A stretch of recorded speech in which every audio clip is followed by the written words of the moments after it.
لە تۆمارکراوەکانی ڕێکخراوی بنیاد.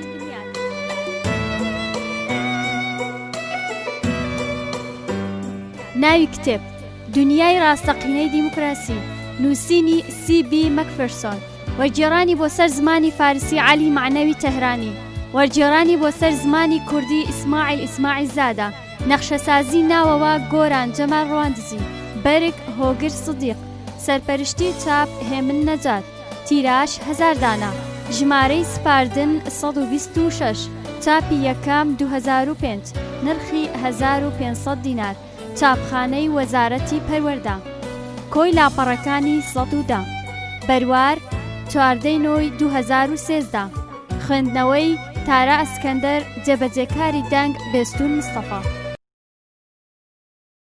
بیسەری بەڕێز کتێبی دنیای ڕاستەقینەی دیموکراسی پێک هاتووە لە 8 ڕاک و بەم شێوەیە ڕیزبەندی بۆ کراوە.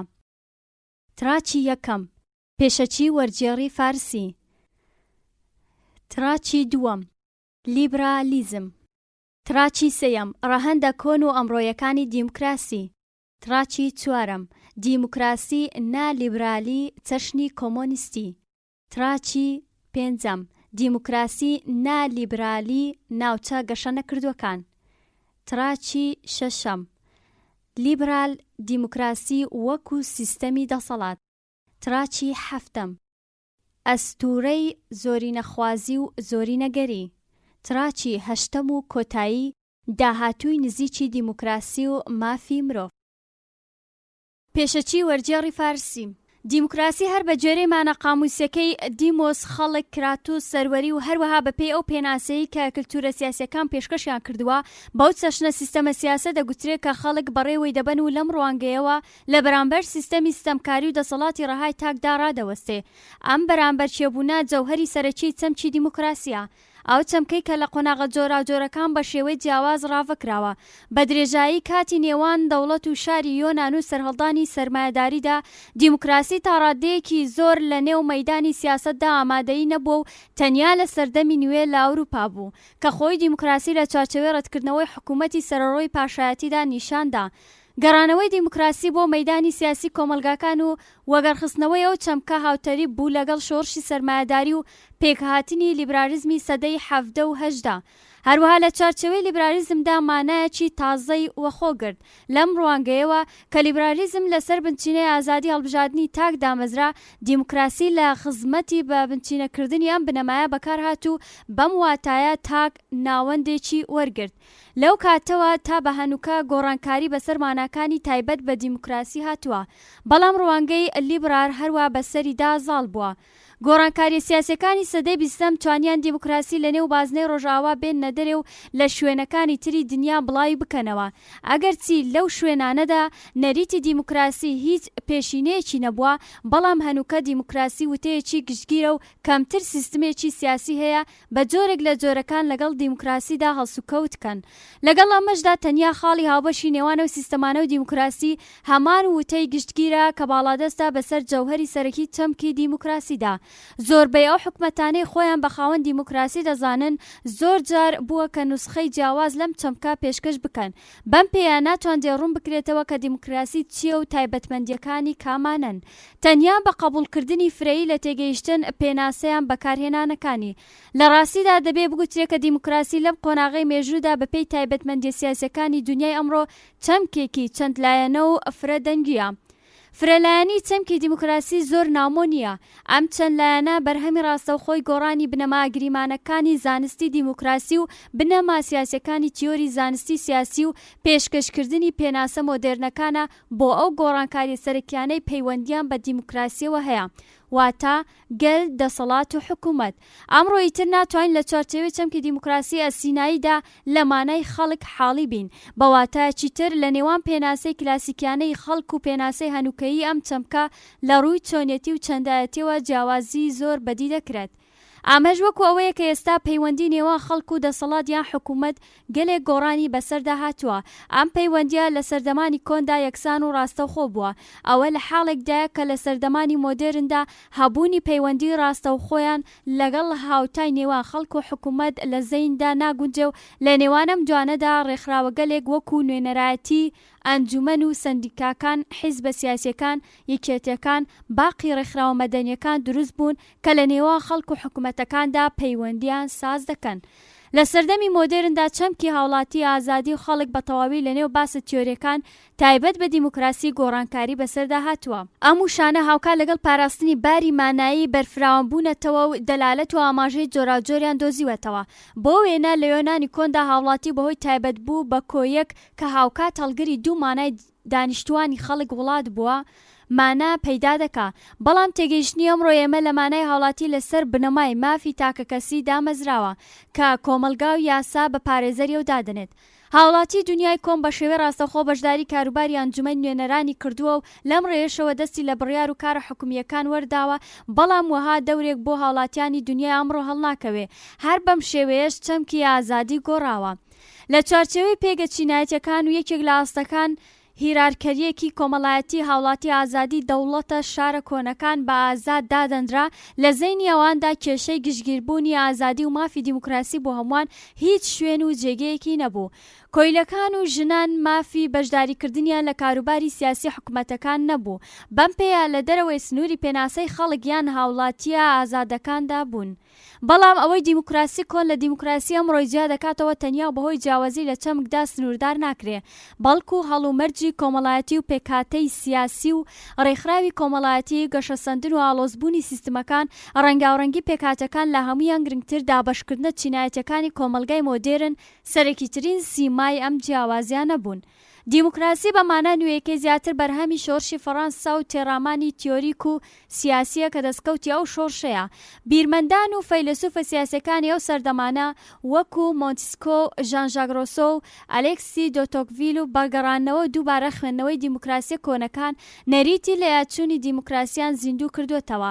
ئەم نەریتە لە توێی گۆڕانکاری سیاسەکانی ئەوروپادا بوو بە چەمکێکی مۆدێرن. کۆمەلگا ئەوروپیەکان بەهۆی میراتی نەریتی سیاسی ئەسینە بەوە بەرچاوگرتنی مەودای زەمەنی توانیان بنەڕەتی ڕێکخراوە دیموکراتیەکان لە نێو خۆیاندا بپارێزن. هەر لەبەرەوەش بۆ جارێکی تر بوونە سەرچاوەی دیموکراسی. هەڵبەدەم جارە نەریتێکی نوێ هاتاراوە کە بەبێ ئەو نەریتە سەرمایەداری نەیدەتوانی ڕێگەی چەندین ساڵە بپێوێ. ئەم بەشە بە کۆتا هات. لیبرالیزم. کاتێ سنەتی دیموکراسی لەگەڵ لیبرالیزمی تازە بەدی هاو ئاوێنەی یەکتر بوون تا ڕادەیەکی زۆر بە تاکە چارچەوەی باش و کاریگەر دادەنران. هەڵبەدەم ئەندێشەیە توانی هەتا نیوەی سەدەی بیستەم کە دیموکراسی هێشتا بەقەدەم سەردەما گشتگیر نەبوو بوو بەرگری لە خۆی بکا هەتا پێشەم جوڵانەوە سربەخۆیی خوازە و هەنگاونانی جیهانی سێیەم بۆ نێو هەرێمی سیاسەتی جیهانی. کێشەی سەرەکی دیموکراسی لیبرال لەگەڵ دیموکراسی مارکسیزا یان دیموکراسی جەماوەری بوو. ئەم ناکۆکی و بەرامبەرکێیانە یانی سێدەیە شەڕی سارد، هەتا ئەم دوایانەش درێژەی هەبوو. پاش داڕمانی دیواری سۆسیالیزم دیموکراسی لیبرال لەلایەکەوە ڕوبەڕووی خستنەڕووی مەسەلەی دیموکراسی لە چارچەوەی پەرەپێدانی سیاسی وڵاتە دواکەوتوەکان بووە و لەگەڵ چاوخشانەوە و ڕخنەی لیبرالیزم لەلایەن تیۆریسیەنەکانی وڵاتە سەرمایەدارەکان بێکێشە هات. تیۆریسیەنە ناوبراوەکان پاش ڕخنە و خوێندنەوەی بنەماکانی لیبرالیزم هەندێک مۆدێلیان لە دیموکراسی لیبرال پێشکەش کرد. لەم نێوانەدا کرافۆرد برۆڤ مەکفێرسۆن بە سەرەکیترین تیۆریسیەنی دیموکراسی لیبرال دادەنرێ. ئەو لە کتێبی ژیان و سەردەمەکانی دیموکراسی لیبرالدا 4 مۆدێلی دیموکراسی لیبرالی خستۆتە بەر لێکۆڵینەوە. دنیای ڕاستەقینەی دیموکراسی کۆی 6 وتارە کە لە سەرەتای ساڵی 1965 زاینی پێشکەش کراوە. سەردێری ئەم کۆمەڵەیە بە شێوەیەک تا ڕادەیەک بەرچاو نیشاندەری چەندایەتی چەمکی دیموکراسی و مەکفێرسۆن هەوڵی داوە بە بەراوردکردنی چەشنەکانی دیموکراسی وێنەی ڕاستەقینە لە وێنە ناڕاستەکان جیا بکاتەوە. پرسیاری سەرەکی نووسەر ئەوەیە: ئایا دیموکراسی لیبرال ئاکامی ڕێگای ئەو دیموکراسیانەیە کە تیۆریسیەنە مارکسیەکان وڵاتانی جیهانی سێیەم ئاڕاستەیان کردووە؟ بە سەرنجدان لە شەپۆلی دیموکراسی لە جیهاندا ئایا دیموکراسی لیبرال ناچار دەبێ خۆی لەگەڵ مۆدێلە نالیبرالیەکان ڕێک بخاییان بە پێچەوانەوە؟ مەکفێرسۆن دیموکراسی هاوچەرخ بە دوو دەستەی لیبرال دابەش دەکا و لەسەر ئەم باوەڕەیە کە لە چەمکی دیموکراسی دوو گۆڕانکاری بنەڕەتی ڕوویان داوە. یەکیان لە کۆمەلگای ڕۆژاوا و لە دوای سەرهەڵدانی لیبرالیزم، ئاویتریان لە وڵاتە سۆسیالیەکان و جیهانی تازە گەشەسەندوودا. بە پێشی کردنەوەی مەکفێرسۆن دیموکراسی لە کۆمەلگای دەستەی دووەمدا لە واتای لە مێژینە و کۆن نزیکترە. دیموکراسی لە بلۆکی ڕۆژهەڵات وڵاتانی جیهانی سێیەمدا چووە نێو بنچمی شۆڕش و جوڵانەوەی سەرمایەداریەوە لە وڵاتانەدا حکومەتە شۆڕژگێڕەکان دیموکراسی بە مانای کۆنەکەی دەناسن، واتە حکومەتی خەڵکی یان حکومەتی لە بەرژەوەندی خەڵکیدا و مەبەست لە خەڵک چینی زەحمەتکێش و هەژارە. ئەم چەمکە لە دیموکراسی زۆربەی جەماوەر لە خۆ دەگرێت، بەڵام تەوەری دیموکراسی لیبرال لەسەر تاکە کەس دامەزراوە. کۆمەلگا سەرمایەدارەکان کە لەسەر سیستەمی ئابووری لیبرال واتاوە سیستەمەی لەسەر بنەمای بازار و ڕکابەری دامەزراوە، بەر لە بەخشینی مافە دیموکراسیەکان توانی بوویان ئازادی هەڵبژاردن و بەرامبەری کەڵک وەرگرن لە کەرەسە و بوارەکانی گەشەسەندنی ئابووری بە جەماوەر ببەخشن. دوای ماوەیە کۆمەلگای دانراو لەسەر بازار خوازیاری مافی دەنگی دیموکراتیک بوون، هەتا لە بازاری سیاسەتدا بەشێکی هەبێ و بەم شێوەیە بوو کە دیموکراسی بە لیبرالیزمەوە لکێنرا. بە باوەڕی مەکفێرسۆن دیموکراسی لە پێخەفی لیبرالیزمدا سەری هەڵێنا و لیبرالیزمی وەکو تەواوکەری لۆژیکێ و کۆمەلگایی کە لەسەر بنەمای ڕکابەری ئابووری دامەزراوە عادلانەتر بکە. لەم کۆمەلگایانەدا دیموکراسی نەتەنیا بەرامبەر لیبرالیزم دارنرا، بەڵکو لیبرالیزمی بەهێزتر کرد. بەڵام دووهەم وەرچەرخانی ئەم چەمکە لە تیۆری مارکسیسدا ئەنجام درا. بە بۆچوونی مەکفێرسۆن تێگەیشتنی مارکسیسی لەمەڕ دیموکراسی لەسەر بنچینەیەکی ئەخلاقی ڕاوەستاوە. مارکس دیموکراسی خەڵکی بە قۆناغی دۆخی حکوومەتی پرۆلیتاریا یان دیکتاتۆری پرۆلیتاریا دازانێ.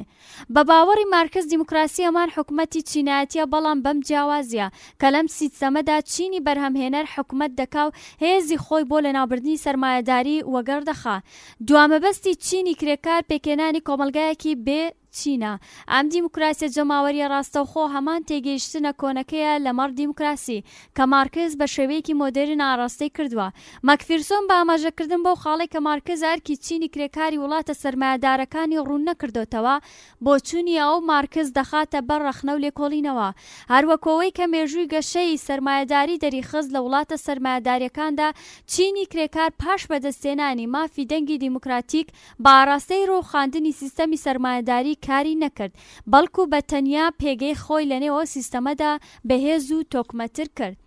دوایی یەکەم ئەزموونەکانی دیموکراسی لێنین و چاوی بەسەر چەمکی دیموکراسی مارکسیستیدا خشاندۆتەوە، بەهێنانە ئارای بابەتی حکومەتی پێشەنگ یا حکومەتی چینی پێشڕەو. شێوە چاکسازیەکەی لەنێو دیموکراسیدا گرتە بەر مەکفێرسۆن دەپرسێ: ئایا وەها حکومەتێک لە جیاتیەوەی لەلایەن خەڵکەوە بێ لە خزمەت خەڵکدا بێ دەتوانێت بە دیموکراتیک دابنرێ؟ جگە لەمەش هەر لە بنەڕەتدا چۆن حکومەتی تاک حیزبی وڵاتە سۆسیالیستەکان دەتوانن دیموکراتیک بن؟ بە بۆچوونی ئەو ئەگەر وڵاتە سۆسیالیستەکان سەرنجیان بە وێنەی گشتگیری دیموکراسی یان دیموکراسی لیبراری ڕۆژئاوا بدابوایە و سەرنج و تخمە پۆزیتیڤەکانی ئەویان وەخۆ گرتبایە، لە دیموکراسی ڕاستەقینە نزیکتر دەبوونەوە. ناوچە دواکەوتەکانی شەماوەیەکی زۆر لەژێر کاریگەری جوڵانەوەی سۆسیالیست و مارکسیستەکاندا بوون و بەم هۆیە لەم ناوچانە وێنە تیۆریەکەی دیموکراسی ئیلهامی لە وێنەی مارکسیستیدا وەرگرتووە. لە تێگەیشتنی دیموکراسی جەماوەریدا خاڵی هاوبەشیان هەبووە. بزوتنەوەی ڕزگاری خوازی شۆڕشەکان و سەرڕەڵدانی سربەخۆخوازەکان لە چەند شوێنی ئاسیا و ئەفریقا لەسەر بنچینەم تێگەیشتنە بۆ دیموکراسی ئەنجام دراون، بەڵام بە شێوەیەکی گشتی دیموکراسی جیهانی سێیەم لەگەڵ هەردوو چەشنی لیبرال و چەپ جیاوازی هەبوو. بە بۆچوونی مەکفێرسۆن لە کلتوری سیاسیدا میلەتانی جیهانی سێیەمی چەشنێک لە دیموکراسیان وەرگرتووە کە لە کۆمەلگای پێش شۆڕشی پیشەسازیدا سەری هەڵدا بوو. چەمکی دیموکراسی لەلای ئەم نەتەوانە پڕ تەمەنتر و لە دیموکراسی کۆن نزیکترە.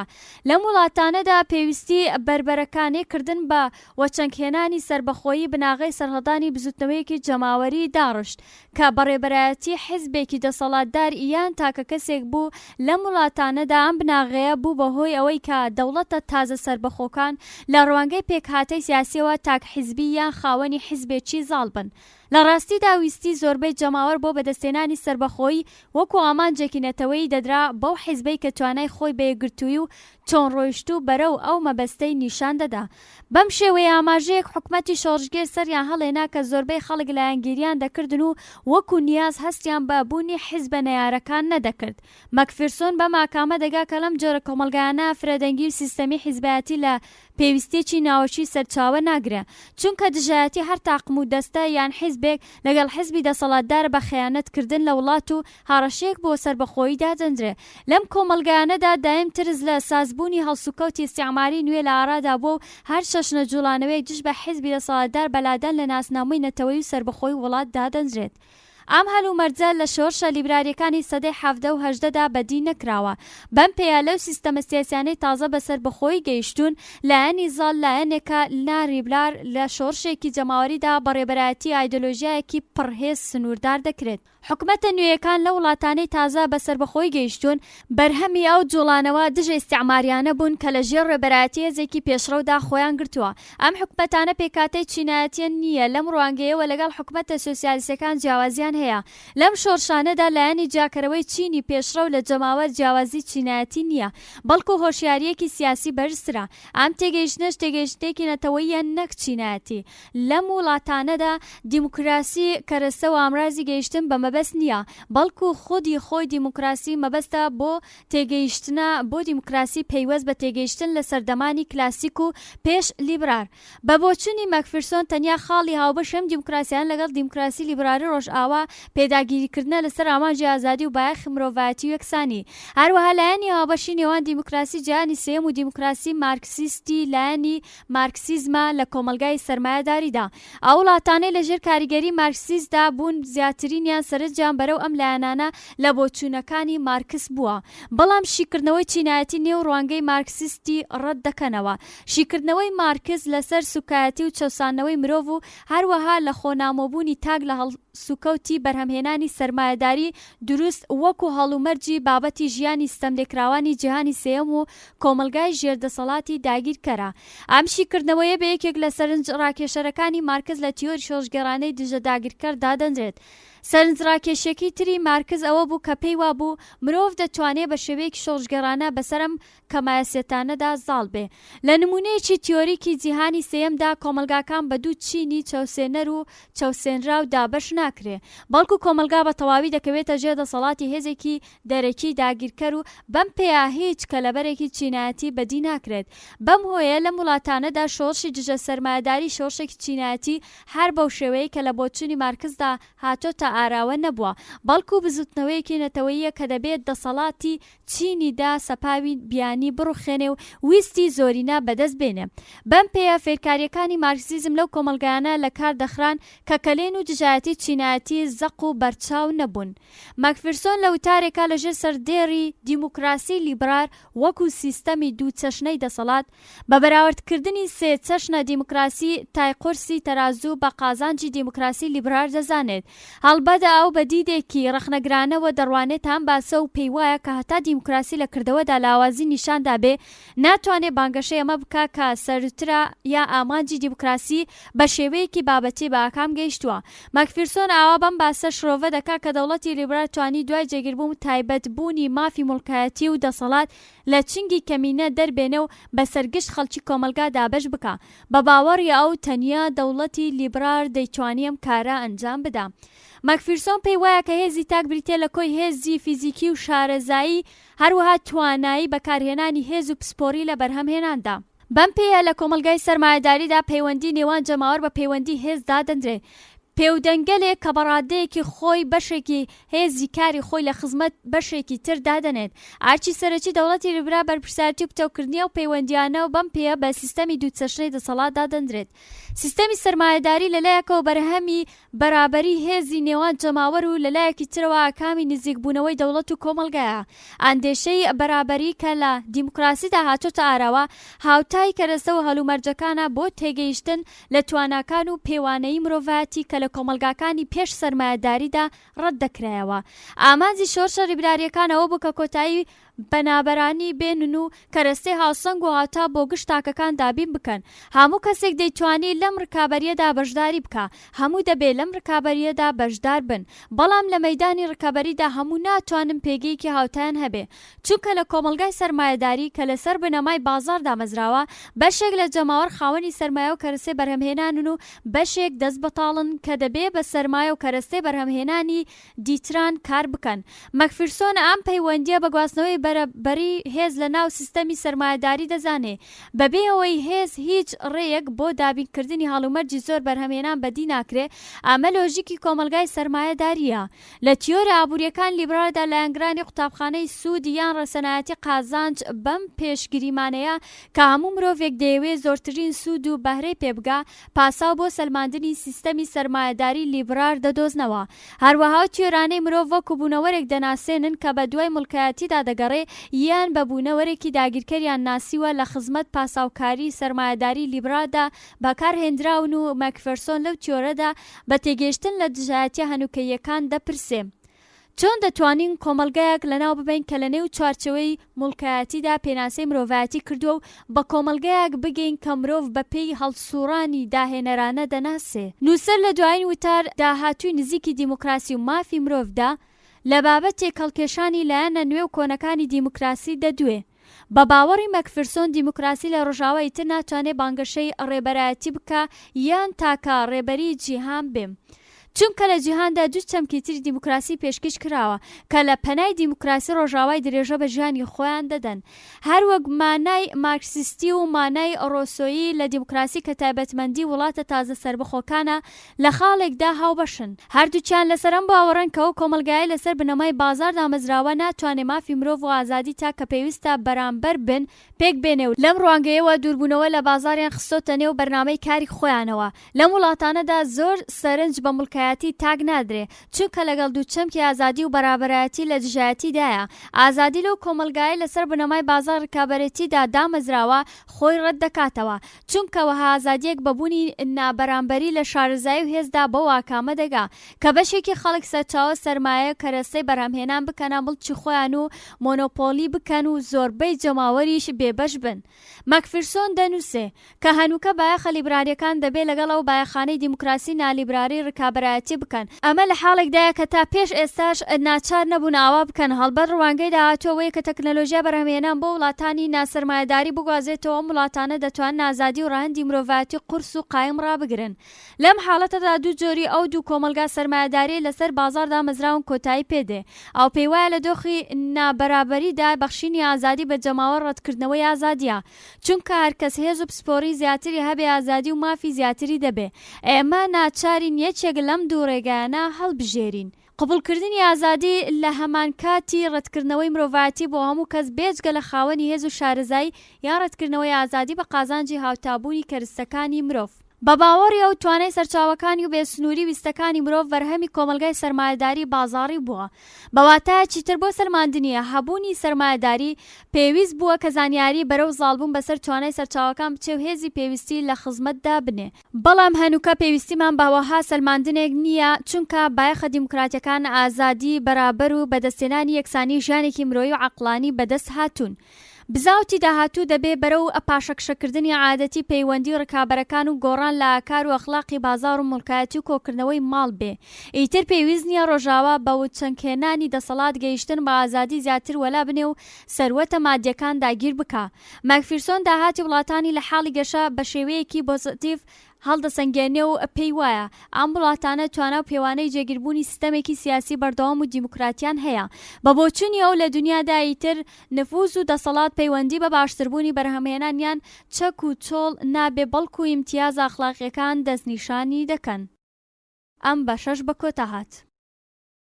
ڕەهەندە کۆن و ئەمڕۆیەکانی دیموکراسی. دیموکراسی چەمکێکی ئاڵۆزە هەڵبەدەم ئاڵۆزیە لە ذاتی دیموکراسییان خەڵک سالاریەوە هەڵناقوڵێ هەرچەندە دەتوانین لەمەڕ ئەم بابەتە زیاتر بدوێن بەڵکو و هیزری ئەمە لەبارەی دیموکراسیەوە تووشی شێلووی بووە. ڕەنگە یەکێک لە هۆیەکانی ئەوە بێ کە ماندوو بووین لە بیرکردنەوە ڕۆچون لەبارەی دیموکراسی و لەوەی کە دەیبیستین دیموکراسی تووشی قەیران بووە و لەوەی کە گشەوڵەکان بۆ ئەوەن کە وێنەیەکی وردبینانە و ڕوون لە دیموکراسی پێشکەش بکەن. ئێمە زیاتر ئەمە بەڕەوا دەزانین کە خەریکی گیرروگرفتەکانی ڕۆژانە و ژیان بین. بەم جۆرە وەکو پێویست لەبارەیەم چەمکەوە هەڵوێز ناگرین ئەگەریش لەو چەمکەوت بینەوە ڕەنگە لەبەرەوە بێ کە ئێمە لە نێو گوترا و بیسراوەکانماندا لەبارەی دیموکراسیەوە تووشی ئاڵۆزی دەبین. ئەمەش دەتوانێت دیموکراسیمان لەبەرچاو بخە. هۆیەکی ترەوەیە کە خوێندنەوەی جیاوازمان بۆ دیموکراسی هەیە چونکە مانای ئەم وشەیە زۆر جاران گۆڕانی بەسەردا هاتووە و ڕاوەی جۆراوجۆری بۆ کراوە. پێشتر دیموکراسی بە وشەیەکی نەخوازرا و نالەباردا دەنرا.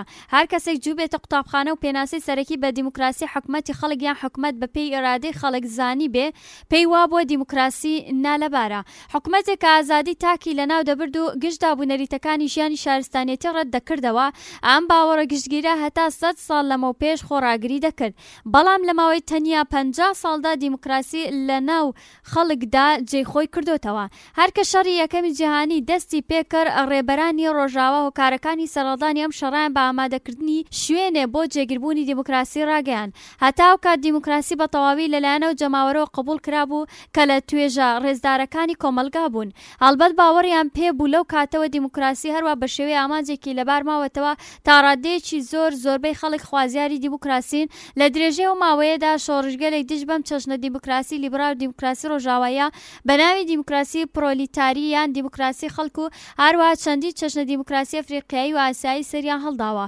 ئەم شەوشانە بە شێوەیەکی بەرچاو سیمای دنیایان گۆڕیوە دیموکراسی بۆتە چەمکێکی تەمومژاوی و فرەمانە و تەنانەت تەواو دژ بەیەک هەروەها وڵاتە جۆراوجۆرەکان تێگەیشتنی جۆراوجۆریان بۆ دیموکراسی هەیە گومانی تێدانێت کە دنیای ڕاستەقینەی دیموکراسی گۆڕانی بەسەر داهاتۆ و ئەمڕۆ درێژەی دەبێ ڕۆژاوا وردە پێی دەزانێت کە ئیتر ڕێبەراتی جیهان لەژێر ڕکێفی خۆیدا نابێ و ناتوانێت شارستانیت بە مولکی تایبەتی خۆی بزانێ جیهان لە داهاتوودا دروست بەو ڕێگایەدا ناڕوە کە ئێمە ڕۆژاوایەکان تێپەڕمان کردووە ئەمە گریمانەیەکە کە زۆر ساناوە چنگ نەهاتووە ئەم بۆ چوونە هەتا چەندەی ڕابردوو بەڕاز لە قەڵەم دەدرا زۆربەی وڵاتە دواکەوتەکان لە ژێدەستی لیبرال دیموکراتیەکاندا بوون و ئەم حکومەتە دەیانویست داگیرکراوە دواکەوتەکان بگەێنە قۆناغێک کە بتوانن دوای سەربەخۆیی بەپێی پرەنسیپەکان لیبرال دیموکراسی خۆیان بەڕێوە بەرن بەڵام لە ساڵی 1970 زاینیدا کاتێ شۆڕشی رووسیا سەری هەڵدا و یەکێتی سۆڤێت دامەزرا بەشێکی گرنگ لە دنیا لەسەر هێڵی لیبرال دیموکراسی لایەندا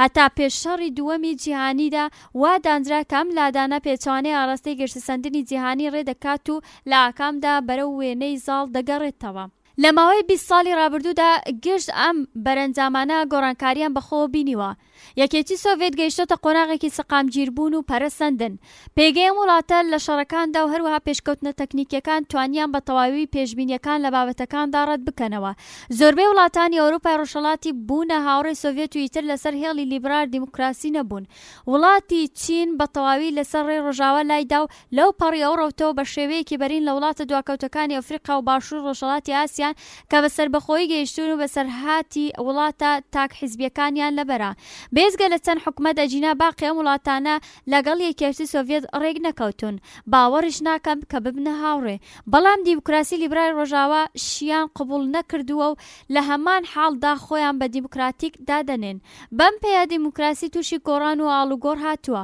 ئەو وڵاتانەی باوەڕیان بە لیبرال دیموکراسی هەیە زیاتر لەمە ناتوانن هیوادار بن کە لە داهاتوودا بەڕێوەبەرایەتی جیهان بەدەستەوە بگرن و چاوەڕوانیش نین کە باقی وڵاتانی جیهان لەگەڵ ئەوان ڕێک بکەون قبولکردنی ئەم باوەڕ و بۆچوونە دژوارە بەڵام ئێمە وردە خۆی پێوە دەگرین و حکومەتە ڕۆژاوایەکان بەناچار خۆیان لەگەڵ ڕاستێنویەکان ڕێک دەخەن بەم حاڵە ئێمە لە ڕۆژاوادا سیستمێکمان داڕشتووە کە بایەخی زۆری بۆ دادەنین ئەم سیستەمە توانیوێتی ڕادەیەکی زۆر باش لە ئازادیەکانی تاک ئاوێتەی حکومەتی زۆرینە بکات سیستەمی ئێمە بێوێنەیە و هیچ وێنەیەکی هاوچەشنی ئەمە لە جیهاندا نییە و ئێمەش نامانەوێت کە دەستکەوتەکان لیبرال دیموکراسی وەلا بنین تەنانەت ئەگەر پێویستی ژیانی هاوبەش لەگەڵ باقی سیستەمە سیاسیەکانی دنیا لە ئارادا بێت ئایا ڕۆژاوە وردە سیستەمی تایبەتی خۆی لەدەست دەدات ئەم سیستەمە چۆن دەپارێزرێت خۆراگری و پێچەقێنی ئێمە بێکەڵکە مەگەر ئەوەی دڵنیابین کە پژەستور بین بە شوێنێکی قایم شوێن و جێگەی دیموکراسی تا چ ڕادەیەک لە حاڵی گۆڕاندایە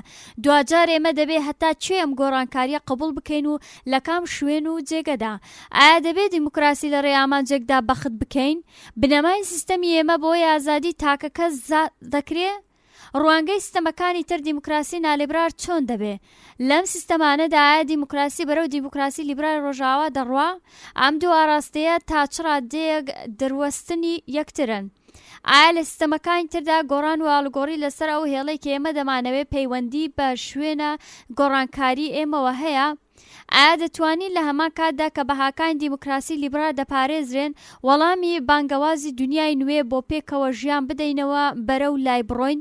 ئەم پرسیارانەی سەرەوە مەسەلە گەلێک کرد کە دەبێت بە وردی تاوچێ بکرێن بۆ دۆزینەوەی وەڵامەکان پێویستە بڕوانینەوە ڕاستیانەی کە یەکێکیان پێشتر ئاماژەمان پێ کردووە دیموکراسی و بە شێوەیەکی گشتی نابێت لەگەڵ دیموکراسی لیبرالی ڕۆژئاوا بەراورد بکرێ بەتایبەت کە ئەو سیستەمە نالیبرالانەی بەسەر یەکێتی سۆڤێتدا دەستیان هەیە و هەروەها وڵاتە دواکەوتەکانی ئاسیا و ئەفریقا چەشنە دیموکراسی بۆ خۆیان هەڵدەبژێرن کە ڕەسەنایەتی مێژووی زیاتری لە چاو دیموکراسی ڕۆژاوا هەیە پاشان زیاتر لەسەر ئەم مەسەلەیە دەدوین.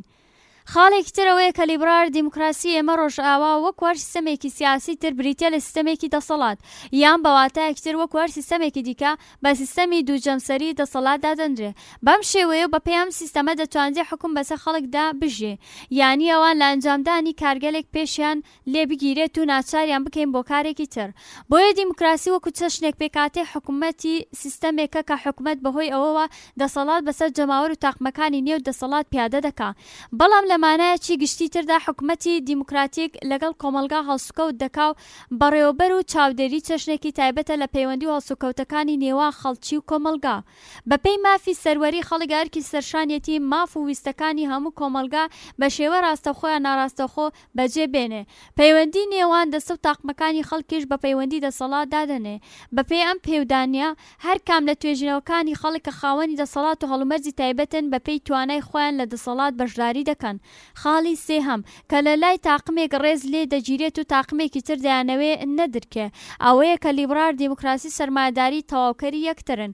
لیبرال دیموکراسی تەنیا لە وڵاتانە بەدی دەکرێت کە سیستەمی ئابووریان بە تەواوەتیان کەمتر سەرمایەداریە و هەڵبەدەمەش بێجگە لە چەند وێنەیەکی تایبەتی کە پەیوەندی بە سەردەمی هاوچەرخەوە هەیە دەنا زۆربەی وڵاتە سەرمایەدارەکان خاوەنی سیستەمی لیبرال دیموکراتین. سیر دەبوو ئەگەر بەم ماکامە دەگەیشتی کە گفتوگۆی نێوان سەرمایەداری و لیبرال دیموکراسی هەر لە خۆوە هاتۆتە ئاراوە بەهۆی نزیکایەتی مێژووی بەدی هاتووە. دواتر لەم بارەوە زیاتر دەدوین. کاتێ خاڵە ناوبراوەکان لایەنە گرنگەکان ئەوان شی بکەینەوە لێڵێم تەموژماوەیەک لە بابەتە دیموکراسیەکان بەدەستەوەن لا دەدرێن یان کەم دەبنەوە لە توێ دیموکراسیدا شوێن و جێگەی ئێمە بە ئاشکرایەکی زیاترەوە دیار دەکەوێت. ئێستا دەڕوانینە لایەنە جۆراجۆرەکانی دیموکراسی کۆن و ئەمڕۆیی. لە سەرەتای باسەکەدا گوتم کە هەتا 100 ساڵ لەمە و پێش دیموکراسی بە چەمکێکی نەخوازرا و خراپدا دەنرا و دوای تێپەڕبوونی 50 ساڵ لەلایەن خەڵکەوە پەسەند کرا. دواتر ئەم چەمکە لە ماوەی 50 ساڵی ڕابردوودا بوو بە مانایەکی شاراوە چەند لایەنە. هەروەها ئاماژەم پێکرد کە زۆربەی سیستەمە لیبرالەکانی هەنووکە وای دادەنێن کە دیموکراسی چەمکێکی مێژوویە. چ ڕووی داوە؟ لە چەمکی دیموکراسیدا دوو گۆڕانی بنەڕەتی بەدی دەکرێن. یەکیان لە کۆمەلگا ڕۆژاواییەکان و ئەویتریان لە یەکێتی سۆڤێت و وڵاتە تازە پێگەیشتەکان. لە کۆمەلگا ڕۆژاواییەکان دیموکراسی هەتا پێشەو کاتێک کۆمەلگای لیبرالیزم قبول بکاو دەوڵەتی لیبرال سەقامگیر بێ بە ئیمتیاز دانەدەنرا. هیچ شوێن و پێگەیەکی نەبوو. دیموکراسی لە پێشدا وەکو بنچینەیەکی سەرخانی خۆی نیشاندا.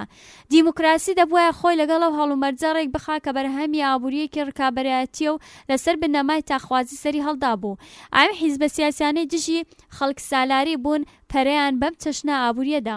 لە ڕاستیدا خەڵک سالاری لە نێو دەوڵەتی لیبرالدا تەشەنەی کرد. بە دوای ئەودا لیبرالیش لە نێو خەڵک سالاریدا پەلی هاوێشت. ئەمە یەکێکە لەو دوو گۆڕانە گرنگە بوو کە لە نێو خەڵک سالاریدا ڕوویدا و دواتر بە درێژی باسی لێ دەکەین. بەڵام لە شوێنەکانی تری جیهان لە وڵاتە سۆسیالیستەکان و وڵاتانەی لە حاڵی گەشەدان و تازە بەسەر بەخۆی گەیشتون دیموکراسی لە بینمیچی شۆڕشێکی دژە سەرمایەداری لیبرالدا هاتە ئاراوە. ئەو جوڵانەوە سیاسیانەی کە لەم بەشەی دنیادا بەدەسەڵات گەیشتن بە تەواوی خۆیان بە خەڵک سالاردا دەنا و هەنووکەش خۆیان باڵا هەڵگری خەڵک سالاری دەزانن.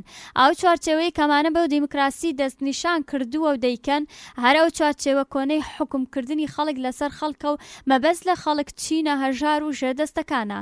بەم حاڵە لەم کەمپەشدا چەمکی دیموکراسی گۆڕانی بەسەردا هاتووە. هەڵبەدەم گۆڕانەش لەسەر ئەو هەڵەیە کە لە بەشی لیبرالی سەرمایەداری جیهاندا ڕووی داوە. هەتا ئەو کات کە جوڵانەوە دیموکراتیەکان لە نێو وڵاتانی دواکەوتوو بەهێز بوو. بەرهەمهێنان و پەرەسەندنی تەکنەلۆژیای مۆدێرن وها پێشکەوتنێکی بەخۆوە دێت کە بیرکردنەوە لە داهاتوویەکی تایبەت بە جەماوەر و خاوەنی کەرەستەکان بۆ هەمووان ئیتر شتێک نەبوو کە بیری لێ نەکرێتەوە. بەم پێیە لەوە هاوڵاتێکدا دیموکراسی و هەروە تێگەیشتن لەم چەمکە ئیتر نەک وەکو حکومەتکردن بە قازانجی توێژێک بەڵکو حکومەتێک بۆ سەقامگیرکردنی بەرژەوەندی گشت خەڵکی کۆمەلگا و توێژە گشتگیرەکان دێتە هەژمار.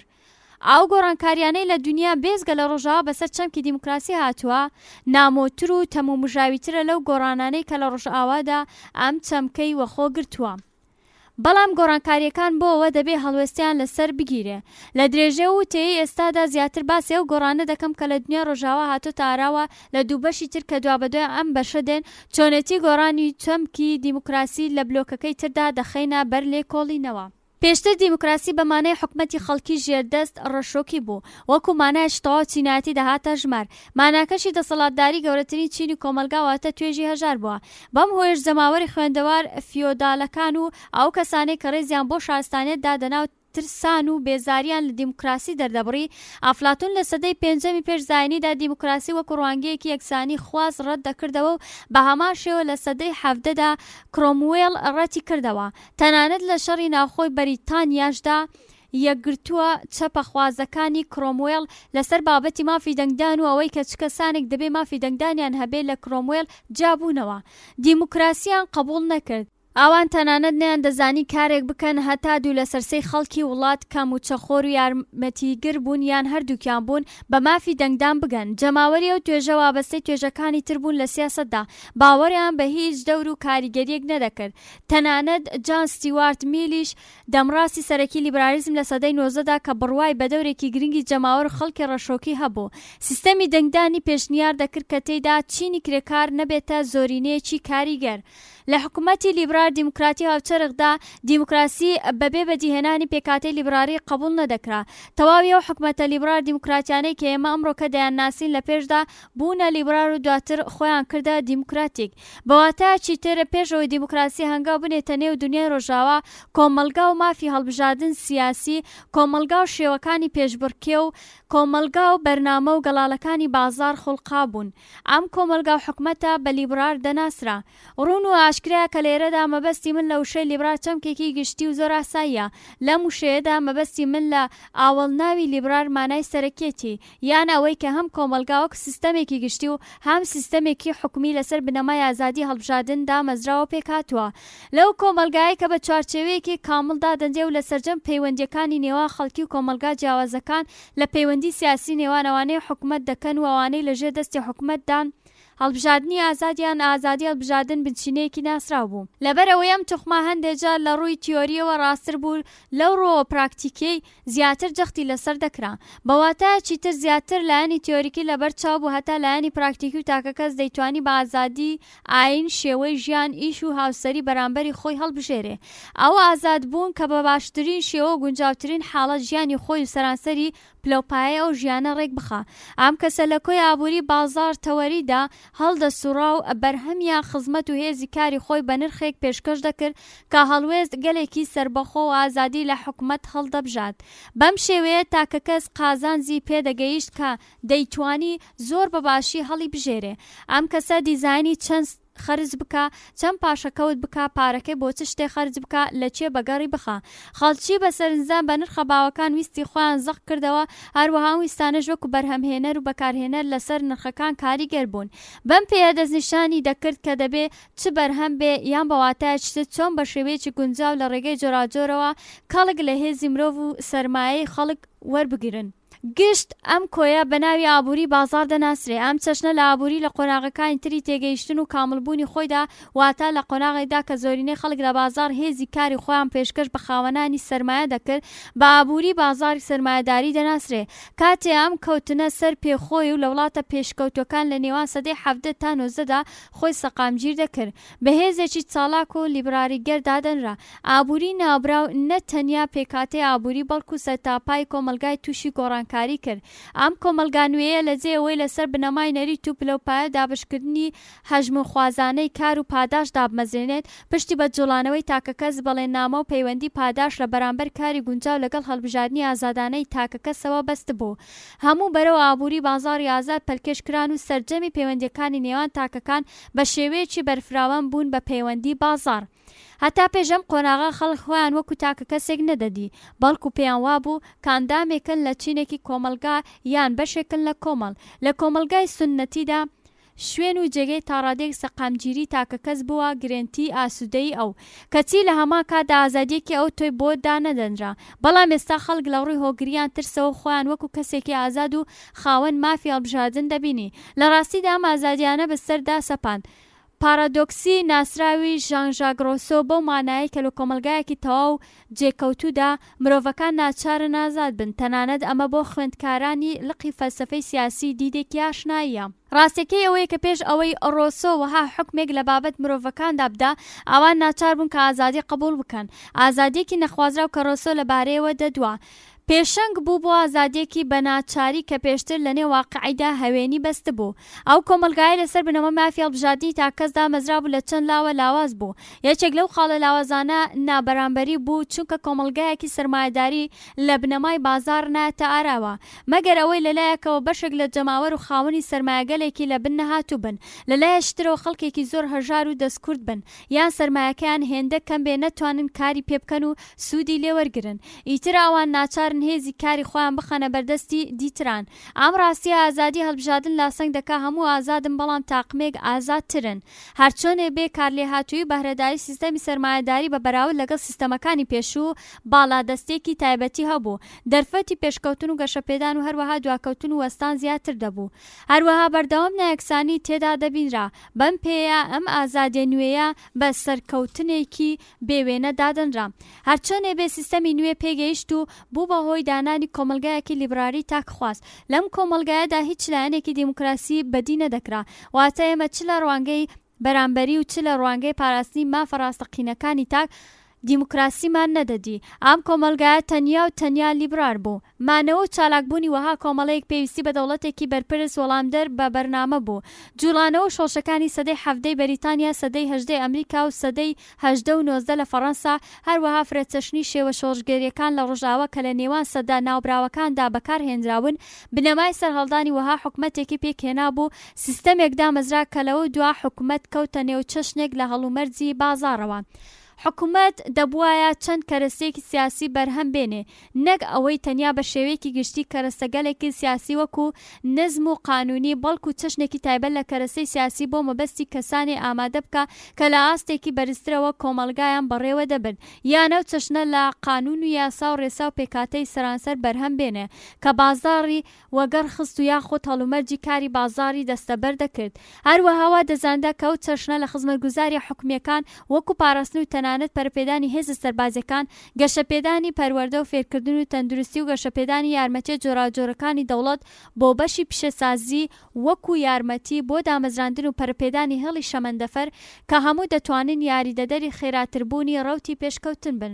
ئەمانە بەشێک لەو کەرەستە سیاسیانە بوون کە لە دەوڵەت داخوازرا بوو بەڵام ئەو ویستە لە چ ڕێگەیەک و گەلێکەوە پێشکەش دەکرا حکومەت چۆن دەیتوانی وەڵامی ئەم خواستانە بداتەوە بەم مەبەستە دەبووایە دەسەڵاتی حکومەت لەژێر دەستی ئەو کەسانەدا بێ کە لە ڕێی هەڵبژاردننی دەوری پاڵێورا و حیزبە سیاسیەکانەوە هەڵبژێردراون پێویست نەبوو هەڵبژاردن یا هەڵبژاردنێکی دیموکراتی بێ و بە گشتی دیموکراتی نەبوو تەنیا ئەوە بەس بوو کە کەسانێکی شیا و خاوەن مەرج هەڵبژێردرێ بۆ ئەوەی ئەم هەڵبژاردنە سیاسیە بە شێوەیەکی کاریگەرانە ئەنجام بدرێ بوونی بەشێ لە ئازادی تایبەتیەکانی تر پێویست بوو لەوانە ئازادی کۆبوونەوە یا حیزبە سیاسیەکان ئازادی پێکێنانی و دەستە و تاقمانەی هەنووکە بەناوی گروپی فشار دەیان ناسین و مەبەستمان گوشا خستنە سەر دەسەڵاتە بە مەبەستی وەچەندکێنانی دەستکەوت و ئەو مافانەی کە بە مافی خۆیان دەزانن و هەروەها بوونی ئازادی ڕادەربڕین و ئازادی چاپەمەنی چونکە بە بێبوونی وەها ئازادیەک ئازادی پێکێنانی حیزب و دەستەکان بێمانایە لە ڕاستیدا ئەم ئازادیانە تەنیا تایبەتە بە توێژە دەسەڵاتدارەکان نەبوو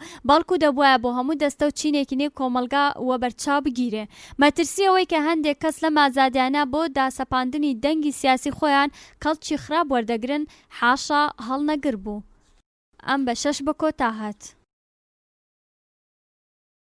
دیموکراسی ناڕیبڕاری چەشنی کۆمۆنیستی ئێمە لە ڕۆژاوادا سیستەمێکی سیاسی تایبەتیمان وەدەستێناوە کە لە دەوڵەتی لیبرار و مافی دەنگی دیموکراتیک پێکاتوە بەڵام نابێ نێوی دیموکراسی لەسەردا بنین چونکە موشەیە نەتەنیا بە مانای جۆراجۆر بەکارهاتووە بەڵکو هەرێستا لە گشت دنیادا بێجگە لە ڕۆژاوا مانایەکی تەواو جیاوازی هەیە کاتێ دەڵێن دیموکراسی لیبرار واتە تەنیا مەبەستی ئێمە دیموکراسی لیبرار بێ و هیچی تر بەم جۆرە مەبەست لە دیموکراسی نالیبرار چییە؟ لە وتاری یەکەمدا گوتمان کە لە سەردەمانی ڕابردوودا دیموکراسی بە شێوەی چینایەتی لە ئاراد ئامادەدا بووە، واتە حکومەتی چینی هەژار و چینی ژێردەستی کۆمەلگا. هەرەم تێگەیشتنە لە دیموکراسی دواتر بوو بە دروشمی ئەو شۆڕشانەی کە حکومەتە کۆمۆنیستەکان پێکیان هێنا و نەتەوەکانی ئاسیا و ئەفریقیا بەسەربەخۆیی گەیاند. مەبەستم ئەم چەمکەیە کە لە پێناسەی کۆنی دیموکراسی دەچێ. ئەم چەمکانەی چینایەتی بوون، بەڵام ئەم مانایە دروست وەکو پێناسە و مانای سەردەمانی کۆن نییە، چونکە هەر بەو شێوەیەی باسمان کردووە تەنانەت لەم وڵاتە نالیبراریانەشدا گۆڕان بەسەر مانای دیموکراسیدا هاتووە. دیموکراسی لە چەمکێکی سەرەتایی و بەدوور لە چینایەتی بۆتە چەمکێکی مرۆڤی و چینایەتی کە تایبەتە بە بەشە ڕوو لە گەشەکانی کۆمەلگا. ئێستا باسی ئەم گۆڕانکاریە دەکەین. پێش هەموو شتێک پێویستە ئەمەوە بیربێنینەوە کاتێ دیموکراسی سەری هەڵدا وەک چەمکێکی تەواو چینایەتی هاتە ئاراوە، هێشتا مانای بەربڵاوتری لەوە هەبوو. لە ڕاستیدا دیموکراسی لە ڕوانگەی چینە دەسەڵاتدارەکان چینە باڵادەستەکانەوە چەمکێکی چینایەتی بووە. ئەوە وتەبێژ و ڕایشکارانی چینی دەسەڵاتدار بوون کە بۆ یەکەم جار کێشەی سیاسەتی چینایەتیان زەق کردەوە و داخوازی دیموکراتەکانیان بە داخوازی چینایەتی ناساند. توێژی دەسەڵاتدار لە چاو دیموکراتەکان بەردەوام لە بابەت سیاسی چینایەتیەوە وێنەیەکی ڕوونتری بووە و هەیەی. دیموکراسی لە ڕوانگەی توێژی هەژاریان تەنانەت توێژی مامناوەندی کۆمەلگادا هەرگیز بە بابەتێکی تەواو چینایەتی لە قەڵەم نەدراوە. بە بۆچوونی ئەوان دیموکراسی تەنیا ڕێیەک نەبووە بۆ ڕزگاری ئەوان لەستەم، بەڵکو شێوەیەک بە بۆ ئازادی کەش مرۆڤاتی و دانانی هەڵومەرجەی. بۆ بە ئاکامگەیاندنی مرۆڤاتی دیموکراسیە تاو شوێنە بە چینایەتی دادەنرا کە خەڵک پێی وابوو توێژی دەسەڵاتدار وەکو لەمپەرێک لەسەر ڕێی بە ئاکامگەیشتنی ئامانجی ناوبراودا ڕادەوەستا. ئەگەر ئەوان چینایەتیان توێژینەوە بوو یان وا دەهاتنە بەرچاو کە بەم جۆرە هەسکەوت دەکەن، لەبەر ئەوە بوو کاڵومەرجی زاڵوای دەکرد کە دەبێ مرۆڤ تەوەر بن نەک توێشتەوەر. لەم هەڵومەرجەدا دەتوانرێت ئاوا بیر بکرێتەوە سروشتیەوە ئەوانیش لۆمە ناکرێن. لەو شوێنێ حەقیقەتی سەرەتا و ئامادە سەروەری توێژەگیان دەسەڵاتێکی هێزی بیانی بووە کە بەکردەوە گشت جەماوەری کۆمەلگای داگیرکراوی لە خواروترین پلەی چینی کۆمەڵایەتی ڕادەگرت. خەڵک ئەم هەڵومەرجەی نەک بە مەبەستی هەڵقوڵاو لە چینێک بەڵکو بەکردەوەیەک دادەنا کە پڕە لە سوکایەتیکردن بە مرۆڤ و سەرجە مرۆڤاتی. ئەم تێگەیشتنە لە دیموکراسی لە چاو دیموکراسی چەشنی کۆمۆنیستی زیاتر باوە کە دایمە چەمکێکی چینایەتی بووە و تەواو دش بەو مانایە کە لە زەینی جوڵانەوە دیموکراتیەکانی جیهانی سێهەمدا بۆ ئەوەی لێکۆڵینەوەی ورترمان لەسەر بابەتەکە هەبێ. بە شێوەی جیام دوولقا لە دیموکراسی نالیبرال دەخوێنینەوە. لەم وتارەدا تەنیا چەمکی دیموکراسی لای کۆمۆنیستەکان دەخەمە بەرباس و لێکۆڵینەوە. تیۆری کۆمۆنیستی لە کار و بەرهەمەکانی کارل مارکسەوە کە لە نێوان ساڵەکانی 1940 هەتا 1980دایە سەرچاوە دەگرێ. لەم بابەتە دوو خاڵی گرنگ بەرچاو دەکەون کە دەبێت سەرنجیان بدەینێ. یەکەم ئەوەی کە تیۆری کۆمۆنیستی هەر لە سەرەتاوە تیۆرێکی تەواو ئەخلاق خواز بوو. ئەم تیۆرە هەرچەند پێکاتەیەکی وشک و سارد و بێڕۆحی هەبووە، بەڵام هەڵگری ناوەڕۆکێکی ئەخلاقی بەهێزە. تیۆری هێزی بزوێنەری مارکس لەسەر ئەم باوەڕە ڕاوەستاوە کە مرۆڤ لە ذاتی خۆیدا بە شێوەیەکی ئازادانە بوونەوەرێکی داهێنەرە. دوا بەدوای ئەم تیۆرە بوو کە ئەم باوەڕە سەری هەڵدا، هەرچەند بە درێژایی مێژوو هەروەها لە پێش مێژوشدا بەهۆی جۆراوجۆر مرۆڤ نەیتوانیوە خودی خۆی بناسێ. بەڵام هەنووکە بۆ یەکەم جار هەڵومەرجی ئەم ناسینە هاتۆتە ئاراوە. ئەم هۆیانەی پێشی ئەم ناسینەیان دەگرت بریتی بوو لەوەی کە ڕادەی بەرهەمهێنانی مادی هێندەکەم بوو کە جەماوەر تەواوی هێزی خۆیان بۆ کاری تاقەت پڕوکێن تەرخان دەکرد و دایمە بۆ ڕێخستنی ئەم هێزی کارە پێویستیان بەدەستەیان توێژێکی دەسەڵاتدار هەبووە. هۆی پێویست نەبوونی وها توێژێکەوەی کە سەرمایەداری دوای نوێنە لە سیستەمە چینایەتەکانی بەرهەمهێنان هەڵومەرج و توانایەکی بۆ بەرهەمهێنان دەستەبەر کردووە کە هانووکە بۆ یەکەم جا توانیوێتی لە ڕوانگەی تەکنۆلۆژیا و ڕزگاری مرۆڤ لە ژێر کاری تاقە پڕتوکێن دژوار بە شێوەیەکی تەکنیکی مسۆگەر بکە. مرۆڤ بۆ یەکەم جا دەیتوانی بە ئازادبوون لە کۆت و زنجیرە کاری زۆرەملێ سیستەمی کۆمەلگای چینایەتی بەرەو مرۆڤایەتی هەنگاو بنێ. ئەم لایەنە مرۆڤخوازانەی ڕوانگەی مارکس یەکێک لەو دوو خاڵە سەرەکیە کە دەبێ بخەینە بەر لێکۆڵینەوە. ئەوەی کە مارکس تیۆری سیستەمە سیاسیەکان بە دەروەستی چ شتێک دەزانێ، دووهەم خاڵی جێی سەرنجە کە دەبێ باسی لێ بکەین ئاوڕۆڵەی مارکس بۆ کردەوەی سیاسی چینێک و پێکاتە سیاسەکەی باوەڕی پێی بوو بۆ گۆڕینی کۆمەلگا و سەقامگیری کۆمەلگای ئایدیالی بوو. لە ڕوانگەی مارکسدا کۆمەلگای سەرمایهداری کۆمەلگایەک بوو تەواو چینایەتی، هەروەها لە شیکردنەوەکانیدا تایبەتمەندی سروشتی و سیستەمی سەرمایهداری چەسانەوە بەهرە چێشی بوو. تا کاتێ سیستەمی سەرمایهداری هەیە دەوڵەت کەرەستەیە کە لە چنگی ئەو هێزانەی هەوڵ دەدەن هێز و دەسەڵاتی چینی چەوسێنەر بپارێزن. بەم جۆرە سەرمایهداری دەبێ بڕوخێ، دەبێت تەنیا هێزە بەرهەمهێنەرەکان بپارێزرێن. ئەم کارە نیازی بەوە هەیە کە دەوڵەتی سەرمایهداری تێک بشکێ و مرۆڤایەتی ئازاد بێ، هەتا هێزی لە ناغدا هەڵگر خۆی بە تەواوی وەگەڕیان بخا. مارکس پێی وایە تەنیا هێزێک کە بتوانێت دەوڵەتی سەرمایهداری تێک بڕوخێنێ چینی ژێردەستە، واتە پرۆلیتاریای هۆشیار لە ڕووی سیاسیەوە. دەبێ ئەم چینە دەسەڵاتی سیاسی وە چەنگ بێنێ و سەرجەم هەڵسوکەوتە سەرمایهداریەکان هەڵتەچێنێ و لە جێی مڵکایەتی تایبەتی و چاودێریکردنی چینی سەرمایهدار مڵکایەتی گشتی لەسەر کەرەستە بەرهەمهێنەرەکان سەقامگیر بکە. بەم شێوەیە حکومەتی سیاسی هی پرۆلیتاریا دەبێ و بە هەمان ڕادەی سەرمایهداری دەبێتە خاوەن هێز. مارکس بۆ هەردوو سیستەمەکە زاراوەی دیکتاتۆری بەکارهێناوە. دیکتاتۆری پرۆلیتاریا لە جێی دیکتاتۆری سەرمایهداریدا دەنیشێ و تا ئەو کاتێک کاری گواستنەوە ئاڵوگۆڕی پەیوەندی سەرمایهداریەکان کۆمۆنیزمی لێ نەکەوێتەوە. ئەم دیکتاتۆریە هەروە لەسەر پێی خۆڕا دەوەستێت.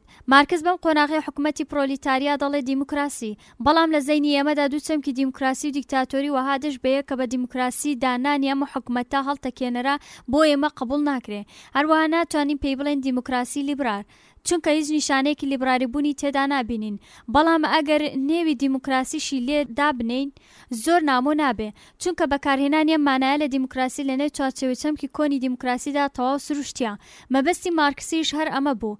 کاتێ لە مانفێستی کۆمۆنیستی لە ساڵی 1948 زاینیدا نووسی کە یەکەم هەنگاوی چینی زەحمەتکێش لە شۆڕشدا بریتیە لە بەدەسەڵاتگەاندنی پرۆلیتاریا و سەرکەوتنی لە شەڕی دیموکراسیدا.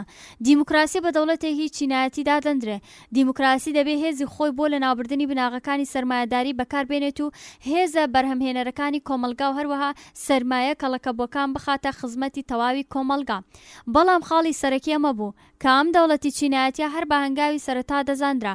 لە ڕوانگەی مارکسەوە دابەشکردنی توێژەکان بەسەر پرۆلیتاریا سەرمایەدار بە دوایین دابەشکردنی جەبری مێژوودا دەندرا. کاتێ دەوڵەتی پرۆلیتاری سیستەمی سەرمایەداری بڕوخێنێ ئیتر هیچ چینێک نامێنێ و کۆمەلگا کێشەی چینایەتی بەخۆوە نابینێ. چینەکان لە چەمکی کۆنەوە چەوسێنەر و چەوسێنرا و لە ناو دەچن و هەر بەم شێوەیەش حکومەت و دەوڵەتی چینایەتی دەڕوخێن. بەم پێیە بە بۆچوونی مارکس دیموکراسی چەشنی و حکومەتی چینایەتیە کە لەگەڵ باقی ئەم چەشنە حکومەتانەدا جیاوازیە، چونکە دوایین مەبەستی دیموکراسی دروستکردنی کۆمەلگایەکی بێچینی و کۆتایی بە تەمەنی مێژووی چینەکان دێنێ. بە کورتی دیموکراسی مارکسیستی لە هیزری دیموکراسیدا لە مێژینەیە و سەرچاوی گرتووە، بەڵام گۆڕانی بەسەرداهێنان و وردەکاریەکانی زیاتری پێبەخشیوە. لە هیزری کۆنی دیموکراسیدا ئەوە دەستنیشان نەکراوە کە چۆن ڕزگاری چینێک یەکسانە لەگەڵ ڕزگاری گشت مرۆڤایەتی. مارکس لایەنێکی نوێی پێدا بەو شێوەیە کەەوە پێی وابوو دیموکراسی پەیوەندی بە پەرەسەندنی مێژووی سیستەمە بەرهەمهێنەرەکان و بە تایبەت بە سیستەمی بەرهەمهێنانی سەرمایهداریەوە هەیە. چینی کرێکار کە لە داوێنی سەرمایهداریدا سەر هەڵدەدات دەتوانێت بەوە چەنکێنانی دەسەڵاتی سیاسی خۆ ڕزگار بکە. دەسەڵاتداری ئەم چینە لەو ڕوانگەیە دیموکراتیەوە کە هەڵگری زۆرینەی مەزنی خەڵکە و مەبەستەکەشی بە مرۆیکردنی بارودۆخی ژیانە بۆ هەمووان. ئەم دیموکراسی لە سەرەتا چینایەتیە، چونکە حکومەتی چینایەتی بۆ تێپەڕین لە ئابووری سەرمایهداریەوە بەرەو سۆسیالیستی پێویستە. کاتێک گواستنەوەی ئابووری بە دروستی و تەواوی بەڕێوە چوو هەموو شتێک بۆ خەڵک دەستەبەر کرا، ئیتر نیازێکیان بە حکومەتی چینایەتی نابێ. بەو شێوەیە ڕزگارکردنی چینێک دەبێتە هۆی مرۆڤایەتیکردنی گشت کۆمەلگا و ئەم کارە لە درێژەی قۆناغە دیاریکراوەکاندا باکان دەگا و شوێنی دەستپێکیشی وەچنکێنان و گواستنەوەی ئەم دەسەڵاتەیە بۆ دەستەی پرۆلیتاریا. هەروەک هەمووان دەزانەوەی کە مارکس چاوەڕوانی بوو ڕووی نەدا. چینی کرێکار لە نێو پێشکەوتوترین وڵاتانی سەرمایهداریدا هاوتەریب لەگەڵ گەشەی هۆشیاری سیاسی و چینایەتی و وەچنکێنانی مافی دەنگدان توانی بەدەسەڵات بگا. چینی ناوبراو بەبوونی دەسەڵات سەرمایهداری ڕەت نەکردەوە، بەڵکو بۆ تۆکمەکردنی پێگەی خۆی لە نێو سیستەمی سەرمایهداریدا کەڵکی لێوەرگرت. خەباتی پرۆلیتاری لە نێو وڵاتێکدا سەری هەڵدا کە تەنیا ماوەی چەندەیە بوو هاتبووە نێو پانتایی سەرمایهداریەوە. لەم وڵاتەدا چینی کرێکار بە بچووکترین چینی ناو کۆمەلگادا دەندرا، چینێک کە وەکو دوورگەیەکی بچووکە لە نێو زەریایەک لە جوتیاران داون بووبوو. لێنین ڕێبەری شۆڕشی ساڵی 1970 رووسیا بەباشی دەیزانی کە لە خشتەی زەمەنی مارکسدا هەڵە بەدی دەکرێ. لێنینیش وەکو مارکس پێی وابوو سەرمایهداری شەرمەزاری لە ناوچوونە، تاکە ڕێیەکی کە ئەم لەو نەناوچوونە دەستەبەر دەکا خەباتی پرۆلیتاری و گواستنەوەی دەسەڵاتە بۆ دیکتاتۆری پرۆلیتاریا. دوجار بە کۆمەلگایەکی بێت چینایەتی کۆتایی دێ، بەڵام ئەو لێنین بەم دەرەنجامە گەیشت کە لە سیستەمی سەرمایەداریدا خودی چینی کرێکار هەر ئەوەندە دەتوانێت کە بە هۆشیاری یەکێتیەکان بگام. بەم جۆرە دەبووە چ بکرابایە لە سەرەتای ساڵی 1902دا لێنین باسی لەوە کرد کە خەباتی پرۆلیتاری دەبێت لەلایەن چینێکی پێشڕەوە بێت وەکو کەمایەتێکی هۆشیاری چینایەتی ئاڵای خەبات هەڵبگرێ. کاتێک چینی پێشەنگ بتوانێت شۆڕش باکان بگەێنێ، باقی کرێکارانی تری بە دوای خۆیدا ڕادەکێشێ. بارودۆخی وەها شۆڕشێک لە ئۆکتۆبەری ساڵی 1970 لە رووسیا دەستەبەر بوو. ئەو کات دەوڵەتی لیبرالی سەرمایەداری مەشروتەی دەسەڵاتی لە حکومەتی ڕزی و لەرزۆکی تێزرا و بە میرات وەرگرت بوو کە بەکردەوە لە بەرامبەر بەڕێوەبردننی کۆمەلگایەک تووشی داماوی هاتبوو کە لە ڕوانگەی چینایەتیەوە شەڕ لێدراوە و هەڵوەشاوە بوو. بەم شێوەیە یەکەم شۆڕشی کۆمۆنیستی بەناوی چینێکی کۆمەڵایەتی چینی کرێکار و بەڕێبەری چینی پێشڕەو سەری هەڵدا.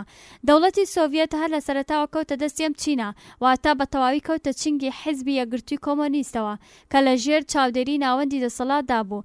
ئامانجەکانی ئەم حیزبە هەرە و ئامانجە مارکسیانە بوو، واتە کەڵگوەرگتن لە هێزی دەوڵەت بوو گواستنەوەی کۆمەلگای سەرمایەداریەوە، کۆمەلگایەکی بێچینایەتی. بەڵام لە کاتی سەرڕەدانی شۆڕشدا هێشتا بنەما مادیەکان نەهاتبوونە ئاراوە، دەبووایە ئامادە بکرابوونایە. مارکس جەختی لەسەر هێزی بەرهەمهێنانی نێو سیستەمی پێشکەوتی سەرمایەداری دەکرد. لە سۆسیالیزمدا دەبوایە ئەم ژێرخانە بەهێز بکرابوایە، چونکە بەرهەمهێنانی مادی بەرز دەکردەوە. با بڕوای مارکس بە بێبوونی ئاستێکی بەرزی مادی بەرهەمهێنانی مادی هیچ هیوایەک بۆ پێکێنانی کۆمەلگایەکی بێچین لە ئارادا نییە. مێژووی حکومەتی سۆڤێت لە ساڵی 1970 بەدواوە مێژووی ئەم تێکۆشانەیە کە بێوچان و بۆ قەرەبووکردنەوەی کەمایەتی و هەروەها ڕاکێشانی خەڵک بەرەو سیستەمی سۆسیالیستی لە ئارادا بووە. هەروەها هەڵێک بە بۆ وەچنگهێنانی پێگەیەک لە نێو جەماوەردا. هەر لە سەرەتاوە ڕێبەرەکان لەوە تێگەیشتن بەوەیان زانی کە پێویستە دیموکراسیەتی بنەڕەتی دابڕێژرێ، قەت ناتوانرێت بۆ هەمیشە پشت بە چینێکی پێشڕەو ببەسترێ. چینێک بەتەنیا ناتوانێت ئاڵوگۆڕ بەسەر کۆمەلگا بێنێ. بەم حاڵە ئەگەر بڕیاری کۆمەلگا بگۆدرێ، پێویستە زۆربەی جوتیارە دواکەوتەکان بە سەردەمی مۆدێرن بگەن و بەشی گەورەی چینی کرێکار لە شێوەی بەرهەمهێنان و بەکارهێنان بێنە دەرێ و بەرەو دروستکردنی کەرسە سەرمایەکانیان پێویست هان بدرێن، چونکەوەها سەرمایەک زامنی ستاندارێکی بەرزە بۆ بەرهەمهێنان. لە ئاکامدا حکومەتی سۆڤێت هەنگاوێک لە چەمکی دیموکراسی مارکسیستیدا دوورکەوتەوە. ئەم حکومەتە لە جێوەی لە دیموکراسی چینایەتیەوە دەست پێ بکە، دەبوایە لە حکومەتێکی پێشڕەو دەستی پێ بکردبایە و ناچار بوو بۆ گەیشتن بە کۆمەلگایەکی بێچین و خاوەن توانستی بەرهەمهێنانێکی بەرز هەوڵ بدا و لە هەمان کاتدا مەودا و کەلەبەری نێوان حکومەتی پێشڕەو و دیموکراسی پرۆلیتاری کە مارکس وەکو یەکەم قۆناغی دوای شۆڕش پێشبینی کردبوو پڕ بکاتەوە. لێرەدا بە ئەم هەموو گۆڕانکاریە تیۆری پراکتیکانەی یەکێتی سۆڤێت لە دووچۆی ئاڵوگۆڕە جیهانیەکاندا بخەینە بەر لێکۆڵینەوە. ئێستا وێ دەچێت ئەوان لە ڕووی مادیەوە بەسەر هێڵی گەیشتن بە کۆمەلگای بێچینایەتی بڕۆن. ڕوانگەی زاڵ لە ڕۆژئاوا بۆ ماوەیەکی دوور و درێژ ئەوە بوو کە ڕێبەران سۆڤێت مەبەستی سەرەکی خۆیان فەرامۆش کردووە. هەنووکەم ڕوانگەیە لە حاڵی گۆڕاندایە، چونکە ئێستا ڕوون بۆتەوە کە تەنانەت ئەگەر هیچ شتێک بێجگە لە پاراستنی بەردەوامی مانەوەی سیستەمی سۆڤێت و دەسەڵاتداری ڕێبەرانی لە بەرامبەر هەڕەشە و مەترسیدا نەبێ. ئەوان ناچار دەبن بەرەو ئامانجە نابراوەکان بڕۆن، چونکە بە سەرهەڵدانی دۆخێکی نوێی تەکنەلۆژیای سەربازی تەنیا ڕێگایەک بۆ سۆڤێت بەدی دەکرێت بۆ ئەوەی هیوای بەمانەوەی دەسەڵاتی خۆی هەبێ. ئاویش پەرەپێدانە بە جێگیرکردنەوەی لە سەرانسەری جیهاندا، نەک ئەوەی پشت بە چەک و چۆڵی و پێشکەوتوو هێزی سەربازی ببەستێ. هەروەها جێکردنەوەی سۆڤێت لە نێو چینی کرێکارانی وڵاتە پێشکەوتەکان و وڵاتانی تازە گەشە سەندوی ئەفریقیا و ئاسیا بەسراوەتەوە. بەوە تا چەنە سیستەما ئادیای خۆی بەرجەستە کردو واتە کۆمەلگایەکی بێچینی دروست کردووە. ئەم ڕاستیانەیە کە ڕۆژ لەگەڵ ڕۆژ بۆ ڕۆژاوا زیاتر هەست پێ دەکرێت و بە قۆناغی چاپیاخشانەوە گەیشتون. چاوخشاندنەوە بەم ڕوانگە تا چەندین ساڵ لەمەو پێش سەرنجڕاکێشە و لایەنگیری زۆری هەیە. سیستەمی سۆڤێت تەنیا جۆرە سیستەمکاریەکی ڕاهەیە کە ڕێبەرانی حیزبێکی دەستەبژێر بەڕێوەی دەبن، بەڵام ئەو پرسیارەی دەبێ بیکەین ئەوەیە: ئایا دەتوانین بە دروستی و بە تەواوی حکومەتی پێشڕەو بڵێین دیموکراتیک، تەنانەت ئەگەر بە مانای کلاسیک و نالیبرالیش بێ؟ ناتوانێت هیچ وەڵامێکی سادە و سانە بۆ ئەم پرسیارە بدرێتەوە. لە کردەوەدا وەڵامدانەوە بەم پرسیارە پەیوەندی بەوەیە کە ئێمە دیموکراسی تەنیا بە سیستەمی حکومی بزانین یان وەک جۆرێک لە کۆمەلگاکان لێکی بدەینەوە. ئەگەر دیموکراسی چ لە مانای تایبەت و چ لە مانای بەربڵاوی خۆیدا بە سیستەمی حکومی بزانین، دەبێ وەکو سیستەمێک چاوی لێ بکەین کە تێیدا زۆربەی جەماوەر چاودێری دەسەڵاتدارانی حکومەت و هەروەها کەسانێک کە دوایین ڕاوبۆچوونی سیاسی دەردەبڕن هەڵبەت زۆرینە بێجگە لە چەند بابەتێک وەکو دانیشتنی ئانجومەنی شار بەم چەشنە کۆبوونەوە بچووکانە ناتوانن بۆ هەمیشە حکومەت بکەن. تەنانەت ئەم فۆرمولەش تەواو ڕوون و ئاشکرا نییە و لێڵ و شاراوەیە. چاودێریکردنی ڕاستەقینە دەبێت تا چڕادەیەک بێ. چاودێری دەبێت لەکوێی ئەم پۆڵینکردنە بەرینەدا بێ. ئایا هەموو بەرپرسێکی ڕسمی لەسەر ترینەوە بۆ نزمترین پلە دەبێت ڕاستەخۆ هەڵبژێدرێت و بە شێوەی ساڵانە یان ڕۆژانە وەڵام دەربێ؟ ئایا ئەوان تەنیا دەبێت نوێنەری هەرێمەکانی خۆیان بن و هیچ چەشنە اختیارێکیان لە ڕاوبۆچین ڕاستەخۆ نەبێ؟ ئەم چەشنە چاودێریکردنە چاودێریکی ڕاستەقینەیە، بەڵام وها چاودێریەک بە هیچ شێوەیەک جێگای ئەرک و کارە حکومیەکان ناگرێتەوە یان لایەنێکی ترەوە. ئایا ئەوە بەسە کە تەواوی دەسەڵات لە ڕێبەرێکەوە سەرچاوە بگرێت کە بۆ خۆی دەسەڵاتی هەڵبژاردنی دەوری وەچن کێناوە و ئەویش تەنیا بەم پرسیارە کە پشتیوانی ڕێبەری خۆتانن؟ ئێمە هەموو دەڵێن کە ئەم چەشنە چاودێریکردنە تەواو بەس نییە. چاودێری و بەشداری ڕاستەقینەی زۆربەی جەماوەر دەکەوێتە شوێنێک لە نێوان ئەم دوو جۆرەدا. ئەگەر سەروەری زۆرینە بەڕاستی مانای هەیە، لایەنی کەم ئەم زۆرینەیە دەبێت بتوانێت ویستی خۆی بێنێتە ئاراوە و جێبەجێ بکە. بەڵام ئەم بابەتە ئێمە تووشی گرفتێکی بنەڕەتی دەکا کە لە گشت قۆناغەکانی شۆڕشدا حاشا هەڵنەگرا. ئەو شتەی دۆخی مێژووی دەکاتە دۆخی شۆڕژگێڕانە و پڕگۆڕانکاری هەبوونی باوەڕێکی گشتیە لەسەر ئەم بنەمایە کە سیستەمی ئێستایان پەیوەندی دەسەڵاتی نێوان جەماوەر و حکوومەت تا ڕادەیەک زیان بە مرۆڤایەتیەوان دەگەێنێت. ئەم باوەڕە هەر بۆ ڕادەی کە لە شۆڕشە گەورەکانی لیبرالیدا وەکو شۆڕشی سەدەی 17 بەریتانیا و شۆڕشی سەدەی 18 فەڕەنسا کاریگەری هەبوو متمانەی پێدەکرا لە شۆڕشە نالیبراریەکانی سەدەی 20میشدا هەر بەم شێوەیە. ئەگەر ئێوە وەکو بەدیهێنەرانی ئەم شۆڕشانە پێتان وایە کە پێکاتێک کۆمەلگا و دەسەڵاتانەی بەسەری دازاڵا سوکایەتی کردووە بە مرۆڤایەتی خەڵکو ئەوانەشی کۆیلە کردووە، پێشی بەناسینی حەقیقەتی مرۆڤایەتی ئەوان گرتووە، ئێوە چی دەکەن؟ چۆن کۆمەلگایەکی سوکایەتی پێکراو دەگۆڕدرێ؟ ئەویش بەدەستی کەسانێک کە خۆیان سوکایەتیان پێ کردووە. ئەمە گرفتێک بوو کە نەتەنیا لیبرار و ڕادیکاڵەکان بەڵکو کۆنە پارێزەر و ریفۆرمخوازان لە ئەفلاتونەوە حتا ڕۆسۆ لە سێر تۆماسەوە حتا مارکس تووشی هاتوون. بەم پێناسەیە میلەتی سوکایەتی پێکراوە و نەتەوەیە کە بە شێوەیەکی کۆ ناتوانێت چاکسازی لە خۆی بکە، ناتوانێت چاوەڕوانیمان لێبێ کە لەسەر پێی خۆی ڕاوەستێ. لەو وەڵامانەی کە لەلایەن گەورەترین ریفۆرمخواز سیاسەکانەوە لە کۆنە پارێزەرترین حتا ڕادیکالترین بۆ ئەم پرسیارە دراوەتەوە. تەنیا لەسەر ڕێبەریەکە ڕووناکبیرانە یان ئەخلاقی هەمیشەیان کەمتر پێداگیری کراوە.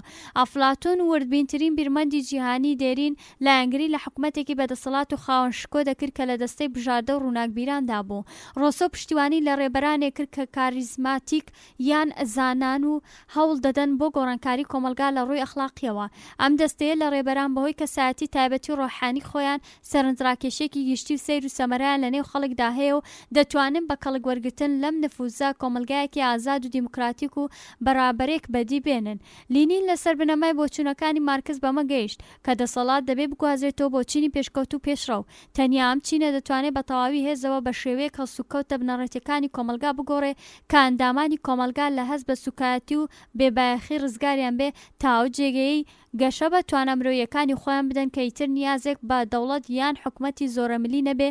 هەر کام لەم ڕێگەیانە پڕمەینەترین لە ڕاستیدا هیچ شتێک ناتوانێت زەمانەتی ئەوە بکە کە حکوومەتی دەستەبژێرەکانی ئەفلاتۆن یان ڕێبەرە زانەکان کاریزماتیک ڕۆسۆ و پێشڕەوانی لێنین دەسەڵات لە خزمەتە و ئامانجانە دابنێن کە دەستنیشان کراون.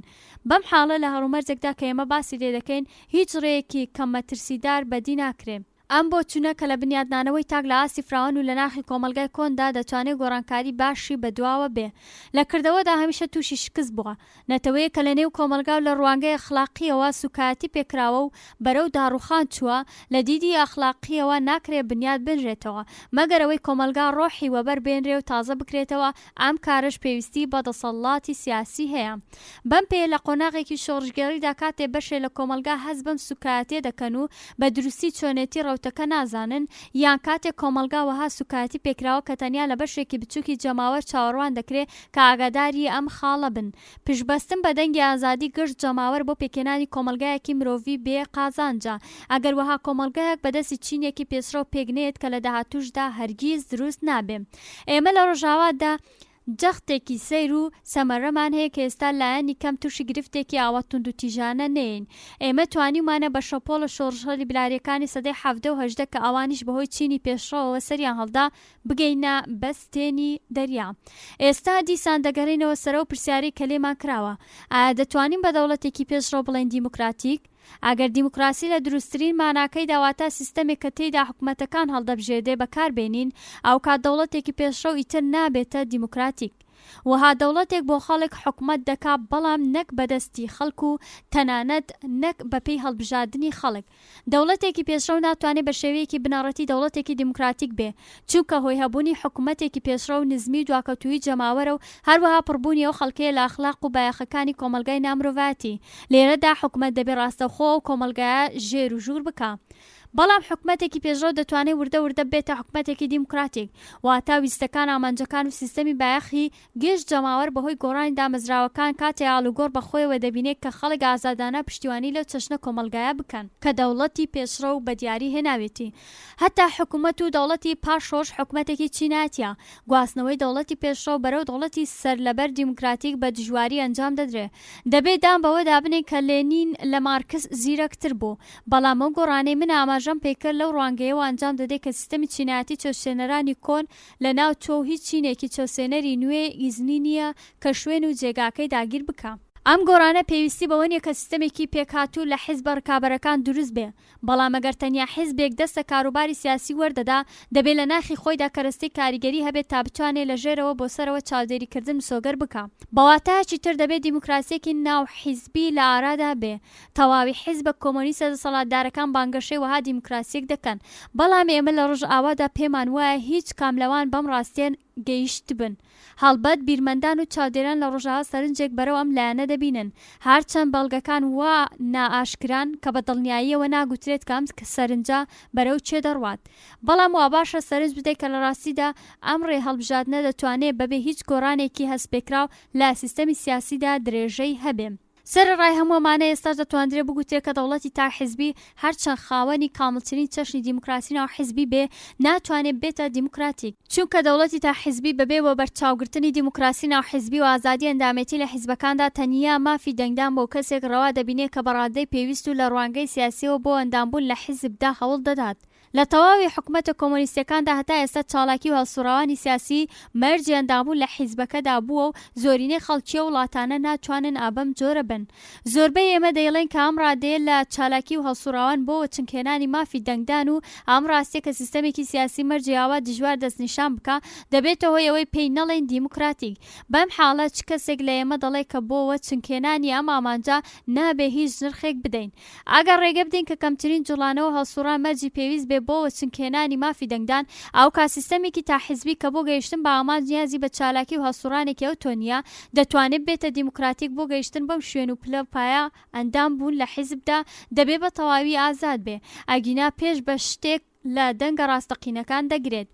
بەم پێیا پێدەچێت کە دەوڵەتی تا حیزبیش لە بنەڕەتدا دەتوانێت بێتە دیموکراتیک، تەنانەت لە چەمکی ڕاستەقینەی وشەدا بەو مەرجەی یەکەم دیموکراسیەکی تەواو لە ناو حیزبدا هەبێ، دووەم ئەندامبوون لە حیزبدا ئازاد بێ، سێیەم مەرجی بەشداری و چالاکی و هەڵسوڕان لە حیزبدا لە ڕادەی توانە و چاوەڕوانی خەڵکی مامناوەندیدا بێ. تا ئەو کاتێک کۆمەلگا لەسەر بناغی چینەکاندا ڕژراو بێ، دوو مەرجی ناوبراو کە لە سەرەتاوە مەژەیان بۆ کراوە بەڕێوە ناچن و مەرجی سێهەمیش بۆ بەئاکام گەیشتن نیازی بە تێپەڕینی زمانێکی زیاتر هەیە. وێ ناچێت کە ئەم سێ مەرجە تا ئێستا لە هیچ کام لە وڵاتە کۆمۆنیستەکان بەئاکام گەیشتە بن، هەرچەند دەبێت دام بەوە دابنین کە ئێمە ناتوانین مەرج و پێوانەگەلێک بۆ سەنگاندنی ڕاستی درستی چینایەتی و چۆنێتی ئەم چەشنە حکومەتانە دەستنیشان بکەین. ئێمە بە پرسیارەوە دەست پێ دەکەین کە ئایا حکومەتی پێشڕەو بە پێی وێنەی لینینیش دەتوانێت بێتە دیموکراتیک؟ وەڵامی من نابوو. من ئەو مەرجانەم شی کردەوە کە حکومەتێکی پێشڕەوی تاک حیزبی دەکاتە دیموکراتیک، هەروەها گوتم کە ئەم مەرجانە هێشتا بەکردەوە خۆیان نیشان نەداوە، بەڵام دەبێت لە بیرمان بێ کە ئەم مەرجانە تەنیا کاتێک پێویست بێ کە مانای ڕاستەقینەی دیموکراسیمان لەبەر چاو بێ. هەروەها دەبێت سەرنج بدەین کە بێجگەرە چەمکی نابراو مانایەکی مێژووی لە دیموکراسی هەیە کە ئەویش باوەڕپێکرا و یاساییە. بەگشتی دیموکراسی بە مانایەکی بەرینتر لە سیستەمێکی حکومەتی دەگوترێت لەم مانایەتە دیموکراسی هەڵگری ئەو بۆچوونانەی وەکو یەکسانی مرۆڤەکان و ئەم یەکسانیە بە دەرفەتی وەک یەک بۆچوونە سەر لە پلەداری چینایەتی دیاری ناکرێ، بەڵکو ئاماژە بە چەمکێکی گشتی تر دەکا. بەواتایەکی تر بەرابەری ڕوو دەکاتە ئەو ئاستەی کە هیچ چینێک کۆمەڵاتی نەتوانێت چینەکانی تر بچەوسێنێتەوە خۆیان بەهۆی ئەوانەی درێژە بە ژیان بدا. ئەگەر دیموکراسی لەم چەمکە گشتگیرەدا و بەرچاو بگیرێت، ئەو کات بانگەشەی حکومەتە پێشڕەوەکان لایەنێکی تر بە بەخۆوە دەگرێت لە هەر شوێنێکدا هەڵومەرج بەو شێوەیە بێ کە ڕۆیش بەرەو وەها کۆمەلگایەک بێزگە لە ڕێگەی زالبوونی چینێکی پێشڕەو دەستەبەر نەکرێ ئەو کاتەتا ئەم چینە بە ئامانجەکانی خۆی وەفادار بێ دەتوانین بەم حکومەتە بڵێن دیموکراتیک بەگشتی حکومەتە کۆمۆنیستەکان پانگەشی دیموکراسی دەکەن ئەم بانگەشەیە هەم بە مانای سەرەکی و هەم بە مانە دیاریکراوەکەیەتی بە بۆچوونی منە ئەمە هەڵەیە ئەگەر ئەم حکومەتانە بە بۆچوون و ڕۆژاواییان بە دروستی و بەپێی دیموکراسی گشتگیر و گشتی هەڵدەسەنگان باشتر کاریان دەکرد بەم پێیە حکومەتە کۆمۆنیستەکان کاتێ بە قۆناغی ڕاستەقینەی دیموکراسی دەگەیشتن دایانتوانی بانگەشەی حکومەتێکی دیموکراتی بکەن و دەوڵەتانی تریش لەم ڕوانگەیەوە قبوڵیان دەکردن بەڵام کاتێ حکومەتە کۆمۆنیستەکان دەستیان بەکارکردن لاریان لە بۆچوونی گونجاو و پۆزتیڤەکانی ڕۆژئاوا نەکردەوە چونکە ئەوەی ڕۆژئاوا گەڵاڵەی بۆ داڕشت بوو ئەوان نەیان دەتوانی خۆیانی لەگەڵ ڕێک بخەن ئێستا چەند هۆیەکی پتە و نوێ هاتووەتە ئاراوە و پێکەوە ژیانی هێدی و ئارامی کردۆتە پێداویستیەک ڕەوانگەی ئەوان بۆ ڕۆژاوا ئاڵوگۆڕی بەسەر داهاتووە و سەرنج دەدەنا بۆچوونە باشەکانی ڕۆژئاوا هەنووکە ئەوان بەو شوێنەوارە زیانهێنەرەیان زانیوە کە بەهۆی پێداگیری یەکلایەنە لەسەر دیموکراسی کۆمۆنیستی دروست بووە ئەم کاریگەریە زیانهێنەرانە تەنیا لە کاتێکدا ساغ دەکرێتەوە کە دەوڵەتە کۆمۆنیستەکان دەستە بانگەشەی دیموکراسی تایبەت بە خۆیان هەڵگرن و نمونەی گشتگیری دیموکراسی قبول بکەن خۆشبەختانە هەڵومەرجی نوێی نێونەتەوەی واتە پێکەوە ژیان جوڵانەوەی ئەوانی لەنێو ئەم ئاراستەیەدا ئاسان کردووە ئەم بە 6 بە کۆتا هات دیموکراسی نالیبراری ناوچە گەشە نەکردووەکان قۆناغی هاوچەرخ شاهدی سەرهەڵدانی بارودۆخێکی نوێ لە چەند شوێنی جیهاندا کە پێی دەوترێت جیهانی سێیەم ئەو ناوچانە واتە ئاسیا و ئەفریقا لە کلتوری سیاسی ئێستادا بەو ناوچانە دەگوترێت کە تازە سەربەخۆییان بەدەست هێناوە یان لە حاڵی گەشە سندندان ئەو وڵاتانەی نێومان هێنان لە هیچ کات لە دوو بەرەی کۆمۆنیزمی و سەرمایەداری نین گشت شوێنەکانی ئەم دوو کیشوەرە ئاسیا و ئەفریقا هەر بەم شێوەیەن هەڵبەت ئەمە بێجگە لە چین کۆریای باکوور و ڤێتنامە کە لەم 20 ساڵەی دواتردا نەتەوەکانی جیهانی سێیەم لە چنگی دەوڵەتە داگیرکەرەکان ڕزگار بوون و لە ڕێگەی شۆڕژ یان بەهێمنی و هێور بەسەر بەخۆی گەیشتون لەم دوو حاڵەدا ئاڵگۆڕی وەها گەورە و بەرچاو کە دەتوانین نێوی شۆڕشی لەسەر دانین ئەم شەوشانە زۆرجار لە ڕێ بزوتنەوەی ڕزگاری خوازی خەڵکی و ڕێبەری کەسانێک ئەنجام دەدرێت کە بەهۆی ڕوانگەی خۆیان بۆ داهاتوو توانیویانە لە نێو جەماوەردا شوێن و پلەیەکی تۆکمەیان هەبێ و بەشێک لەم ڕوانگەیان نەک هەمووی وێنەیەکی دیموکراسیە مانایەم چەشن دیموکراسی چییە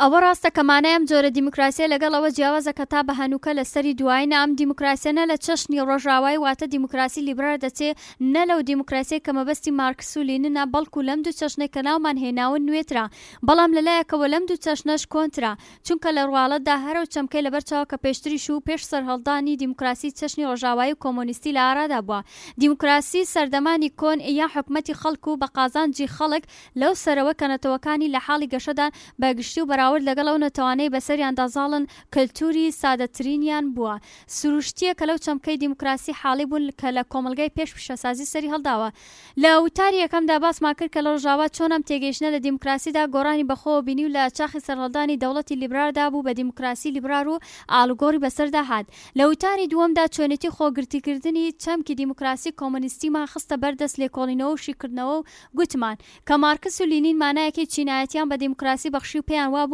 کە لە دوو قۆناغی پێشرە و پێشکەوتودا دیموکراسی چینایەتی و سەرجەمی کۆمەلگەی مرۆڤایەتی وەخۆ گرتووە بەڵام تێگەیشتنی نەتەوەکانی جیهانی سێم بۆ دیموکراسی لە چاو دوو چەشنی کۆمۆنیستی ڕۆژاوایی لیبرال لە دیموکراسی چەشنی کۆن نزیکترا ئامەش بەهۆی هەستی ڕزگاری خوازی لە چنگ داگیرکەران و وەچنکێنانی سەربەخۆیی و ئازادیە دیموکراسی جیهانی سێم هیچ کام لە تایبەتمەندی تاخوازیە لیبرالیەکانی ڕۆژاوای قبول نەکردووە هەروەها نیشانەیەکیش لە دیموکراسی چینایەتی مارکسی تێدا نابیندرێ بۆ ئەوەی باشتر بتوانین دیموکراسی چەشنی جیهانی سێم بناسین پێویستە لایەنگەلێک بناسین کە ئەم میلەتانە لە دوو چەشنی دیموکراسی ناوبراویان وەرگرتووە یان لە خۆیان دوورخستۆتەوە لە وڵاتانی جیهانی سێمدا بنچینەی دیموکراسی بەم شێوەیە دامەزراوە زۆربەی ڕێبەرە سیاسیەکان ئەوان لە ڕۆژاوا لایەنی کەم لەسەر بنەمای نەریتە ئەوروپیەکان خوێندویانە ئەوان لەگەڵ هەردوو تیۆری مارکسیزی و لیبرالی ئاشنان و تیۆری تایبەتی خۆیان بە کەڵک ڕەهەندە مێژوویەکانی ڕابردوو ئێستای بارودۆخی تایبەتی نەتەوەی خۆیان بەراورد بکرێ بۆیە پێویستە لە نێو تیۆرەکاندا نەتەنیا لایەنی قبولکراو یان ڕەتکراو هەڵبژێرین بەڵکو دەبێ هۆکاری ئەم کارە بە دروستی دەستنیشان بکەین بەم شێوەیە لە بەردەوامی خۆراگری تیۆری دیموکراسی نێو جیهانی سێهەمی تێدەگەین پێش هەموو شتێ دەبێ بڵێن کە وڵاتە تازە گەشە سندوەکان بە گشتی دیموکراسی لیبرالی ڕۆژئاوایان ڕەت کردوتەوە. بەم پێیا دیموکراسی جێگەی مەبەستی ئەوان لە چەشنی تاخوازی لیبرالی نییە و ئەگەر وابووایە سیر دەبوو. کۆمەڵگەی داڕێژراو لەسەر پەیوەندی ڕکابەری ئاسایی بازار کە شوێنی سەرەڵدان و گەشەی دەوڵەتی لیبرالی ڕۆژئاواییە لای نەتەوەکانی جیهانی سێیەم نامۆیە. بە بۆچوونی ئەوان وەها کۆمەلگایەک لە دەرەوە لەسەرەوە بەسەر ئەواندا سەپاوە. پێکاتەی سونەتی و کۆمەلگایانە و کەلتوری زاڵ بەسەر ئەواندا کە کەلتورێکی تەقلیدیە بەگشتی لەگەڵ ڕکابەری ئاشنایە ئەوان لە دارایی کۆکردنەوە بایەخێکی زاتیان نەدەدی و قازانجی تاکە کەسیان بە شتێکی بێمتمانە و نادروست دەزانی. بەرابەری و یەکێتی هەروەها بەرابەری لە ناخی کۆدا لە چاو ئازادی تاک بایەخی زیاتری هەیە. بەم شێوەیەش ڕکابەرایەتی سیاسی وەکو ڕکابەرایەتی ئابووری ڕەت دەکەنەوە و بەم هۆیە لەم چەشنە کۆمەلگایانەدا بناغی سیستەمی حیزبە سیاسی بەرهەڵسکارەکان زۆر لاوازن. لە بەشێک لە وڵاتانەی کە لە حاڵی گەشەدان هێشتاش بە چینایەتیکردنی کۆمەلگا لە چەشنی خێڵەکی و ئاینیە کە لەسەر یەکگرتووی نەتەوەی پێدا دەگرێ و بانگەوازی بۆ دەکات.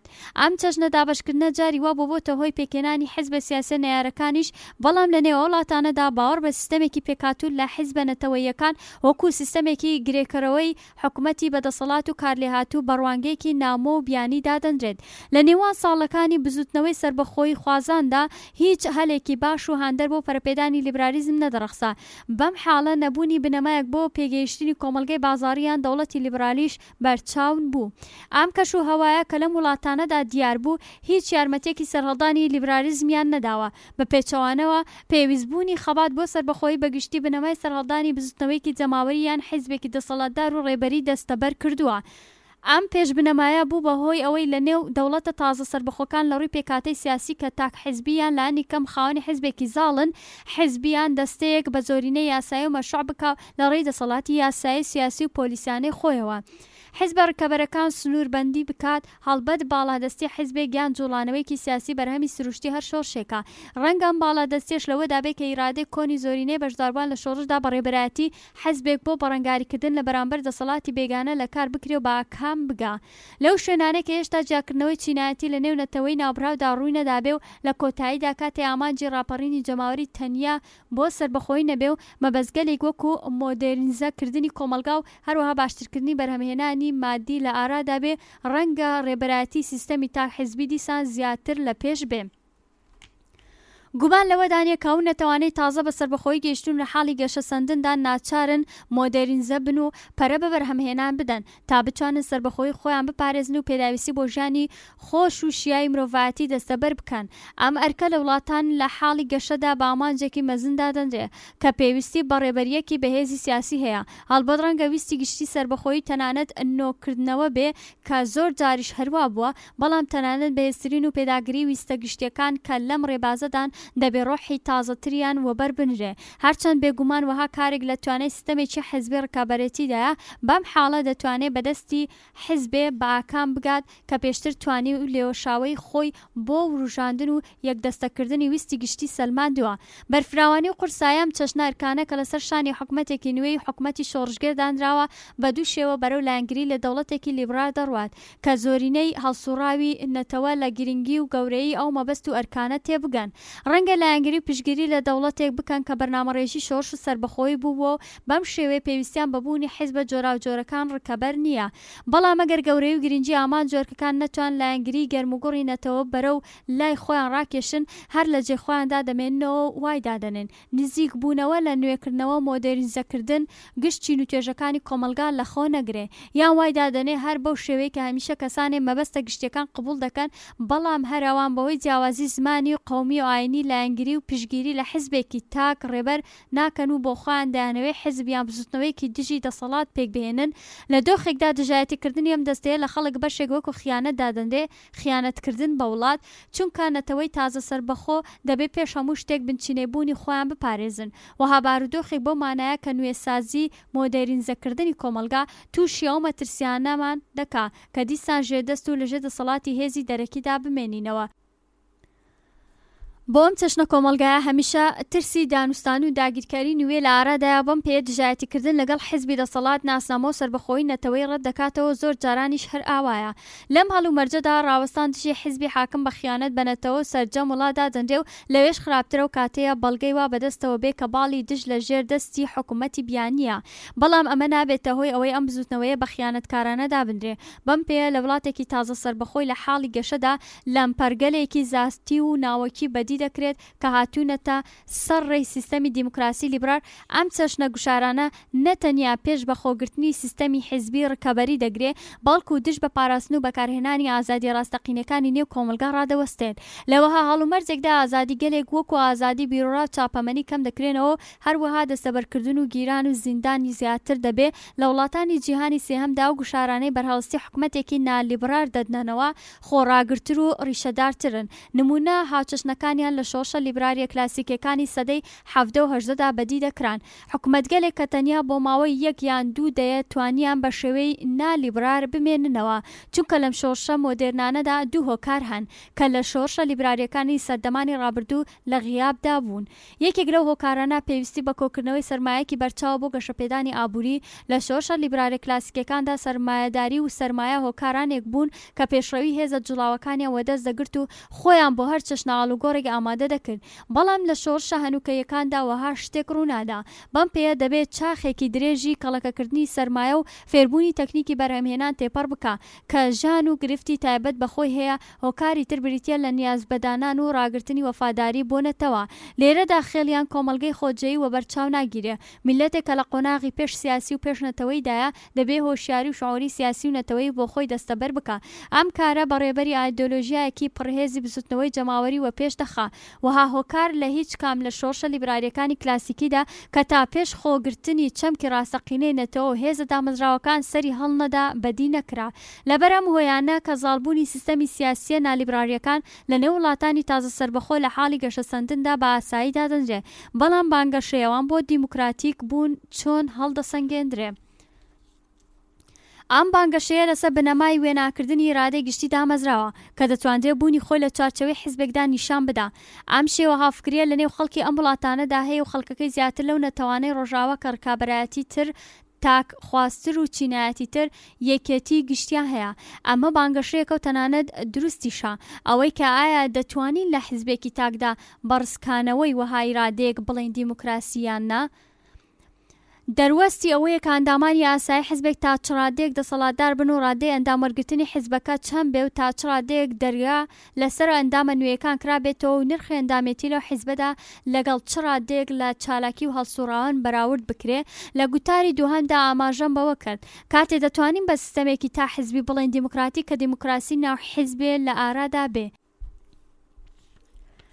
ئەندامەتی لە حیزبدا ئازاد بێ و بەشی هەر کەسێ لە هەڵسوڕاوی حیزبی کەمتر لەو نرخە نەبێ کە دەیدا گوتمان ئەمانە مەرجگەلێکن کە دەبێ پێش گواستنەوەی حکومەتی شۆڕژگەر پێشڕەو بەرەو حکومەتێکی دیموکراتیک دەستەبەر بکرێن هەروەها باسم لەوە کرد کە تا کاتێ حکومەتی دوای شۆڕش هێشتا حکومەتی چینایەتیە ئەم مەرجانە مسۆگەر ناکرێت بەم باسانەی کە تا بە ئێستا کراون و بە سەرنجدان بۆ باردۆخی کە بەسەر وڵاتانی لە حاڵی گەشەدا زاڵە بەم ئاکامە دەگەین کە لەم وڵاتانەدا خودیان پێش مەرجانە لە پێش وڵاتە کۆمونیستەکاندا ئامادە کراون هەڵبەت نابێت چاوەڕوان نەکرێت چونکە لەم وڵاتانە شۆڕش خەباتیەکی چینایەتی نەبووە بەم پێوە بەگشتی حکومەتەکانی دوای شۆڕشیش چینایەتی نابن لە ڕاستیدا حکومەتە نوێیەکان بەرهەمیەوە بزوتنەوە جەماوەریانە بوون کە بە ڕێبەرایەتی هێزێکی پێشڕەو پێکاتون بەڵام ئەم هێزە پێشڕەو یان ڕێبەرە بەو ڕادەیە کە لە بزوتنەوە کۆمونیستەکاندا لە جەماوەری خەڵک خۆی دوور خستۆتەوە لە زۆربەی کۆمەلگا گیانە بۆتەوە پەیوەندێکی پتەوی لەگەڵ ئەواندا هەبووە هۆیەکەشی ئەوەیە کە ئاسی چینەکان جیاواز بووە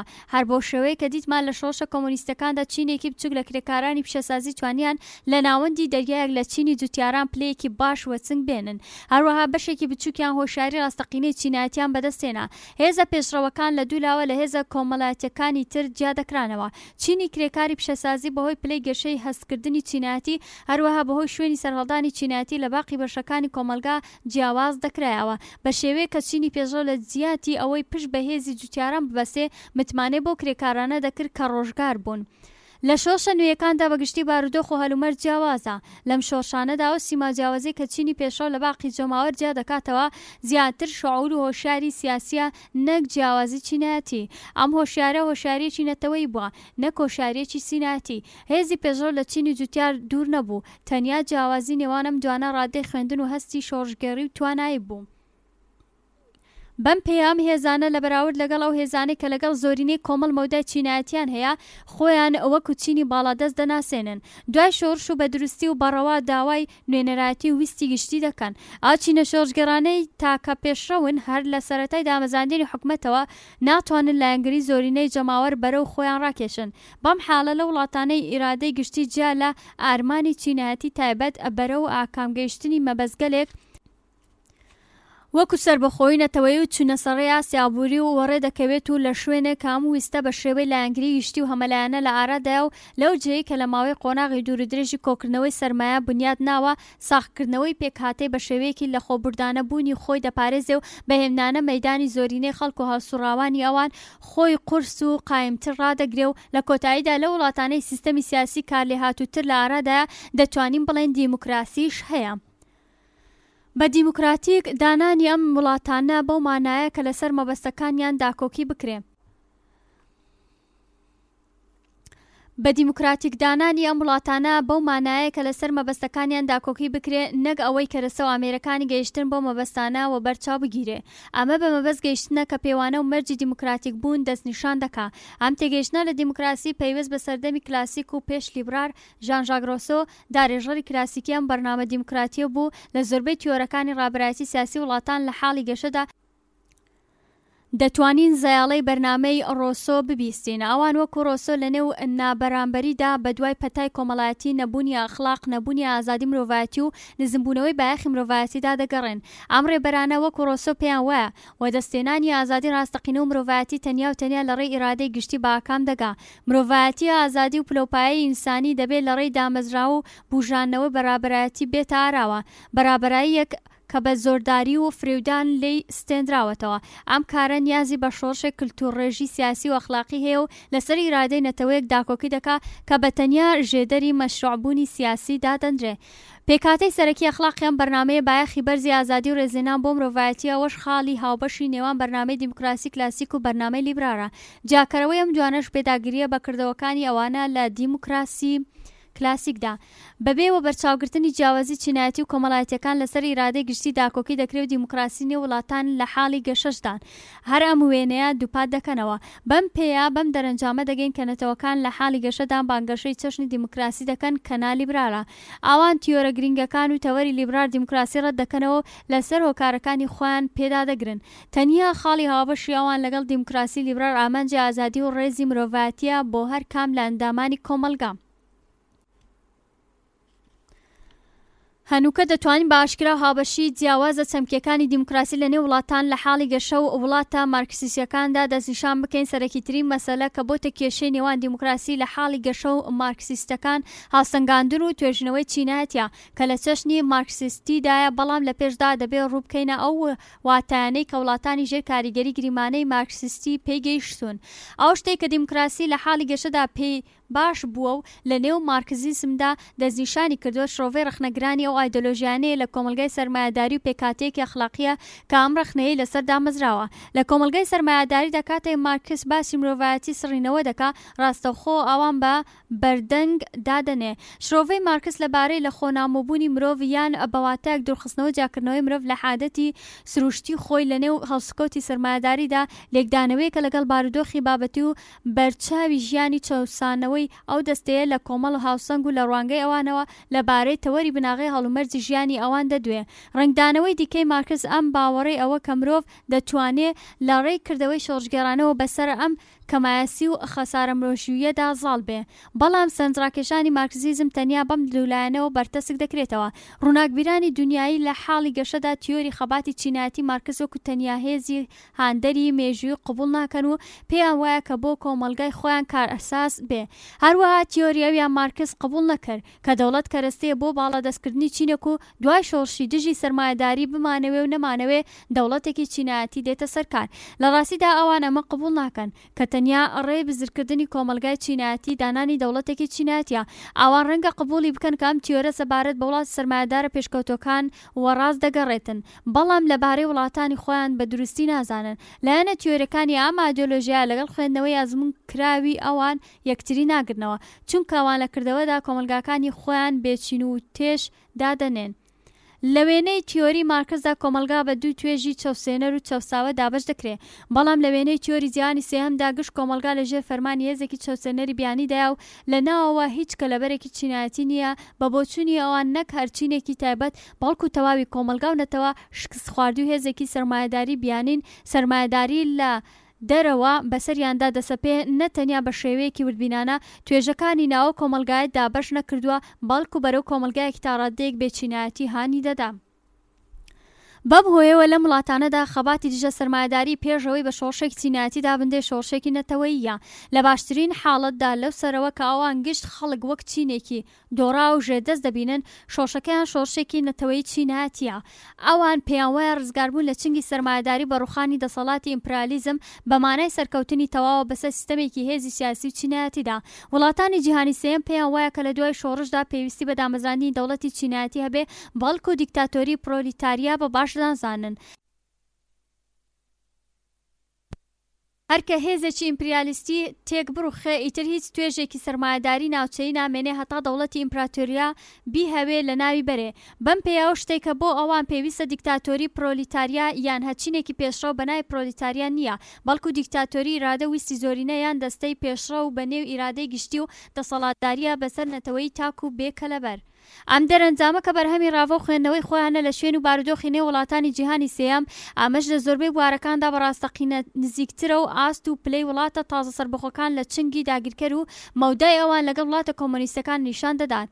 بەرنامەی کۆمۆنیستی و بزوتنەوە کۆمۆنیستەکان تەنیا لەو شوێنانەدا دەتوانن خۆیان نیشان بدەن کە بنەمای بابەتی زەینی باشیان هەبێ، واتە لە وڵاتانێکدا کە دژایەتی چینایەتی یان ڕکەبەری چینایەتی بەرچاوە لە ئاکامدا ئەم بەرنامەیە بۆ ئەو هەرێمانە بەکارهێنرا کە کێشەی چینایەتی بەڕاستی تیاندا لە ئارادا بوو یان هێزە بارهاتووەکان لەم ڕێبازەدا ڕێکخرابوون. ئەم بەرنامەیە بە ئاشکرایی و ڕاستەخۆ لەسەر وڵاتانێک بەڕێوە دەچێت کە هیچ دابەشکردنێکی چینایەتیان بەخۆوە نەبینیوە، بەڵام دەبێت سەرنج بدەین کە ئەم کێشەیە لە ئاکامی کردەوە هێزە بیانیەکان ڕەنگە لە نێوچینەکانی وڵاتان لە حاڵی گەشەدا سەرهەڵ بدا، هەر بەو شێوەیە کە لە وڵاتی ڤێتنامدا شتێکی وا ڕوویدا. لە هەر شوێنێکدا هێزێکی بیانی دوای شۆڕشێکی ڕزگاری دەر یان سەربەخۆیانە ئەگەر بتوانێت دەست بەسەر بەشێک لە بزوتنەوەی جەماوەریدا بگرێ، سیاسەت و مەبەستەکانی خۆی وەگەر بخە، بەڵام ڕێگی لە بزوتنەوەکان نەکوتابێ شەڕی ناوخۆیی دروست دەکات. ئەم شەڕە لە هەمان کاتیشدا وەکو شەڕێکی چینایەتی دێتە بەرچاو، چونکە شەڕی ناوخۆیی بەبێ سەرنجام بەوەی کە بەرەیەکی لەژێر سێبەری بیانیدا بێیان نەبێ بە کێشەیەکی ناوخۆییدا دەنرێت. ئەم چەشنە شەڕە ناوخۆیە لایەنی کەم لە ڕوانگەی لایەنەکەی تردا شەڕێکە لە نێوان کەسانێک کە دەیانەوێت دەسەڵاتی هێزی بیانی بۆ وێنە ئیمپریالیزم و ئەوانەی نۆکەریان لە شەڕگەی ئەم هێزانەدا شەڕ دەکەن بزر بێ، واتە ئەڵقە لە گوێکانی ئیمپریالیزمی تاڵان کرد. ئەم هەڵومەرجە کە دەبێتە هۆی وەها شەڕێک لە کردەوەدا بە کێشەیەکی ناوخۆیی دادەنرێت، لە ئاکامدا دانانی سنووری چینایەتی کە لە بنەڕەتدا نەبووە سەر هەڵدەدا و لە لایەندەرەوەدا دەسەپێنرێ. بەم شێوەیە لە وڵاتانەی وەها شەڕێک ئەزموون دەکەن ئەوێ دەچێت کە لێکۆڵینەوەی چینایەتی مارکسیستی بەکەڵک دێ و بەرنامەی کۆمۆنیستی بە خێرایی قبول دەکرێت، بەڵام ئەمە بابەتێکی بێوێنەیە. لە زۆربەی وێنەکاندا بزوتنەوە سەربەخۆی خوازەکان وەها خێرا پاشەکشیان بە هێزە داگیرکەرەکان کردووە کە ئەم لێکۆڵینەوە چینایەتیانە لە کار کەوتون. بە کورتی باسی جیاوازی چەمکی دیموکراسی نێو کۆمۆنیستەکان وڵاتانی تازە سەربەخۆم کرد، هەروەها سەبارەت بە بانگەشەی دیموکراتیک بوونی دەوڵەتە تاک حیزبیەکان لە هەردوو بواردا دەوام و بانگەشەی ئەوانم لە نێو هەردوو لایەندا نیشاندا.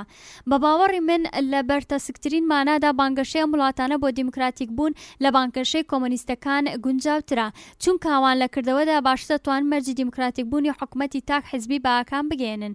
ئەو سێ مەرجە بریتی بوون لە چاودێری نێو حیزبی لە نزمترین پلەوە، ئازادی ئەندامبوون لە حیزبدا، چاوەڕوانی بە جێوگونجاوی حیزب لە هەرسوڕانی ئەنداماندا.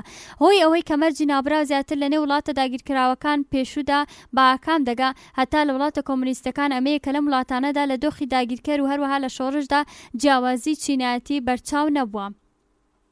بەم هۆیە لە بەراورد لەگەڵ وڵاتە کۆمۆنیستەکان لە نێو وڵاتە داگیرکراوەکانی پێشودا دوای شۆڕش حەز بە دانانی دەوڵەتێکی چینایەتی نەکراوە.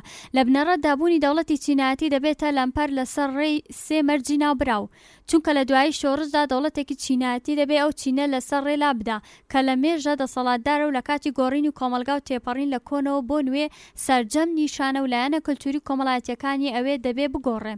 بەڵام بە شێوەیە بەڵبراوتر بانگەشەی دیموکراتیک بوون کە وڵاتانی لە حاڵی گەشە دەیکەن لە چاو بانگەشەی کۆمۆنیستەکان گونجاوتر و باشترە. لە چەمکی گشتیدا دیموکراتیک بوون یان ڕۆیشتن بەرەو کۆمەلگایەکی یەکسان کە تێیدا هەر مرۆڤێک دەتوانێت بە پلەی مرۆڤایەتی خۆی بگا ئەو شتەی نەتەوە تازە سربەخۆکان لە حاڵی گەشەی سەرکەوتوتر کردووە ئەوەیە کە لە نێوانیاندا چینی جۆراوجۆر نەبێ.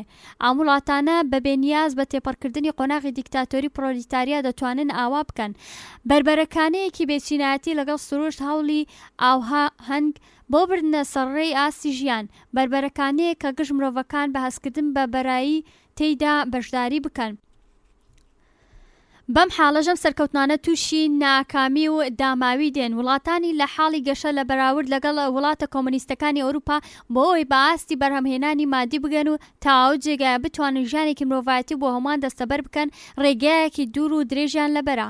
دیموکراسی بەسەرجەم مانەکانیەوە هەر تەنیا نیازی بە بەراوردی و هاوتایی کۆمەڵایەتی نییە، بەڵکو نیازی بە سڕینەوەی هەژاری نەزانی و نەخوێندەواری و پێشگرتن بە مەرگ کە ناساغی هۆکارێتی هەیە. ئەگەر وڵاتانی کۆمۆنیستی لە حاڵی گەشەدا پێکەوە وەها مەبەستگەلێکیان لەبەر بێ دەبێدان بەوەدا بنێن کە دەستەی یەکەم زووتر بە ئاکام دەگا. هەڵبەت ئەوە پێشبینی ناکرێت کە ئەوان تا چڕادەیەک سەرکەوتووتر دەبن. بەراوردکردنی وڵاتانی لە حاڵی گەشە لەو ڕوانگەیەوە کە بانگەشەی دیموکراسی دەکەن بەراوردێکی بێبایەخە. هەر ئەوە بەسە کە تەنیابوونی ئەم بانگەشەیە پێکاتەی واتە پێناسەی پێشووتری دیموکراسی تاوتێ بکەین کە لایەنی هاوبەشی ئەوانە. لەویش گرنگتر هەڵسەنگاندنی هۆکارانێکە کە ئەم وڵاتانەی لەسەر ڕێیەکی جیا لە دیموکراسی لیبرال داگرتووە و ڕادەگرێ. دیموکراسی لیبرال واتە سیاسەتی هەڵبژاردن بۆ هەموو مافی هەڵبژاردن هەیە و لەسەر ڕێی هەڵبژاردن هەموو شتێ بەدی دەکرێت. بەواتایەکی تر هەموو شتێک بێجگە لە کۆمەلگای لیبرال و مافی دەنگی دیموکراتیک ئایدیای دیموکراسی لیبرال بریتە لە مافی دەسەڵاتی بەکارهێنەران. ئێمە بۆ مافە دەنگەی کە هەمانە هەر شتێکی کە بمانەوێ دەیکڕین. وڵاتێکی لە حاڵی گەشە دەرەقەتی ڕاگرتنی ئەم چەشنە دەسەڵاتەی بەکارهێنەر نایە، چونکە لە بنەڕەتدا وەها کەلوپەلێکی سیاسی نییە تاوەکو نیشانی بدا. هەر کەنەتەوەیەکی دواکەوتوو بیاوێت سربەخۆ بێ بە قۆناغێک لە کردەوە دەگا کە زۆربەی هەڵبژاردنەکانی ئەو نەتەوەیە زەوت دەکا. تەواوی هێزی دەوڵەت دەبێت لە ڕێی پەرەسەندنی ئابووری بەکار بهێنرێ. کاتی هەڵبژاردنێکی گەورە بەڕێوە دەچێ پێش بە هەڵبژاردنە گچکەکان دەگرێ کە ناسێنەری سەرەکی دەوڵەتی لیبرالە. دەوڵەتە نوێیەکان ناچوان لە سیاسەتی دوا هەڵبژاردن کەڵک وەربگرن. ئێمە لە ڕۆژئاوادا خودی حکومەت بەکەرەستەیەکی بەکارهێنانی دادەنین.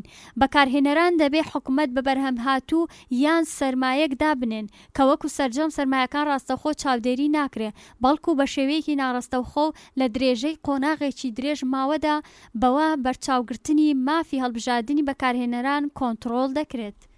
ئەم بە شەش بە کۆتا هات. لیبرال دیموکراسی وەک سیستەمی دەسەڵات تا بە ئێرە لە سێ چەمکی دیموکراسی دوان کە هەر کامیان لە چەشنێکی تایبەت لە کۆمەلگا و لە قۆناغێکی گەشەکردندا پێگەیشتون. دیموکراسی ڕۆژئاوایی کە ئێمە پێی دەڵێن دیموکراسی لیبرال بە مەبەستی بە ئاکامگەیاندنی نیازەکانی کۆمەلگا و ڕکابەری پشبەستوو بە بازار پێک هاتووە. یەکێک لە دوادەستکەوتەکانی کۆمەلگەی بازاڕی دیموکراسی لیبرالە. یەکەم پێویستی وەها کۆمەلگایەک دەوڵەتی لیبرال بوو کە بە دەوڵەتی دیموکراتیک دانەدەنرا. دەوڵەتێکی لیبرال کە دەبوایە لە ڕێی ڕکابەری نێوان حیزبە سیاسەکان وەڵامدەری دەنگدەران بە شێوەی نادیموکراتیک ئیدارە بکرابوایە. مافی دەنجی دیموکراتیک تەنیا کاتێ لە پەنای لیبرالیزمی دەوڵەتیەوە هاتە ئاراوە کە چینی کرێکار پێگەیشت و لە فەزای سەرمایەداری پشبەستوو بە بازار سەری هەڵدا بوو بۆ هاتنە نێو مەیدان و ڕکابەری لە ڕەوتی ڕکابەریدا شوێنێکی بۆ خۆی دیاری کرد. بەم پێیە دیموکراسی لیبرال تاکە دەستکەوتی کۆمەلگەی بازارە سەرمایەداریەکانە کە بە سەرکەوتوویەوە لە حاڵی گەشەدان. لە لێکۆڵینەوەی دوو چەشنی لیبرالدا بینیمان کام دوو چەشنە لە چاو چەشنی لیبرال لە چەمکی سەرەکی دیموکراسی حکوومەتی هەژاران و ستەملێکراوان و هەروەها حکوومەت بۆ هەژاران و ستەملێکراوان نزیکترن، واتە چەمکێکە هیچ پەیوەندێکی لەگەڵ لایەنی لیبرال نییە. گوتمان کە لە ئایدۆلۆژیای کۆمۆنیزمیدا چەمکی نوێی دیموکراسی لە هەمان بۆچوونی کۆنەوە سەرچاوی گرتووە و تایبەت کراوە بە توێژێکی کۆمەڵایەتی و قۆناغێکی مێژووی دیاری کراو. بە واتایەکی تر لە بۆچوونەکانی مارکس و لێنیندا دیموکراسی پێش هەموو شتێک هەمان حکوومەتی پرۆلیتاریان بوو. ئەم چەشنە لە دیموکراسی بە چەشنێک لە دەوڵەتی چینایەتیدا دەندرێ کە بەهۆی شۆڕشی پرۆلیتاریەوە باکام دەگەیشت و ئەرکەکەی تێگڕوخانی چینە دەسەڵاتدارەکانی پێشوو بوو، هاوتەریب لەگەڵ ئەویشدا گۆڕینی دانوستانی کۆمەڵایەتی بەرەو دانوستانێک کە چەوسێنەر نەبوو لە ئاکامدا کۆمەلگایەکی بێ توێژ و بێنیازە دەوڵەتی چینایەتی دانرا. بەم شێوەیە بە بۆچوونی مارکس و لینین تەنیا دیموکراسی چینایەتی دەیتوانی کۆمەلگایەکی سەر لەبەری مرۆڤایەتی دەستەبەر بکە.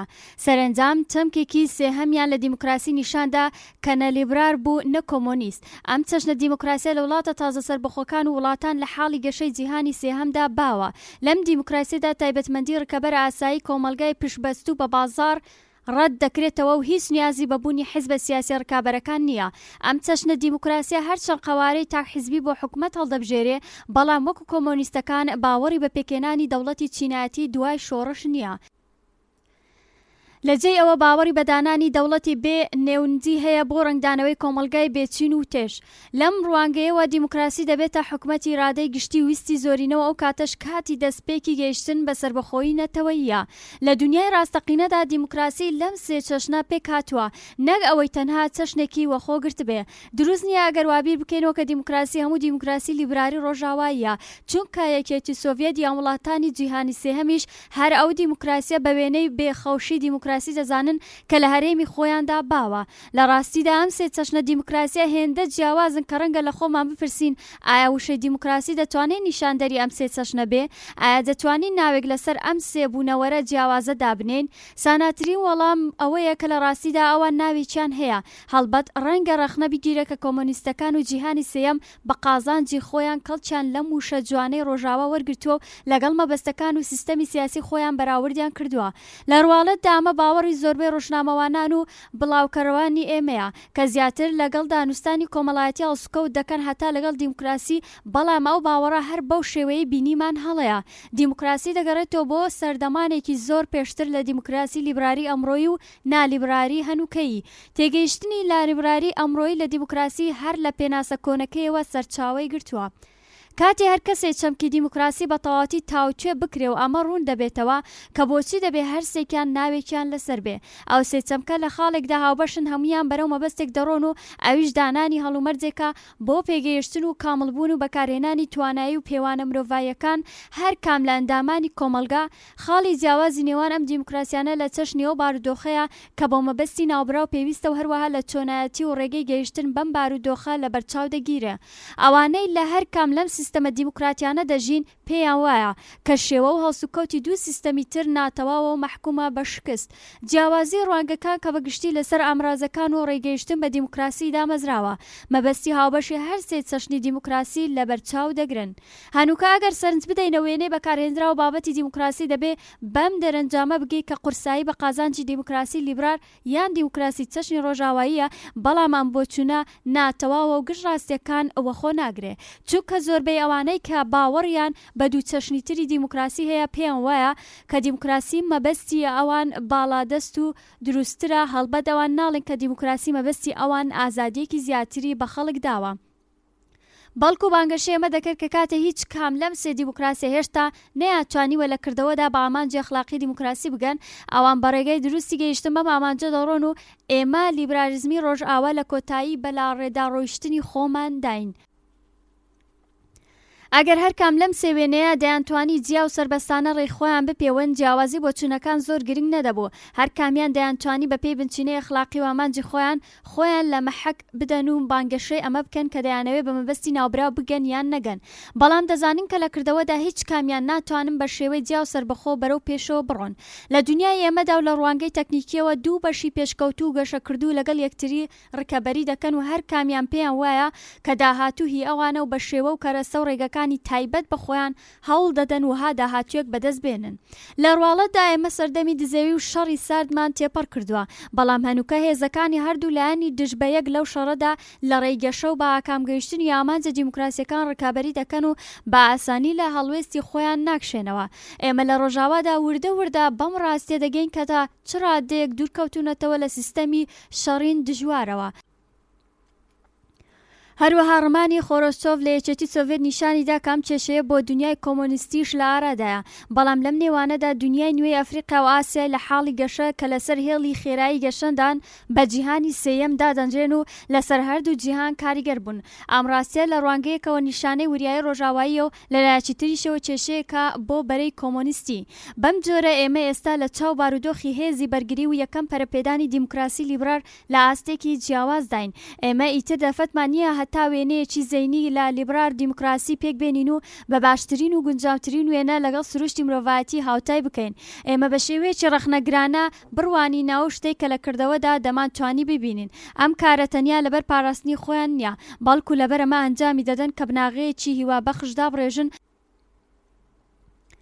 تا بەپێ ئەو بناغەیە تێڕوانینی سەرکەوتووی مرۆڤایەتی خۆمان بەسەرتر و گونجاوتر بزانین.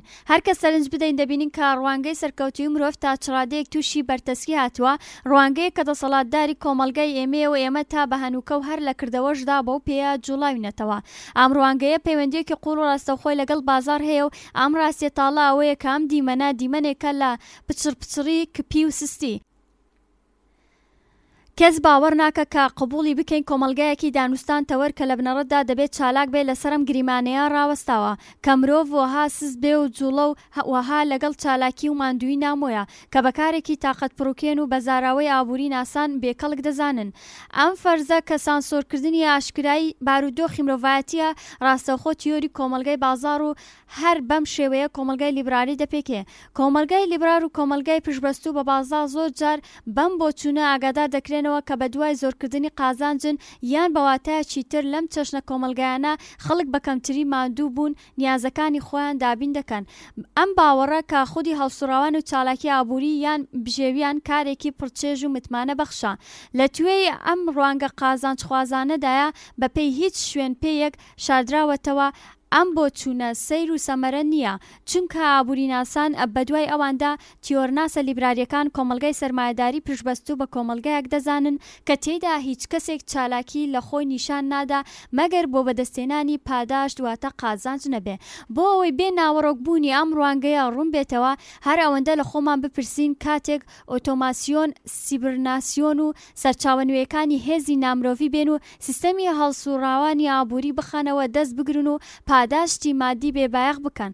ئەو کادێمە چ بکەین؟ بەڕاستی لەو کاتەدا بێچکە لە بەرفراوانکردنی هێزی خۆمان بۆ ئەو هەڵسوڕاوانەی بەڕاستی مرۆڤایەتین یاری پێکەنین، مەشق، فێربوون، داهێنان، بەڕێوەبردننی ژیان بە شێوەی جوانی ناسانە و بە ئاکامگەیاندنی پێویستیە عاتفیەکان خەریکی چ کارێکی تر بین. بەڵام دەبێت چاوبە و ڕوانگە پوچ و بێناوەڕۆکانەدا بخشێنینەوە کە هەنووکە دەسەڵاتداری ژیانمان و لە خۆمان بپرسین کە مانتیقی دیموکراسی لیبرال چۆن لەگەڵ ئەو ڕوانگەیە پەیوەندی دەگرێ.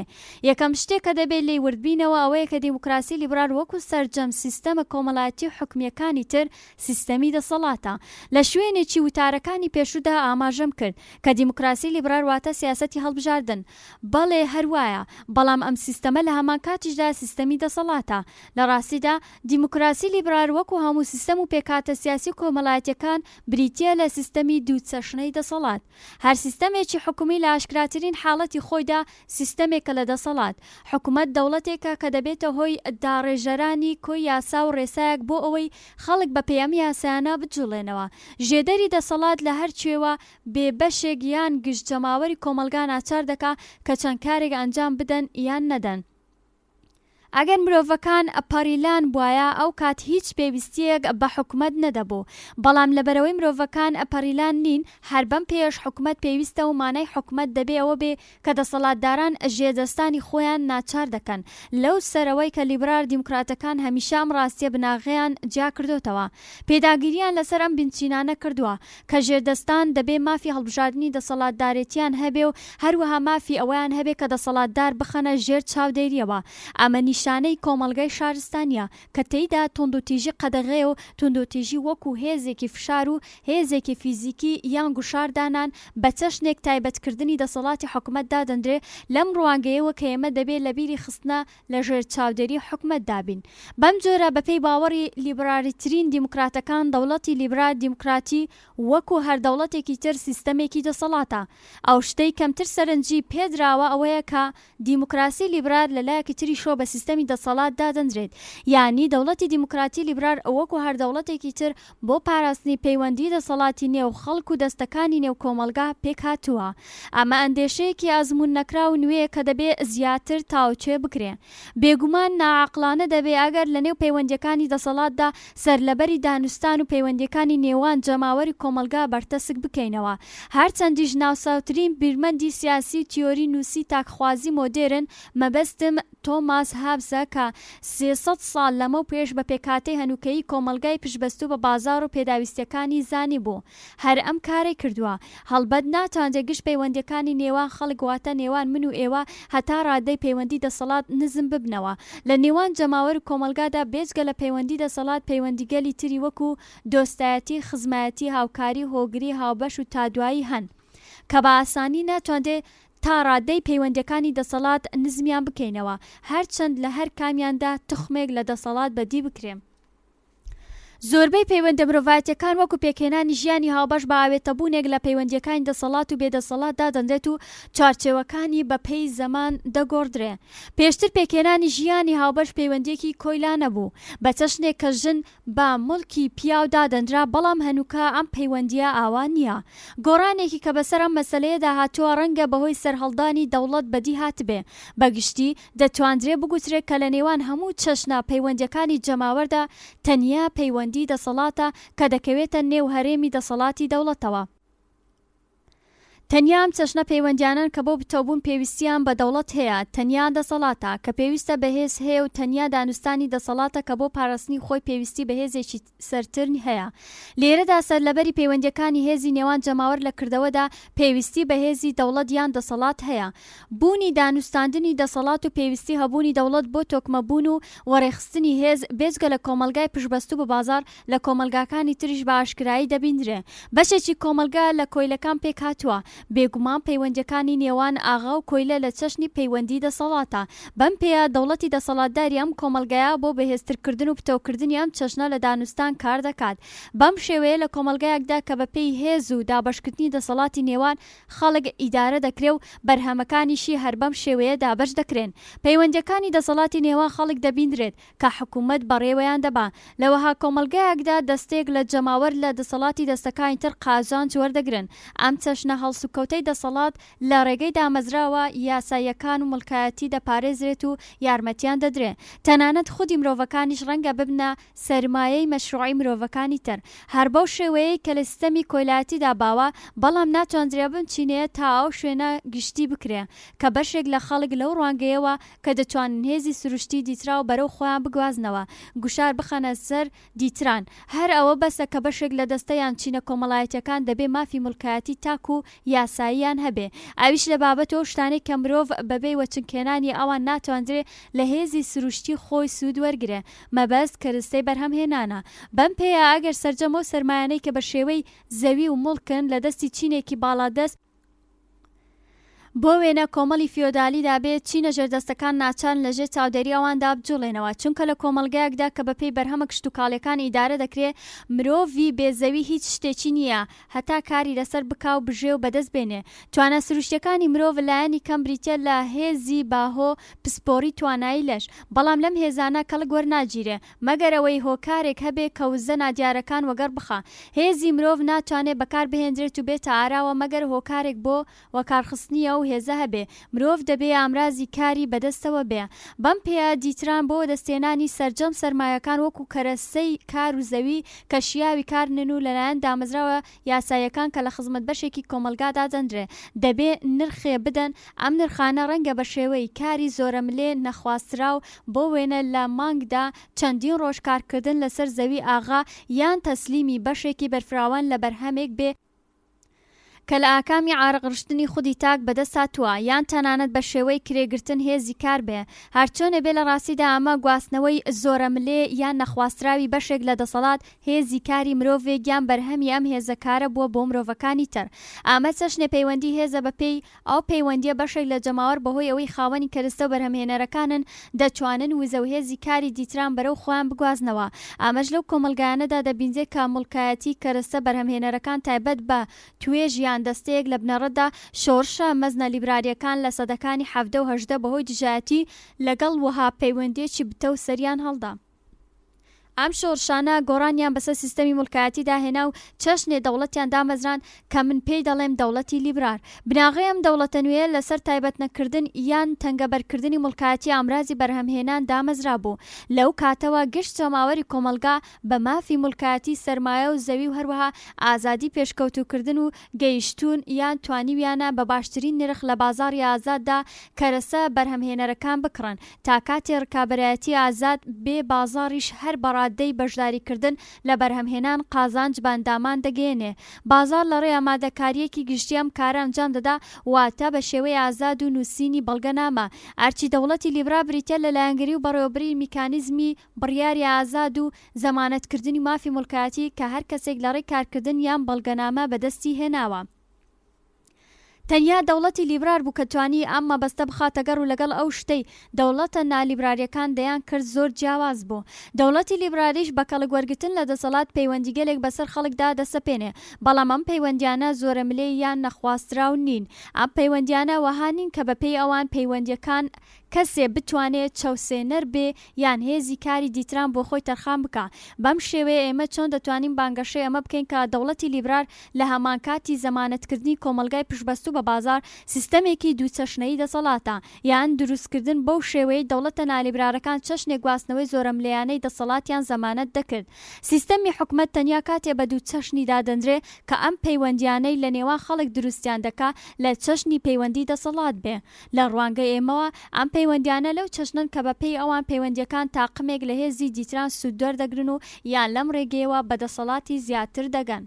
بەو شێوەیە پێشەوەی بتوانن بە دەوڵەتی لیبرار بڵێن سیستەمی دووچەشنەیی دەسەڵات دەبێت نیشانی بدەین کە کۆمەلگای سەرمایەداری پشتبەست و بە بازار کە بناغی دەوڵەتی لیبرار پێکدێنێ سیستەمێکە کە تێیدا و لە تۆڕێک لە پەیوەندیەکان دەسەڵات لە نێو خەڵک ئاڵگۆڕ دەکرێت. لێرەدا سەلماندنی ئەم مەسەلەیە دژوار نییە.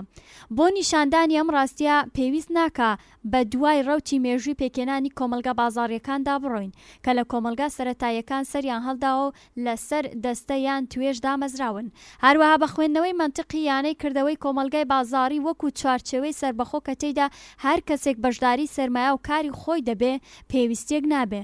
تەنیا دەبێت سەرنج بدەین ئەم خاڵە کە زۆربەی جەماوەر لە کۆمەلگایەکی پێشکەوتوی سەرمایەداریدا بەهۆی تایبەتمەندی و پەیوەندی نێوانیان خاوەنی زەوی یان سەرمایەکی ئەو تۆ چرۆپڕ نین هەتا لەسەری کار بکەن و لە ئاکامدا ناچارن لەسەر زەوی یان بە سەرمایە دیتران کار بکەن. لێرەدا نامەوێت لەوەها سیستەمێکدا باسی دادوەری بکەم چونکە لەم بابەتەوە دەتوانین بە دوو شێوە هەڵوێست بگرین. من تەنیا دەمەوێ بڵێم کە ئەگەر کۆکردنەوەی سەرەتای سەرچاوەی سەرمایە و هێزی پێکێنانی سەرمایە لە خزمەت بەشێکی بچووک لە جەماوەردا نەبوو ئەو کا سەرمایەداری بە بنەمای ڕاستەقینەی خۆی نەدەگەیشت. لە ڕاستیدا ئەوەی تۆ بۆ هۆیەوە سەرمایەداری هەڵدەسوڕێنی بڕیاری سەرمایەداران و توانایەکە کە هێزی کار وەگەڕ دەخات. بەڵام ڕەنگە بگوترێ ئەگەر ئاوان نرخی هێزی کاری خەڵک بە تەواوی نەدەن هەر بەو شێوەیە کە لە بارودۆخی ڕکەبەری بازار ناچارن هەمیشە بەم شێوەیە بجۆڵێنەوە. چۆن وها گواستنەوەی هێزێک واتە گواستنەوەی هێزی کاری کرێکاران بۆ خاوەنەکانی سەرمایە دەتواندرێ هەبێ. وەڵامیان پرسیارە پەیوەستە بەوەی کە ئێمە چۆن هێزی کەسێک پێناسە بکەین. ئەگەر توانایەکانی کەسێک تەنیا بەهێزی لەش و شارەزایە زەینیەکانی ئەودا بنین ئەو کاتەگەر ئەم کەسە هێزی کاری هەڵقوڵاو لە توانای ناوبراوەکاندا بە نرخی ڕۆژێ بازار بە کەسێکی تر بفرۆشێ هیچ چەشنە گواستنەوەیکی ڕاستەقینە ئەنجام نەدراوە. لە ڕاستیدا ئەم کەسە بە ئەنجامدانی ئەم کارە و شتێکە هی خۆیەتی و بایەخی گۆڕینەوەی هەیە دەفرۆشێ و بەڕادەی دان دەستێنێ.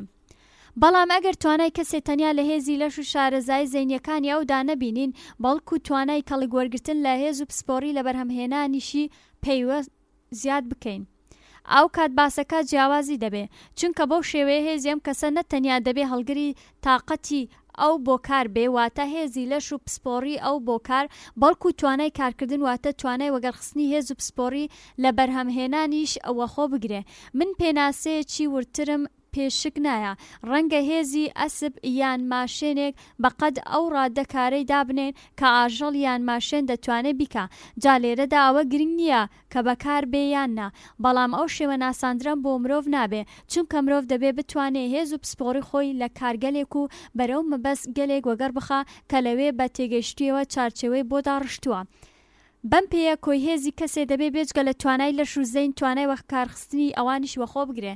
بەواتە چتر ئەم مەرجە ئەوە نیشان دەدا کە تاک دەستی بە بابەتی کار و کەرستەی کار ڕابگا. جا چ زەوی بێیان ئامرازی بەرهەمهێنان یان سەرمایە، چونکە بێبوونی ئەوان ناتوانێت لە هێزی کاری خۆی شتێک بەرهەم بێنێ. ئەگەر پێویست بێ هێزی کەسێک مەرجی ناوبراویشی هەبێ بە ئاسانی دەستی بە کەرەستە بەرهەمهێنەرەکان ناگا و ئەگەر بە هیچ چەشنێک ئامرازە بەرهەمهێنەرەکانی لە اختیاردا نەبێ توانای ئەو بەڕادەی سفر دەگا و ناتوانێت درێژە بەژیان بدا، مەگەر ئەوەی بازاڕی ڕکەبەری لە دەرەوە بێت و بە شێوەی بڵاوکردنەوە و دابەشکردن ڕزگاری بکە. ئەگەر کەسێ بتوانێت بەم شێوەیە تا ڕادەیەک دەستی بە ئامرازەکانی کار ڕابگا بەڵام نەتوانێت ببێتە خاوەن، ئەو کاتە هێزی کاری ئەو بەپێی ڕادەی هەوڵدان بۆ ئەم دەستکەوتە کەم دەبێتەوە. ئەمە هەلومەرجێکە زۆربەی مرۆڤەکان تووشی هاتوون و لە کۆمەڵگەی سەرمایەداری پشتبەستوو بە بازاڕدا دیارە. بەم پێیە کەسانێک ئامرازی بەرهەمهێنانیان نیە بەهۆی سروشتی سیستەمی سەرمایەداری دەبێ بەشێ لە هێزی خۆت بە خاوەنانی ئامرازی بەرهەمهێنان ببەخشن. بەم شێوەیە کە لە نێوان کۆمەڵگەی سەرمایەداریدا پەیوەندیەکانی نێوان جەماوەر بە پەیوەندیەکانی هێزدا دەنرێ، واتە بەپێی ئەو پەیوەندیانە بەشێ لە جەماوەر هێزی کاری خۆیان لە اختیاری بەشێکی تردا دەنێن. بەم هۆیەوە کە بە دەوڵەتی لیبرال کە کارە سەرەکیەکەی زەمانەتکردن و پتەوکردنی ئەم چەشنە پەیوەندیانەیە دەڵێن سیستەمی دووچەشنەیی دەسەڵات. ئەگەر دەوڵەتی لیبرال ئاوایە، دەوڵەتی لیبرال دیموکراتیش هەر ئەم پێکهاتەیی هەیە، چونکە هەر بەو جۆرەی بینیمان دەوڵەتی لیبرال دیموکراتی هەمان دەوڵەتی لیبرالە کە بۆتە خاوەنی مافی دیموکراتی. زۆر جاران ئەوان لەبیر چۆتەوە کە تایبەتمەندی گشتی کۆمەلگا سەرمایەداریەکان گواستنەوەی هێزە. ئەم ڕاستیە شاردراوەتەوە کە سیستەمی سەرمایەداری لە گشت پۆلێن و بەندیە ڕواڵەتیەکانی کۆمەڵایەتی پێشخۆی بە بڕشترەوە لە چاو هەموو سیستەمەکانی تر زیاتر دەتوانێت بۆ یەکەی جەماوەری کۆمەلگا ستانداردی مادی بەرز پێک بێنێ. لە بنەڕەتدا سەرمایەداری بەهۆی عادەتێکی کە هەیەی زیاتر لەو کۆمەلگایە دەتوانێت بەرهەمهێنەر بێ کە بسمی زاڵی بەرهەمهێنانەکەی کشتتوکاڵ و سەپانی و بەلەدیە، چونکە لە سیستەمەکانی پێشودا جوتیاران و بەلەدیەکان تەنیا خاوەنی کەرەستە بەرهەمهێنەرەکان بوون و بەرهەمی خۆیان دەگۆڕیەوە. لە کۆمەلگایەکی پێکهاتوو لە بەرهەمهێنەر تاکەکان هیچ چەشنەگواستنەوەیەکی هێز ئەنجام نادرێ مەگەرەوەی بازاڕی بڵاوکردنەوەی بەرهەمەکانیان بە تەواوی ڕکەبەری بێ. هیچ کەس ناتوانێت زیاتر لە دیتران قازانجی پێ بگا و سود وەرگرێ لە بەراورد لەگەڵ وەها سیستەمێکی سەرەتایی بازاڕدا بە قازانجگەیشتن و زیاتر بەرهەمهێنان لە سیستەمی سەرمایەداری دەتوانێت لە چاو هاوسەنگکردنی گواستنەوەی هێز و توانای کارکردنی خۆی زیاتر نیشان بدا. لایەنی کەم بۆ هەموو کەس بێجگە لە نزمترین توێژ 1/4 کۆمەڵکە لە هەژاری و دەستەنگیدان. بەم حاڵە ئێمە چۆن دەبێ ئاوا بیر بکەینەوە کە لە ئازاترین کۆمەلگای پشتبەستوو بەڕکەبەریدا وەها ڕەوتێک زۆرە ملەیە و دادەسەپێنرێ. قازانج و ئاکامی ئەم لێکۆڵینەوەیە چییە؟ کە سیستەمی ئامادە دەکاتە دووجەمسەری دژبەیەک. ئەویش کاتێک هەر کام لەم دووجەمسەرە پێویستیان بە هاوکاری و نزیکایەتی هەیە. بینیمان کە لە سیستەمی سەرمایەداریدا گواستنەوە یان سپاردنی هێز بۆ زۆر بەرهەمهێنان پێویستە. بەم شێوەیە بۆچی لە جیاتیەوەی هێز دژەکان لێکجا بکەینەوە ئاکام و نیشانەی کاردانەوەی هێزی ئەوان وەبەرچاو نەگرین. ئەگەر بە هاوتاکردنی گواستنەوەی زۆرەملێ بەرهەمهێنان و قازانج وەرگرتن لە ئاستی باڵادا باکان بگا، بۆچی ئەم هاوسەنگیەمان پێ گرنگ نەبێ و فەرامۆشی بکەین؟ ئێمە بەهۆیەکی زۆر سادە سەرنجی ئەم هاوتاییە دەدەین. هۆیەکەش ئەمەیە کە لەسەردا ئەم چەند نەدەڕەخسا بەڵام هەنووکە بۆ بەرهەمهێنانی زیاتر دەستەبەرکرا و نیاز بە گواستنەوەی هێزی ئەو کەسانە ناکرێ کە هیچ سەرمایە و دەسمایەکیان نییە. بیرکردنەوە لەوەها سیستەمێک نەتەنیا دەکرێ بەڵکو زۆر لە مێژ و هەنووکە کە لە بەشی سۆسیالیستی جیهانی سێیەم خەریکە بە ئاکام بگا.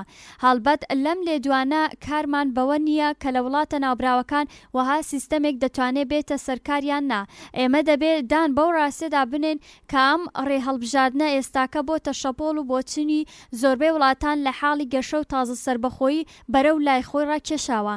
یەکێک لە فێڵە ورد و ئاستەمەکانی مێژوو ئەوەیە کە ئەگەر پێشتر هیچ سیستەمێک نەیتوانیوە خۆی لەگەڵ سیستەمی سەرمایەداری ڕێک بخاو دەستی بە قازانجی چڕوپڕدا بگا، هەنووکە بەدەستی کەسانێکەوە دەکەوێتە گەر کە بە تەواوی لەگەڵ سەرمایەداری دژایەتی دەکەن، بەڵام مێژوو بەپێی ڕابردوو ناجوڵێتەوە و خۆشی بە بەرپرس نازانێ.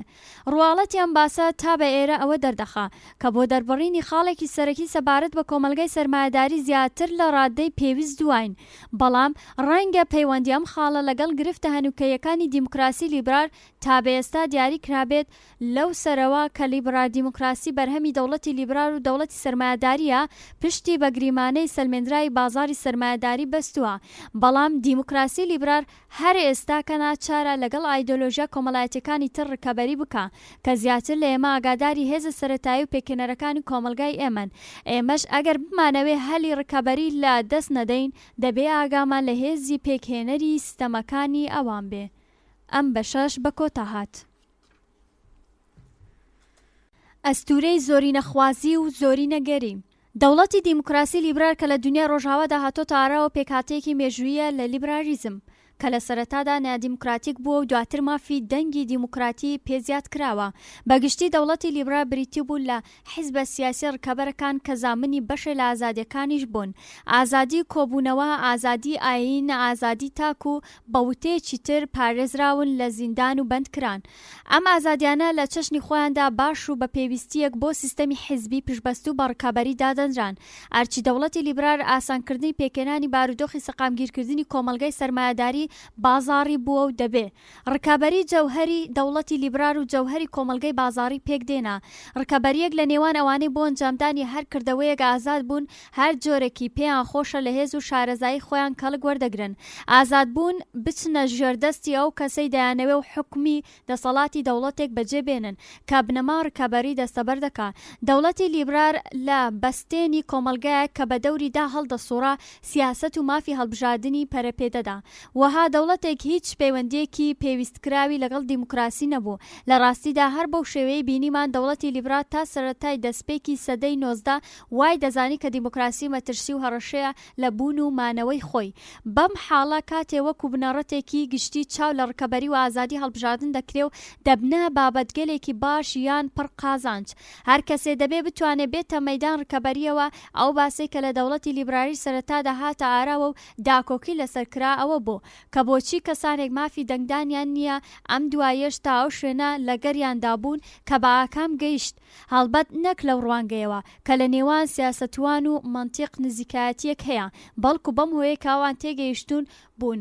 ئەگەر لە بەرامبەر ئەم مەنتیقەدا خۆڕاگر بکەن ناچار دەبن کە فشار و هێز بەکار بێنن. لە کاتێک کە دەوڵەتی لیبرال ئاوێتەی دیموکراسی دەبوو، ئەندێشەی کۆنی دیموکراسیش دەبووە لیبراری.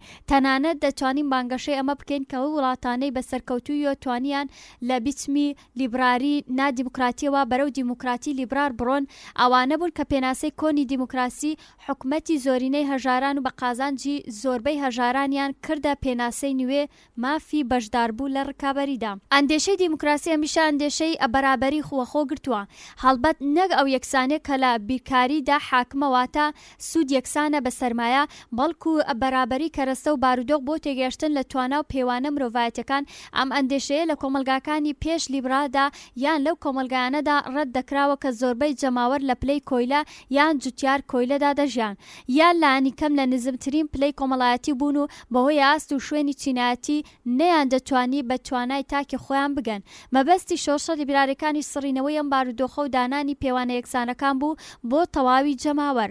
ئەم مەبەستە بۆ تاقمە کە خوازیاری کۆمەلگای لیبرالی ڕکابەری بوون و ئەوانەی کە زیاتر بەرابەری و هاوتاییان دەویست بنەماگەلێکی هاوبەشی دەستەبەر دەکرد و ڕەنگە هەر بەو هۆیەش بوو کە شۆڕشە لیبرالەکان توانیان پێگەیەک لە نێو خەڵک بۆ خۆیان بدۆزنەوە. هەڵبەت بەرابەری کەرەستە و پێویستیەکان هەڵگری مانای جۆرا و جۆرە. یەکێک لە مانەکان دەتوانێت مافی بەرابەر لە ژیانی تەواوی مرۆڤایەتی بێ بۆ گشت ئەوانەی هەڵدە سوڕێن و زەحمەت کێشن. ئەم تێگەیشتنە بە هەمان پێناسەی کلاسیکی دیموکراسی نزیکە کە کۆمەلگای یەکسانی کردبووە ئامانجی خۆی و لەلایەکی تریشەوە دەتوانێت بۆ مانایە بێ کە بە شێوەی بەرابەر و هاوتا لە ڕکابەریدا بەشداری بکە. لەم ڕوانگەیەوە لە چەم کوتێڕوانینی کلاسیکی لیبرال نزیکە و کۆمەڵگای پشبەستوو بە بازاڕی دەکردە ئامانجی خۆی. ڕوانگەی دووەم زاڵبوو بوو بە هەوێنی سەرەکی گشت کۆمەلگا دیموکراتیەکان لیبراری هەنووکەیی. هەموو دەتوانن لە ڕکابەریدا بەشدار بن، لە ڕاستیدا هەموو دەبێت لەم ڕکابەریەدا ڕۆلیان هەبێ، بەڵام هەر بەو شێوەیە لە دوایین وتاردا دیتمان هەموو ناتوانن بە ئاستێکی بەرابەر لە مەیدانی ڕکابەری بگەن، چونکە لە کۆمەلگای سەرمایەداری پشبەستوو بە بازار تاقمێک خاوەن سەرمایان و تاقمێکی تر دەبێ بە سەرمایە کار بکەن. ئەوان هیچ چەشنە سەرمایەکیان نییە، ناچارن بۆ بەدەستێنانی سەرمایە کەسێکی تر نرخی کارەکەی بدەن.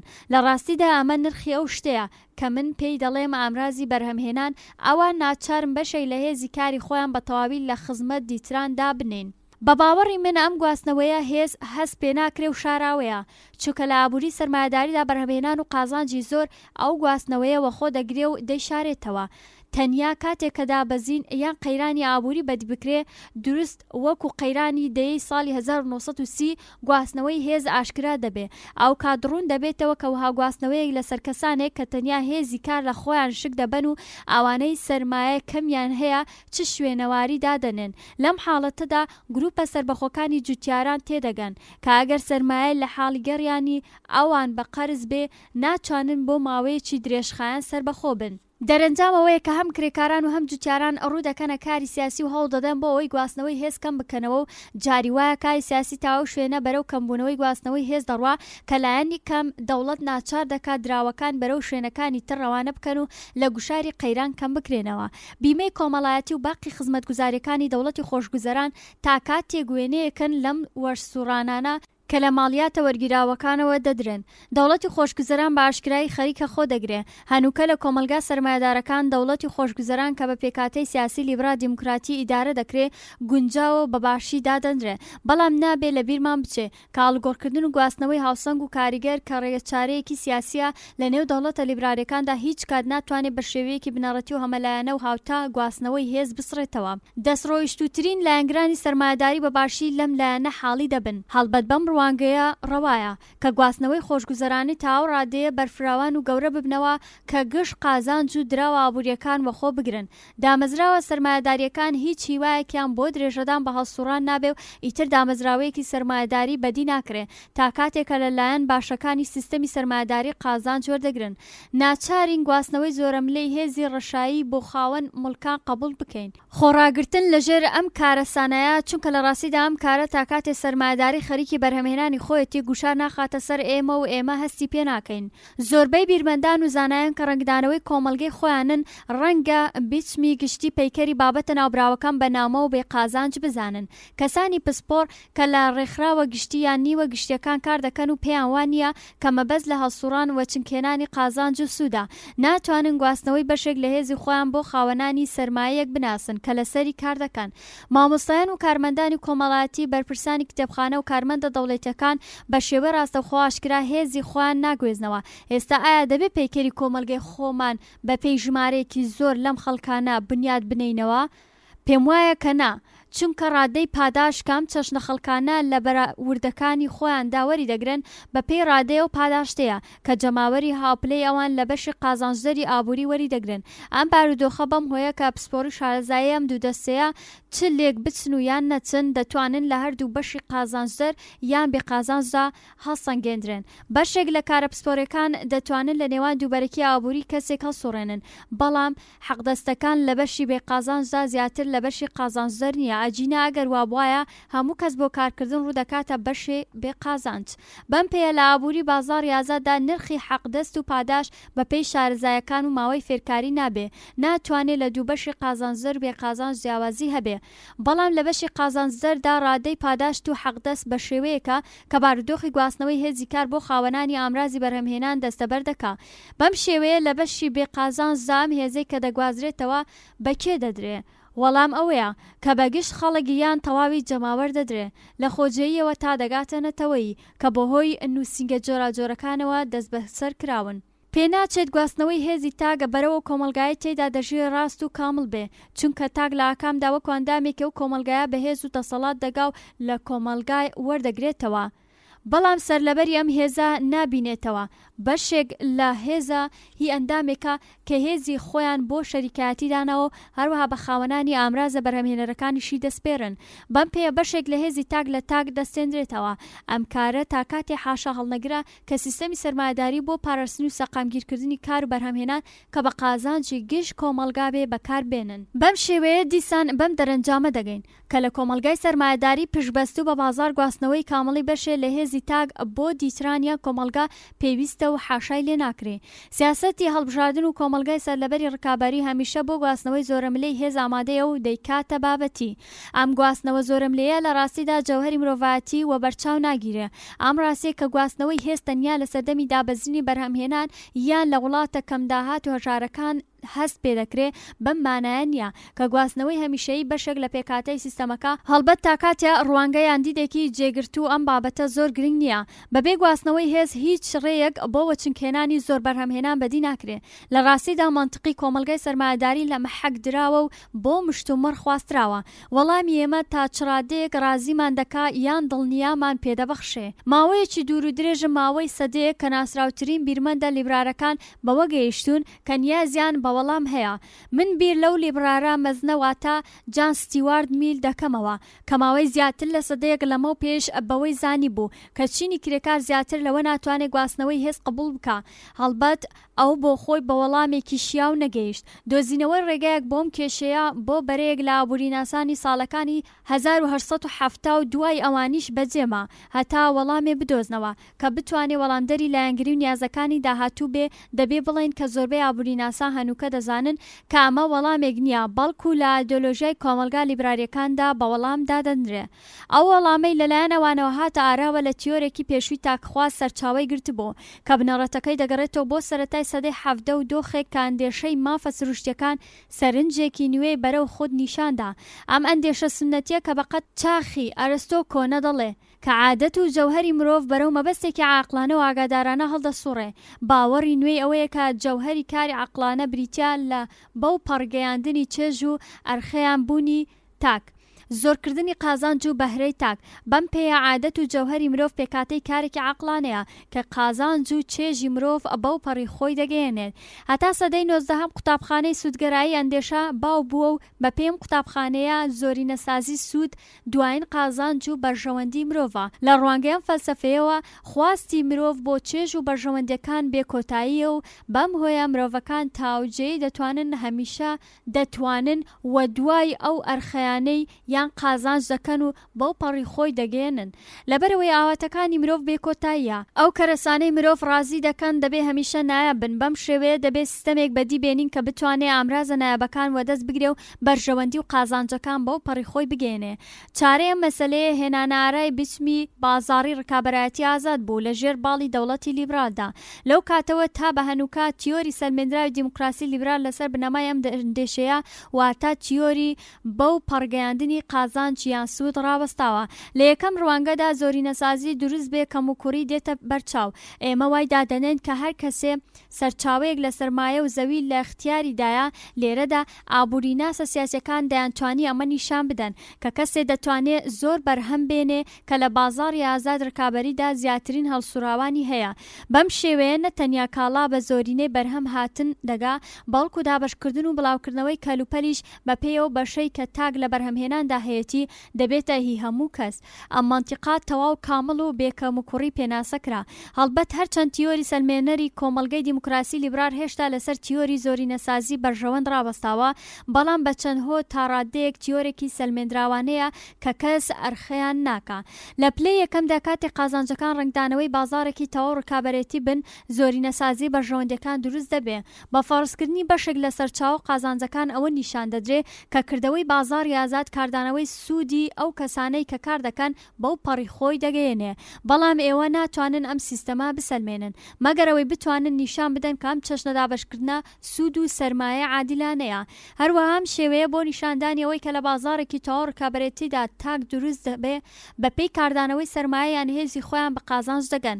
شێوەیەکی دروست و گونجاو نییە چونکە بۆی سەلماندنێکی ئەخلاقیمان بۆ ئەم مەبەستە هەبێ دەبێ بتوانن بیسەلمێنن کە پاداش بەپێی ئەو هۆکارانەی لە بەرهەمهێنان بەرهەمهێناندا بەشدارن بەراورد بکرێن وەکو سەرمایە کەڵەکەبوو زۆربوونی سەرمایە سەرچاوە سروشتەکان کە خاوەنەکانیان ئاراستەی دەکەن بە دژواری دەتوانین نیشانی بدەین کە ئەم هۆکارە ناوبراوانە بەڕادەی هێز و شارەزایی جەماوەری دابەش دەکرێن بەم پێە تەنانەت بە فەرزکردنی ڕکابەرایەتی تەواو بە هیچ شێوەیەکی گونجاو ناتوانین سیستەمەکە بسەلمێنین بەڵام لەمبارەی ئەم بابەتەوە دەبێ بگوترە کە گەشەی سروشتی بازاری سەرمایەداری لەو شتەی کە لە تیۆرەکەدا چاوەڕوان دەکرا واتە ڕکابەرایەتی دروست و تەواو چاواشە و دوور بووە ئەم هۆیە کە بەرهەمهێنانی کاڵەسەرەکیەکان بەهۆی کردەوەی سروشتی بازار بەو پەڕی خۆی دەگا پێویستی هەیە بە بوونیان فەرزبوو هەبوونی بازارێکی تەواو ڕکابەرایەتی کە تێیدا هیچ کەسیان دەستەیەک لە جەماوەر نەتوانن نرخەکان بخەنە ژێر چاودێری خۆیانەوە تەنیا کاتێک کە نووسینگە ناچار بێ بە پێی بازار بەهرە وەرگرێ و بە پێی بازار نرخی پێویستیەکان هەروەها نرخی ئەو شتە دەستنیشان بکە کە لەلایەن ئەوەوە بۆ فرۆشتن بەرهەم هاتووە سیستەمی نووسینگە ئابوووریەکان شتێک بەرهەم دێنن کە بە شێوەی بەرچاو پێویستە تەنیا بەم جۆرە کە لەلایەن بەڕێوەبەرایەتی بازارەوە ئامرازەکان و ئەو کەرەسانەی بە کەمی وەدەست دەکەون لە اختیاری کۆمەڵدان هەر لە خۆ بەرەو خزمەتگوزاری و کاڵا باشەکان هەندەدرێن بەواتایەکی تر تەنیا بەم جۆرە بازار دەتوانێت کەرەسە خزمەتگوزاریەکان بەو پەڕی خۆی بگێنێ بۆ ماوەیەکی دوور و درێژە کە ئابووری وڵاتە پێشکەوتەکان سەرمایەداریەکان بە قۆناغی گەیشتووە کە دامەزراوە ئابووریە گەورەکان یان گروپ گەلێک لەم دامەزراوانە بۆ خۆیان دەتوانن کاردانەوە و نرخی زۆربەی کاڵاکان کۆنتڕۆڵ بکەن تا کاتێ ئەوان توانای نرخدانانیان هەیە بۆ چون و ویستەکانی ئەوان لە بابەت بەرهەمهێنانەوە بە پێی بازار نابێ و ناتوانین چاوەڕوانیمان بێ کە بانگەشە و ویستەکانی ئەوان بە قازانجی گشت کۆمەلگا لە ڕێی زۆری نەسازی خزمەتگوزاری و کەرستە خزمەتگوزاریەکان دابێ باشی و گونجاوی بازاری سەر لەبەر ڕکەبەرایەتی ئەوەیە کە تەواوی جەماوەر و ئەو شەریکانەی لەوەها بازارێک هەن و وای دادەنێن بەرەو زۆری نەسازی قازانجی تاکی دەڕۆن تەنیا بە زۆری نەسازی لە ڕێ بەژەوەندی کۆمەلگاوە دەتوانن ئەم قازانجەوە چک بێنن لە سیستەمی بازاردا یاسای نەگۆڕەوەیە کە هەر کەسێ هەوڵ دەدا بە زیاترین بەهرە بگا بەڵام وهاکردەوەیەک تەنیا لە بازار ڕکەبەرەتیدا کە زۆری نەسازی بەهرە و خۆشگوزەرانی بە قازانجی گشت کۆمەلگا دەبێ بەڵام لە شوێنێک کە ڕکەبەرایەتی سانسۆر دەکرێت کۆمەلگا و دامەزراوە ئابوووریەکان دەست دەکەن بە زۆری نەکردنی سوودی تایبەتی و قازانجەکان و ئەم ڕەوتە هیچ کات بە گشتگیربوونی کەرستە ئاسوودەیەکانی کۆمەلگا بەرتەسک ناکرێ بەڵام ئەگەر ڕکابەرایەتی کاریگەر باش و گونجاو بێ یان بە بارودۆخێک بۆ سڕینەوەیان کەمکردنەوەی ڕکابەری دابنین و ڕێگا بۆ دامەزراوانە دابنین کە نرخ دادنێن بەوە دەگەین کەم گریمانەیە ینی بازار بوارەکانی ئاسوودەی کۆمەلگا بەرفراوان دەکا ناتوانێت بە شێوەیەکی باش مەسەلەی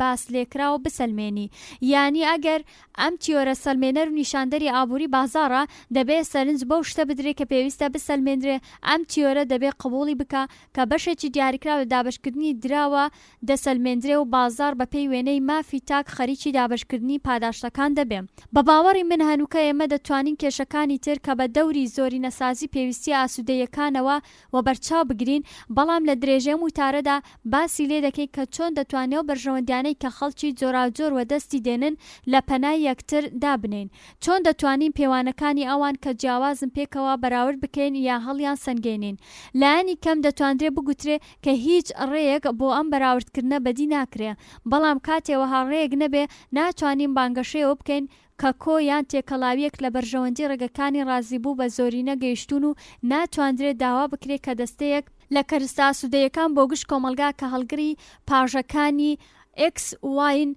مانای کۆیەک لە پێداویستی ئاسوودەیەکان وەخۆ دەگرن تەنیا ڕێی خۆبواردن لەم کێشەیە کە دەگوترێ هەر کۆمەلگەیەک تا ڕادەیەک لە ڕوانگەی بایەخی مرۆڤایەتی سەبارەت بە کەلوپە لە جیاوازەکانەوە چەشنێ هەڵسەنگاندنی ڕادیکاڵ و ئەخلاقی ئەنجام دەدەن و بە پێی ئەم هەڵسەنگاندنە باشترین کەرستە و کاڵا ئاسوودەیی بۆ خەڵکو و منداڵانی خۆیان دەستەبەر دەکا بەڵام ئەگەر وەها پەیوانەیەک بە گونجاودا بنێن گشت کار و هەڵسوکەوتەکان بە بازار دەستپێدێن و ئیتر ناتوانین بانگەشەی ئەمە بکەین کە بازار ویستە خۆڕسکەکانی هەر کام لە جەماوەر بەجێ دێنێ هەڵبەت پێویست نییە زیاتر لە ڕادەی پێویست سەرنجی دژواریە بابەتی و منتیقیەکانی ئەم تیۆرە کە بازار خزمەتگوزاری و کەرستە ئاسوودەیەکان بۆ گشت کۆمەلگا بۆ پەڕی خۆی دەگەیەنێ بدەین ئێمە دەتوانین ئەم مەسەلانە وە بەرچاو نەگرین چونکە سەبارەت بەم بابەتەی کە باسی لێکرا ئەم بۆ چونانە زۆر پێویست نین لەم بوارەدا دژواریە بەرچاوەکان هەر ئەوانن کە لە سەرەتای باسەکەمان ئاماژەیان پێکرا واتە یەک تەنیا کاتێ دەتوانین بیسەلمێنین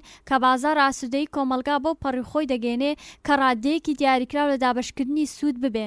بازار تەنیا ئەو دەستە لە خەڵک ڕازی دەکا کە توانای کڕینیان هەیە. بازار ناتوانێت تەنیا بەپێی توانای پسپۆڕی خەڵکی پاداش بدا، بەڵکو دەبێ مولکایەتیش وەبەر چاو بگرێ و بەشێکیشی بۆ دیاری بکە. بازار دەبێت چاودێری گواستنەوەی هێز بێ.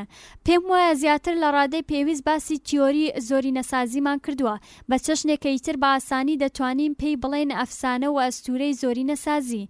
دەبێ بپرسین کە ئەم تیۆرە لە بابەت و ڕوانگەی داهاتی دیموکراسی لیبرالەوە کە کێشەی سەرەکی وتارەکانی ئەم کتێبەیە چ ڕێگەیەکمان بۆ دەدۆزێتەوە. بە بۆچوونی من ڕێگای زۆر چونکە وێ دەچێت دیموکراسی لیبرالی ڕۆژئاوا زیاتر لە جاران پشتی بەم تیۆرە بەست بێ و هەڵسوکەوتی ئایدۆلۆژیای دوو لە سەرسەی دیکەی جیهانی دەوێ کە ئەخلاقە ڕکابەریەکانی ڕەت کردوتەوە. هەنووکە کاتیەوە هاتۆ کە تێبگەین تیۆری زۆرینەسازی بۆم چەشنە ڕکابەرایەتیە کە ئێمە لە هەرێمی داین باش و گونجاو نییە و دەبێ بۆ ماوەیەکی دیاریکراومانەوە بەم ڕێگایە ببەخشین. من دەمەوێ بڵێم کە تیۆری سیاسی و ئەخلاقی ئەمە کاتێ دەستی بەڕاوەی جەوهەری مرۆڤایەتی کرد وەکو مڵکایەتی و چنکێنانی بەهرا تووشی وەرسوڕانێک هات کە هەڵە بوو. پێشتر لەم وتارەدا گوتم پێش سەرهەڵدانی کۆمەلگای پشبەست و بە بازار ڕوانگەی سنەتی ئەمە بوو کە جەوهەری مرۆڤ لە گەڕان بە دوای مەبەستێکی عاقلانە ژیرانە دەکەوێتە گەڕیان. دواتر بە سەرهەڵدانی کۆمەلگای بازاڕی ئەم عادەتیان بە گەڕان بە دوای زۆرینەسازی و سوودی سەرمایەی مادی دانا. ئەم دەرەنجامە لەو کاتەدا واقعخواز بوو چونکە بە سەرهەڵدانی بازار مڵکایەتی بوو بە تەنیا کەرەسەی کاریگەر بۆ بە ئاکامگەیشتنی تاک. گریمانەی لیبراری مرۆڤ و کۆمەلگا کە لە حاڵی گەشە و پێشکەوتندا بوون بۆ ناساندن و سەلماندنی کۆمەلگەی بازاڕی هەر لە سەرەتاوە لەسەر ئەم مڵکایەتیە پێیداگرت. بەم حاڵە تیۆری ناوبرا وەکو گریمانەیەکی کۆمەڵایەتی زۆر چەند لایەنێکی پۆزەتیفانەی هەبوو چونکە ئەگەر عادەتی مرۆڤ بەوە چەندکێنانی زیاتر بناسێنین و ویست و چۆنێتی بوونی مرۆڤ نەک لە هەڵسوڕانی داهێنەرانەدا بەڵکو لە چاوچنۆکی بۆ مڵکایەتیدا دەبینین تووشی دژواریەکی چارە نەبوو دێین. جەماوەری مرۆڤایەتی لە ڕوانگەی هێزی لەش و شازی زەینەوە لە یەک ناچن بە شێوەیە کە ئەگەر ئەوان بخەینە بارودۆخێکەوە کە تێیدا بۆ مڵکایەتی کێبڕکێ و ڕکابەریەکی بەردەوام بکەن دەبینین کە بەشێک لەم جەماوەرە نەتەنیا زیاتر لە دیتران سوودیان پێدەگا بەڵکو پێیان وایە کە تەنیا دەبێ خودی ئەوان ئامرازی بەرهەمهێنان بخەنە ژێر چاودێریەوە. بەم پێیا دیتران ناتوانن بە تەواوی درێژە بەبوونی مرۆڤایەتی خۆیان بدەن تەنانەت لە مانای بەرتەسکی وشە لە ڕوانگەی سەرمایە و بەماڵ و سامان گەیشتن چ بگا بەوەی کە بتوانن لە هەڵسوڕاوی داهێنەرانەوە خاوەن مەبەستدا گەشە بە توانایەکی خۆیان بدەن. بەم پێیە لە پێناسەی عادەتی مرۆڤ وەکو بوونەوەرێک بە دوای مڵکایەتیدا ناکرێت زۆربەی جەماوەر بتوانن بە سەرجەم ڕەهەندە مرۆڤایەتیەکان بگەن. ئەگەر مرۆڤ بە بوونەوەرێکی داگیرکەر و دەستدرێژی کار بناسێنین قەت ناتوانین زۆربەی جەماوەر بخێنە پێوانەی پێناسەی مرۆڤەوە. ڕەنگە بڵێن هیچ هەڵبژاردن لیان لایەنێکی تر نییە. ڕەنگە بڵێن مرۆڤەکان لە ڕاستیدا ویست و ئێستای بێ بڕانەوەیان هەیە و بە هەر شێوەیە کە هیزنیان پێدراوە هەوڵ دەدەن زیاتر لەوەی کە هەیەە داگیری بکەن. بەم پێیە کاتێ تێبگەین کە مرۆڤەکان لە ڕوانگەی هێز و شارەزاییەوە یەکسان نین لایەنێکی ترمان نییە. بەڵام بەم حاڵە ناچارین لەگەڵ ئەم ڕاستیە کە تاقمێک زیاتر وەچنگ دێنن ڕێک بکەوین. بەم شێوەیە ڕەنگە بڵێن و وای دانین کە بەشێ لە مرۆڤەکان لە پێوانەی مرۆڤایەتیدا ناگونجێن. ئەگەر لە مرۆڤەکان بگەڕێن هەتا ئازادانە وەچنگ بێنن و داگیر بکەن لەباری ئینسانیەوە دەبێ بەشێکی بەرین لە مرۆڤەکان ڕەت بکرێنەوە. بەڵام ئەگەر نەمانەوێ ڕەتیان بکەینەوە ناچارین شتێکی تر وەلا بنین. ئێمە ناچارین بەهۆی دیاردەی مڵکایەتی ئازادی مرۆڤ لە هەڵسوڕان بۆ بەجێهێنانی ئاواتە بێپایان و سروشتەکانی خۆیان ڕەت بکەینەوە. ئەمەش خۆی لە خۆیدا ڕەتکردنەوەی مرۆڤە. لە ڕواڵەتدا ناتوانین لە هیچ کام لە دژایەتیەکان دەرباز بین. لە هەر حاڵەتێکدا قبولکردنی سەرلەبەری مرۆڤایەتی بریتیا لە ڕەتکردنەوەی مرۆڤایەتی. وێ دەچێت کە کۆمەلگاکانی پێشوو ئەوانەی بیسمی سەرەتای کۆمەلگای بازاڕی بوون تووشی ئەم دوولایەنە دژە هاتبن چونکە ئەوان بە شێوەیەکی بەربڵاوە ئازادیان ڕەت کردوتەوە تەنانەت لە کردەوەشدا ڕێزیان لە بەرابەری نەگرتووە. بەم حاڵە ڕەنگە ئەم ڕاستیەواتە بوونی دوولایەنی و دژواری دیاردەیەکی بێوێ نەبێ. کۆمەلگای لێوڕێژ و خۆشگوزەرانی هەنووکەیی منەتباری دەستکەوت و پێشکەوتووی تەکنیکی دامەزراوە سەرمایەداریەکان بێ. دژواری بەرچاو ئەوەیە کە ئەگەر ئەو شتانەی پەیوەندیان بە ئاواتە بێبڕانەوەکان هەیە وە چنگ ناکەون تا ڕادەیەکی زۆر کۆمەڵگەی بازاڕی خوڵقاندوویەتی و هەنووکە پێشکەوتن بۆ بەرهەمهێنانی کەلوپەل و پێداویستیەکان کە دیاری سیستەمی بازاڕی سەرمایەداری بووە گریمانەی بێباوەڕ و بێبەقا دەکا.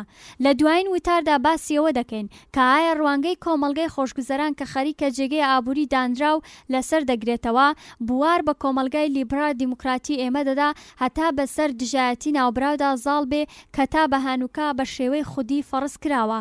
پرسیار ئەوەیە کە چۆن دەتوانین کۆمەلگایەک بسڕینەوە کە مرۆڤایەتی ئێمەی لە قاڵبی مڵکایەتیدا پێناسە کردووە و لە ناوی دەباو بە کۆمەلگایەک بگەین کە بەپێی هەڵسوڕاوی داهێنەرانە مرۆڤ دەناسێنێ.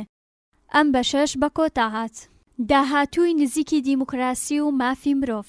لە یەکەم وتاری ئەم کۆیەدا دەستێک لەو مەسەلانەم هێناوەتە ئاراوە کە سەبارەت بە داهاتی دیموکراسیەوە بوون. لە 5 وتاری پێشووتردا باسی ئەو هۆکارانەم کردووە کە بە شێوەی گشتی بە دەوری تەوەری ئاستی دیموکراسیدا دەسۆڕانەوە و بەشێ لەلایەنەکانی ئەم هۆکارانەشم شی کردەوە. هەنووکە دەتوانین سەرنج بدەین ئەم بابەتە کە سەرنجام و لێکۆڵینەوەکانی ئێمە تا چ ڕادەیەک توانیویانە لە دەستنیشانکردن و جیاکردنەوەی گرێسەرەکیەکان و یاسامەندکردنی دیاردە هەنووکەیەکان یاریدەدەری ئێمە بدەن. مەسەلە سەرەکیەکان لە ناسینی ڕاهەندە نوێیەکانی دیموکراسی سەرچاوەیان گرتووە یان بەواتایەکی تر ئاوێتەبوونی لایەنی نوێ و کۆنی دیموکراسیە. ڕاهەندی نوێ ئەوە بوو کە دیموکراسی ڕۆژاوایەکان ئیتر ناتوانن خوازیاری ڕێبەرایەتی یان تایبەتکردنی ڕێبەرایەتی جیهان بن چونکە هەر ئێستا کە لە جیهاندا دووچەمکی تر لە دیموکراسی هاتوونەتە ئاراوە کە لە کەنار دیموکراسی ڕۆژاوایی درێژە بە ژیانی خۆیان دەدەن. یەکیان ئەو دیموکراسی باوەیە کە لە بەرەی یەکێتی سۆڤێتدایە و ئاویتریان دیموکراسی زاڵە کە لە زۆربەی وڵاتانی جیهانی سێمدا و بە تایبەت لە وڵاتی تازە سەربەخۆییدا سەپاوە. لە کردەوەدا هەردوو چەشنی دیموکراسی ناوبراو لە نێو سیستەمە سیاسەکان هەڵسوڕاواندا نیشان دراون و بەدی دەکرێن هەروەها هەردووچیان نالیبرارن. ڕاهەندی نوێی دیموکراسی لەسەر بناغەی ڕاستەقینەیەکی کۆندا ڕاوەستاوە و زۆربەی خەڵک لە ژێرباڵی دیموکراسی لیبرالدا بۆ تایبەتمەندی بێوێنەی دەسەڵاتی لیبرال دیموکراتی بایەخی زۆر دادەنێن. ئەو شتەی زیاتر لە هەموو شتێکتر بایەخی بۆ دادەندرێ ئازادیە شارستانیەکانە کە دەوڵەتی لیبرال دیموکراتی زەمینەیان ئازادی و بیرڕا ئازادی کۆبوونەوە و ئازادی پارێزراوان لە بەرامبەر کۆت و زنجیر و زیندان سەرڕایەوەش ئێمەی ڕۆژاوایی بایەخ بەو شێوانە دادانین کە دەوڵەت و حکوومەت بۆ بریسکانەوەی ئیرادەی زۆربەی بەکاردێنن. بەگشتی ئەم شێوانە بریتین لە ڕکابەرایەتی حیزبە سیاسیەکان ئەو حیزبانەی کە خەڵکی دەتوانن بە شێوەی ئازادانە ببنە ئەندامیان و مافی هەڵبژاردنیان هەیە. لەم حیزبانەدا شێوە هەڵبژاردنەکان دوابێکاتەی دەسەڵاتی حکوومەت دەستنیشان دەکەن. ئەم ئازادیانە شارستانی و سیاسی بەدەستکەوتی ئەوە پەڕی دیموکراسی لیبرالی ڕۆژئاوا دادەندرێ لەم ڕوانگەیە کە ئێمەی ڕۆژاوایی ڕێزیان بۆ دادەنین. بەم پێیە دوو ڕاستی بەدی دەکرێت. یەکەم ئەو ئازادیانە بۆ ئێمە پڕبایەخن. دووەم هەنووکە دیموکراسی لیبرال لە دنیایەکدا درێژە بەژیان دەدا کە دوو لە سەرسەی ئەو دنیای سیستەمی سیاسی جیاوازیان هەیە و بەگشتی خاوەنی پێکاتەی کۆمەڵایەتی جیاوازن. ئەمڕۆ کە ئاوێتەبوونی ئەم دوو هۆکارە مەسەلگەرێکی بێ ئەژماریان سەبارەت بە دیموکراسی هێناوەتە ئاراوە. ئەو پرسیارەی من کردومە بە شێوەی ڕاستەوخۆیان ناڕاستەوخۆ لەم ڕاستیە سەرچاوەی گرتووە. ئایا ئێمە ڕۆژئاوا دەتوانین سیستەمی بێوێنەی خۆمان بپارێزین یان ئەوەی ئایا دەتوانین پڕبایەخترین بەشی ئەم سیستەمە بپارێزین؟ ئەمانە پرسیارگەلێکی سەرەکین کە لە سەرەتاوە باس و لێکۆڵینەوەیان لەسەر کراوە بۆ لێدوان لەسەریان چه هامێر و کەرەستە و پێش گریمانەیەکمان هەیە. ئێمە دەبێ ئەو لێکۆڵینەوە ڕوانگە جیاوازانە کورت و کۆبەند بکەینەوە کە لە یاساکانی ئێمەوە سەرچاوەیان گرتووە. خاڵی گرنگ و دەستپێک ئەمەیە کە دەوڵەتی لیبرال دیموکراتی لە سەرەتادا لیبرال بووە و دەیڕوانیە بازار دواتر بۆتە دیموکراتیک واتە زۆر دواتر لە دوای سەقامگیربوون و خۆگرتنی دەسەڵاتی لیبرال. مافی دەنگی دیموکراتیکی پێزیاد کرا و بەرهەمی حکوومەتی لیبرال کە لە حیزبە نادیموکراتی و ڕکابەرەکانەوە پێکهاتبوو هەروەها بۆ دانانی بارودۆخی گونجاو و گەشەی کۆمەلگەی سەرمایەداری پێشبەست و بە بازار ڕکابەرایەتی هەوڵی دەدا. پێش ئەوەی کە دەوڵەتی لیبرال بێتە دیموکراتیک داواکاری ڕێکخراوە دیموکراتیەکان بوو بووە کارێکی ڕکابەرایەتی و لە ڕاستیدا سەرمایە دیموکراسی دەخستە سەرڕێی ڕکابەرەکانی. دووهەم خاڵ خاڵی گرنگ ئەمەیە کە مافی دەنگی دیموکراتیک وردە وردە حکومەتی لیبراری پشبەست و بە ئابووری ئازادی دەکردا دەوڵەتی چاودێر و دەوڵەتی خۆشگوزەران. هەڵبەت ئەم گۆڕانە هەرچۆنێ بێ ئەنجام دەدرا چونکە سیاسەتوانانی ئەو کات دەیانزانی کە ئەم گۆڕانە بۆ بەرگریکردن لە مەترسی ناڕەزایەتیە سیاسیەکان پێویستە، بەڵام دەوڵەتی ئاسایش و دەوڵەتی چاودێر نەیتوانی جێگەی بازاڕی سەرمایەداری بگرێتەوە. سەلماندنی ئەم بابەتە پەیوەستە بە سێهەم خاڵ.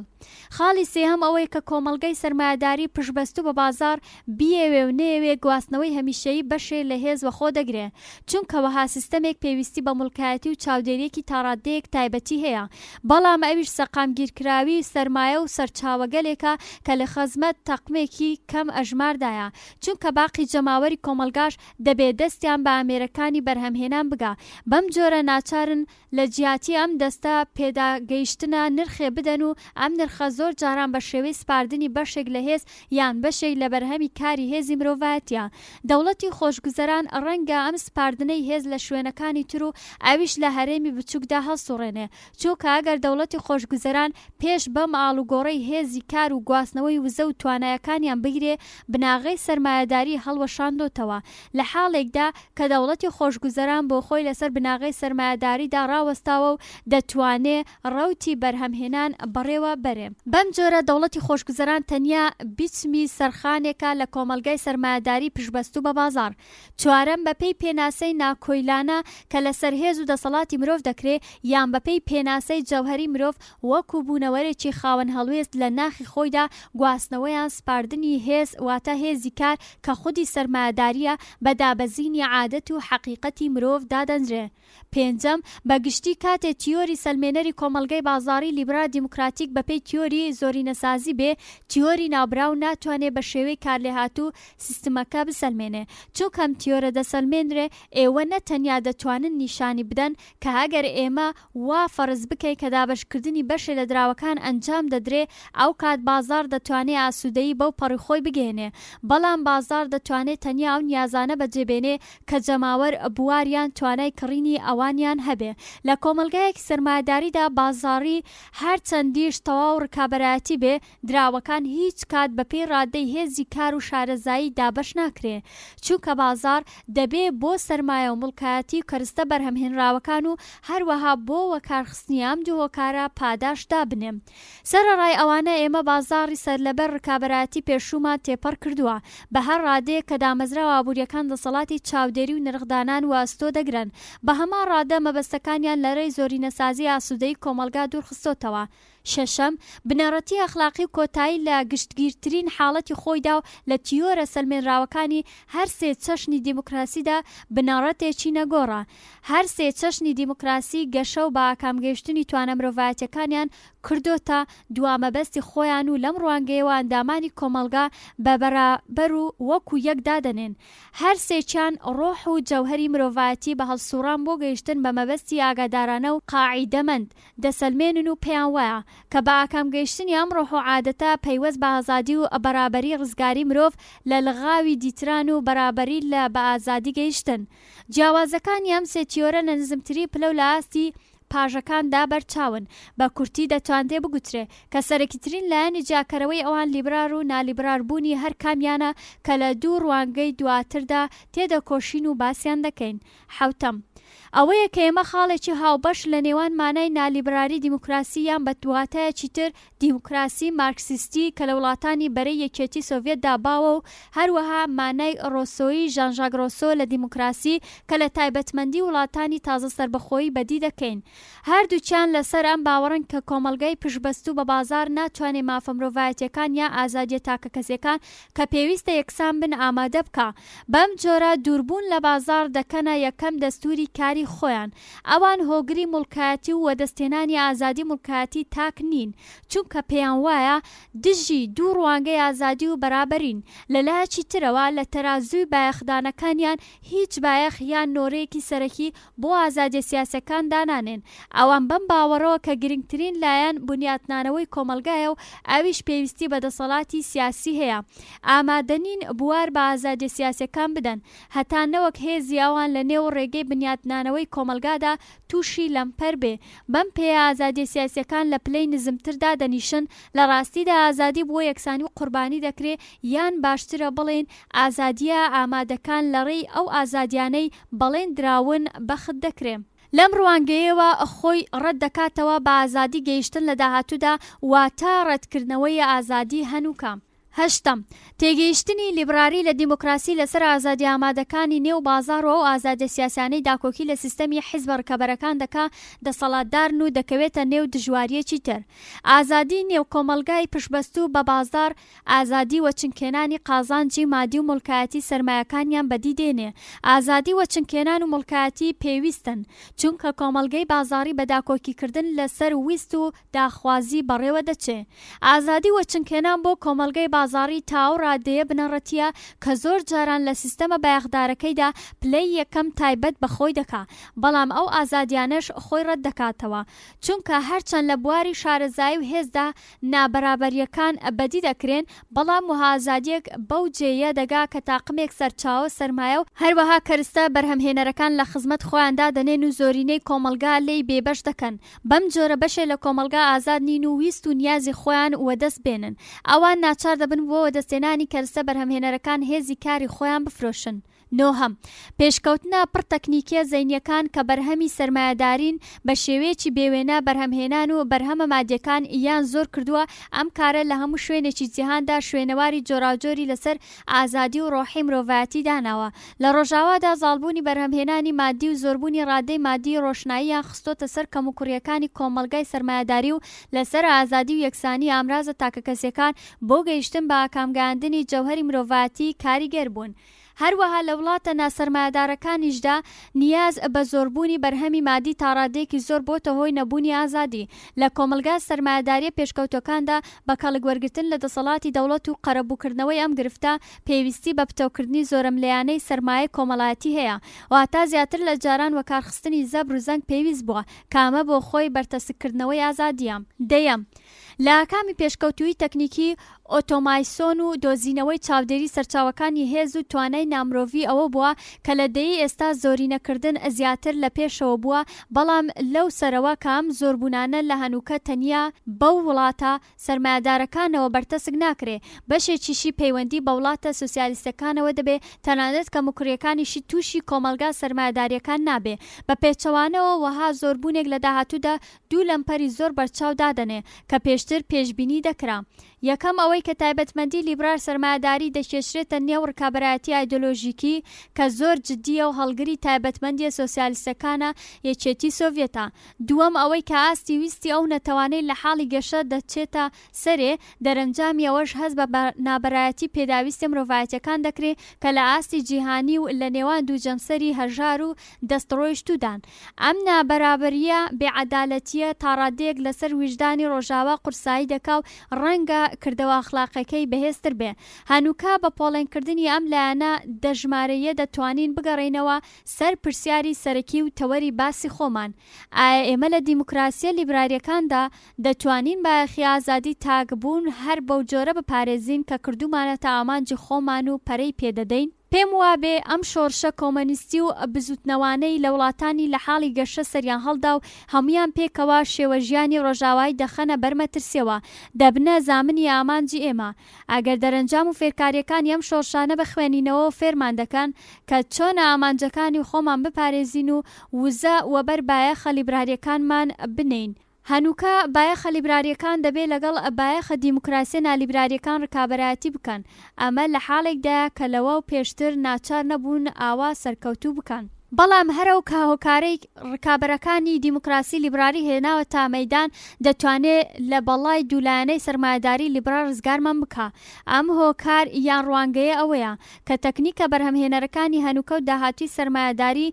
دەتوانن بەرەو کۆمەلگای سەرمایەداریەکان بگوازرێنەوە و بە یارمەتی ئەم پێشکەوتنانە کۆمەلگا سەرمایەداریەکان دەتوانن ئازادی و بایەخی مرۆڤایەتی پتەوتر بکەن ئەگەر بمانەوێ بڕوانینە ئەو قۆناغی کە تێیدا دیمەنی پێگەیینی هێزە بەرهەمهێنەرەکان بەرهەمهێنەرەکان ئێمە لە دوو لایەنی کۆمەڵگای سەرمایەداری پشبەستوو بە بازار ڕزگار دەکەن، چونکە تاکاتی ئەم دوولایەنە هەیە کەوا بێتە بەرچاوی بارودۆخی هەمیشەی مرۆڤ، بارودۆخی کەمبوونی سەرچاوەکان و ویستی بێبڕانەوەیە دوولایەنی ئەوەیە کە ئەگەر ئێمە ئازادی بە کەسانێک بدەین کە هاوتاو بەرابەرین لە ڕاستیدا ئازادی و بەرابەریمان ڕەت کردوتەوە و ئازادی و مافی زیاترمان بە کەسانێک داوە کە هێز و شارەزایی زیاتریان هەیە، چونکە بۆ گەیشتن بە ژیانی سەرلەبەری مرۆڤایەتی ئازادی دانوستان و مڵکایەتی کەرستە بەرهەمهێنەرەکان هاوتایە لەگەڵ وەچنکێنانی بەرابەری ئامرازە بەرهەمهێنەرەکان. لە ڕاستیدا دەبێت یەکێک لەم دووڕێیە هەڵبژێدرێ. لە هەمان کاتی ڕەتکردنەوەی مرۆڤایەتیدا قبولکردنی ئازادی بۆ هەموو بێجگە لە خاوەنانی هێز و پسپۆڕی یان ڕەتکردنەوەی ئازادی بە قازانجی بەرابەربوونی پێداویستی مرۆڤایەتیەکان. کۆمەڵگەی سەرمایەداری لیبرال ئازادی هەڵبژاردن و مافە مرۆڤایەتیەکان بۆ هەموو ڕەت کردوتەوە، بەڵام ئیترم هەڵبژاردنە هیچ پاساوێکی بۆ مانەوە نییە. ئەم هەڵبژاردنە لەو شوێنەوە سەری هەڵداوە کە سەرچاوەکان زۆر کەم بوون و دەرەنجامەکەی دەبووایە خواستی ئازادی لە ڕادەبەدەر بۆ مڵکایەتی وەچنکێنان و وەگەڕیان بکەوتبایە هەتا بەرهەمهێنان بەڕادەی گونجاو باش بکەم. کەموکوڕی کۆمەلگای لیبرال کەمبوونی ئەو سەرچاوانە بوو کە ویستە بێبڕاوە مرۆڤایەتیەکانی بەجێ دێنا. لە ڕاستیدا کاتێک کارەسات ڕوویدا کە سەرچاوەکان کەم بوون و ویستەکانی بێپایان و درێژەیان بارودۆخە بوو بە تراژیدیا. بەڵام هەنووکان بارودۆخە بۆ ئێمە بۆتە میلۆدراسێک، هەنووکە دەتوانرێت کەمبوونی سەرچاوە خواستە بێبڕانەوەکان بە کەسایەتیەکی نێگەتیڤیانە لە میلۆدرام دابنرێ کە پێش کۆتایی شانۆ دەتوانین لەسەر شاشەوە دەری بێنین. هەنووکە بە ئاشکرایی دەبینین کە ڕوانگەی کەمبوونی سەرچاوەکان لە بەرامبەرەویشدا خواستە بێبڕاوەکان دەرەنجامی کۆمەڵگەی سەرمایەداری پشبەستوو بە بازار بووە. هەڵبەت پێش هاتنەئارەی کۆمەلگا هیچ کەس باوەڕی نەدەکرد کە ویستی بێبڕانەوەی مرۆڤ تایبەتمەندی خودی و سروشتی مرۆڤە. وەها تێگەیشتنێک لە بۆچوونەکانی ئارستۆ یان سەنت تۆماس ئاکۆئیناسدا نابیندرێ. سەرەتای ئەم بۆچوونە تەنیا لە کاتی هاتنەئارەی کۆمەلگەی سەرمایەداری لە سەدەی حەڤدە و تیۆرەکانی هابز و لاکدا بووە کە جیمس میل لە سەرەتای سەدەی 19 ئەم ئەندێشەیەی پێگەیاندن.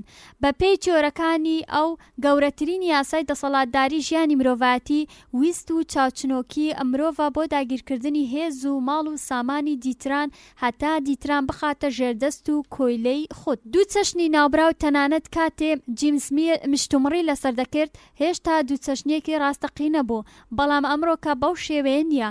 ئێمە دەتوانین لە ڕێگەی بەرهەمهێنان و تەکنەلۆژیای هەنووکەیی ئەم دوو چەشنیە جێبەجێ بکەین. ئێستا کە دەتوانین تێبگەین کە مرۆڤەکان لە ذاتی خۆیان داوانین کە ئەرخەیان بن، بەڵکو کۆمەلگای پشبەستوو بە بازار ئەوانی بەرەو ئەم عادەتە هانداوە. ڕەنگە سیر بێ کە بڵێن کەمبوونەوەی سەرچاوەکان دەرەنجامی خۆگرتنی کۆمەلگای بازاڕی بووە. ئایا مرۆڤ بەردەوام لە هەژاری و برسێتیدا نەبووە؟ ئەویش لە هەنی کەم دوای سەردەمی زێڕینی کۆن بەم حاڵە کەمبوونی سەرچاوەکان بە تەواو مانە دەستکەوتی کۆمەلگای بازاڕی بووە. لە ڕاستیدا بۆچوونی کەمبوون و قاتی خوڵقا هەتا بربەرەکانێ لەگەڵ بکرێ و مەبەستی مەزنی مرۆڤ هەوڵدان بێ بۆ چارەسەرکردنی ئەم قاتیە. بەم پێیە کەمبوونی سەرچاوەکان لە کۆمەلگەی سەرمایەداری بازاردا وەکو تەوەرێکی بنچینەیی پێویست بوو، بۆیە کەوتە ڕیزی پێشەوەی هۆشیاری مرۆڤ. چەمکی کەمبوونی سەرچاوەکان تەنیا کاتێک بوو بە تەوەر کە کۆمەلگەی سەرمایەداری خەریک بوو بەسەری زاڵ بێ. ئەم تیۆرە بەهۆی ڕەوتی ڕێخەری زاڵبوو بەسەر ئەم باسەدا کەمبوونی سەرچاوەکان هاتە ئاراوە. خستنە سەر ڕێی ئاگاداری بۆ چارەسەرکردنی کەمبوونی سەرچاوەکان دەبێ خۆ بگرێ هەتا بوونی سەرمایەداری بسەلمێنێ و هێزی پیرۆز و پێویستی لە خزمەتدا بێ. ئاگاداریەکی تەواو لە بابەت کەمبوونی سەرچاوەکان پێویست بوو هەتا وەگەڕخستنی لایەنەکانی سەرەوە هەروەها نیاز بە دژوارتر کارکردنی چینە نزمەکان بسەلمێنێ. هەنووکە ئیتر پێویستیەک بەم چەمکە نییە. هەروەها بۆ گەورە نیشاندانی شوێنی وەچنکێنانی سەرمایە پێویستیمان بە ئەخلاقەکان نییە. ئێستا خواستی ئازادی بێبڕانەوە بۆ وەچنکێنانی سەرمایە بێمانایە. لایەنی کەم لە پێشکەوتوترین وڵاتی سەرمایەداریدا کاڵاو بەرهەمی کۆمەڵایەتی و سەرمایەداریمان هێندە بەرهەمهێناوە کە بتوانین کاریان پێ بکەین. لە داهاتوێکی زۆر نزیکدا گرفتی ئێمە ئیتر دۆزینەوەی ئیش و کار بۆ خەڵک نییە، بەڵکو دامەزراندنی کارە. ئیتر گرفت فێرکردنی چۆن کەڵک وەرگتن لە ئامرازە بەرهەمهێنەرەکان نییە کە بەدەگمەن وەچنگ دەکەون، بەڵکو دەستپێکردنی قەرەبووی کەمڕەنگبوونی بایەخە مرۆڤیەکانە کە نەیانتوانیوە لە بەرامبەر کەمبوونی سەرچاوە سەرمایەمادیەکان ڕاوەستن و بربەرەکانێ بکەن. بەناوبانگترین لیبراری بەریتانیا جان مەیندار کینزە 35 ساڵ لەوە پێش توانی مەزنایەتی گۆڕانکاریەک پێشبینی بکە کە ڕەنگە ببێ و پێویستە ڕووبدا. ئەو لە وتارێکدا بەناوی پێداویستی ئابوووریەکان بۆ نەوەکانمان لە ساڵی 1930 زاینیدا ئاوا دەنووسێم. کاتێک کەڵەکەکردنی سەرمایە گرنگایەتیەکی کۆمەڵایەتی بەرچاوی نەبێ، ڕەهەند و بنچینە ئەخلاقیەکان تووشی گۆڕانی سەیر و سەمەرە دێن. دەتوانین خۆمان لە زۆر بنەڕەت و بنچینەی ئەخلاقی ڕزگار بکەین کە ماوەی 200 ساڵە وەکو کابوسێک ئێمەی ترساندووە و هەروەها چۆنێتی و عادەت و خوخدەی نەفرەتاویشی مەزن کردوتەوە. ئێمە بەو غیرەت و بوێریە دەگەین کە بایەخی ڕاستەقینەی بزوێنەرە پارەیی و ئابوووریەکان نیشان بدەین. بەم شێوەیە ئێمە ئازادین گشت سونەت و دابوونەریتی کۆمەڵایەتی و چالاکی ئابوووریەکان وەلا بنین.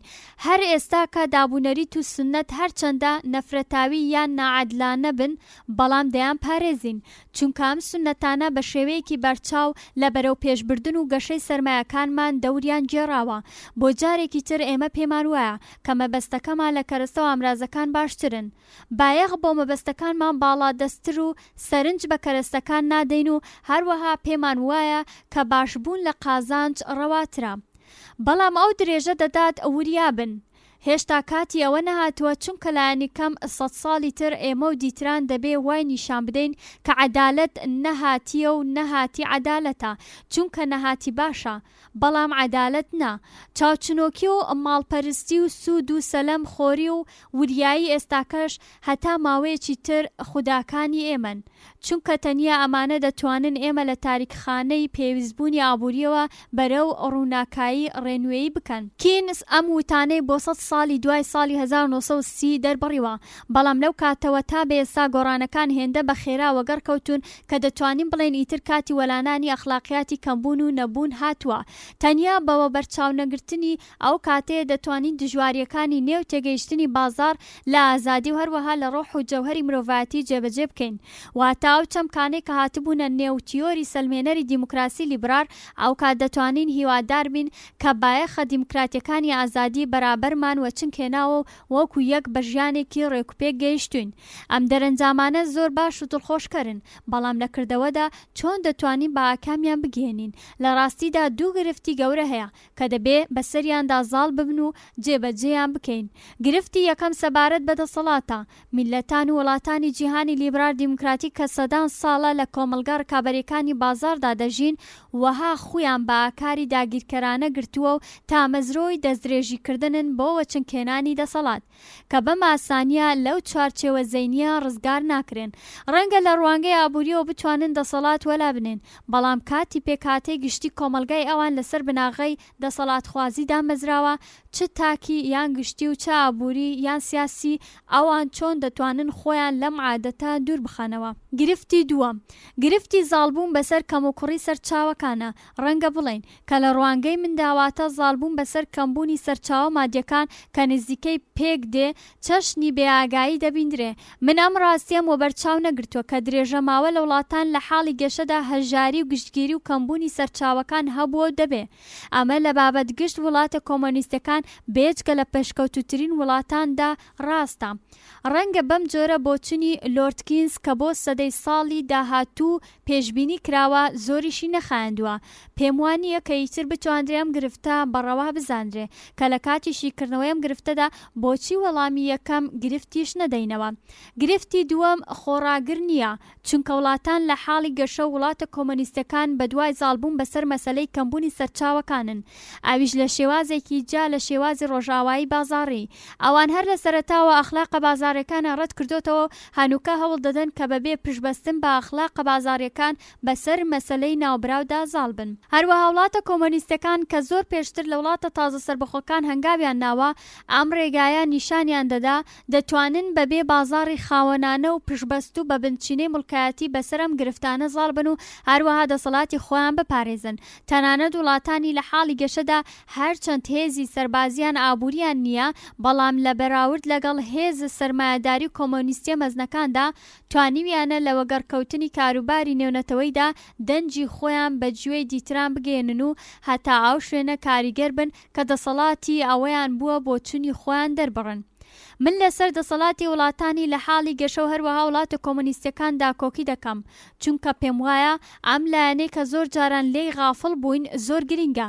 ئەم وڵاتانە نیشانیان داوە کە دەسەڵات تەنیا بە هەڵسوڕان توانیەکانیان ئەخلاقە بازاڕیەکان پەیوەست نییە. ئەوان دیاردەی بازاڕیان ڕەت کردوتەوە، نەتەنیا تووشی لاوازی دەسەڵات نەهاتوون بەڵکو پڕهێزتریش بوون. بەم پێیە ئاکاری بازار بە تەنیا سەرچاوەی هێزدا ناندرێ، کاتێ لایەنی ئاماژە پێکراوی ئەم ڕاستیە بساندرێ تا ئەو شوێنە دەڕوا کە وەڵامی یەکەم کێشەی ئێمە دەداتەوە. ئەم کێشەیە بزرکردنی عادەتە لە مێژینەکانی ئاکاری ڕۆژاوایی سەبارەت بە ڕێگاکانی وەدەستێنانی دەسەڵات کە بەگشتی لەسەر بناغی ئاکار و ئەخلاقە بازاڕیەکان و مڵکایەتی و سەرمایە کۆکراوەکاندا دامەزراوە. کاتێ دەبیندرێ ئاکاری قازانجخوازانەی بازار تەنیا سەرچاوی دەسەڵات نییە، ئەو کات گرفتی ڕۆژاوە چارەسەر دەکرێت گومان لەوەدانە کە جەماوەر و نەتەوەکان هەر بەدوای وەچنکێنانی دەسەڵاتەوەن. بەڵامی تر بەوە مەبەستە پێویست نییە لە چاو وەدەستێنانی ئازادی داگیرکردنی سەرمایە مادیەکان بەڕەواتر بزانن. لە ڕاستیدا ئەوان نەتەنیا دەبێت لە خواستی زۆربوونی دەسەڵات دەسەڵگرن، بەڵکو سەیرەی تر بتوانن بەم شێوەیە بە دەسەڵات بگەن.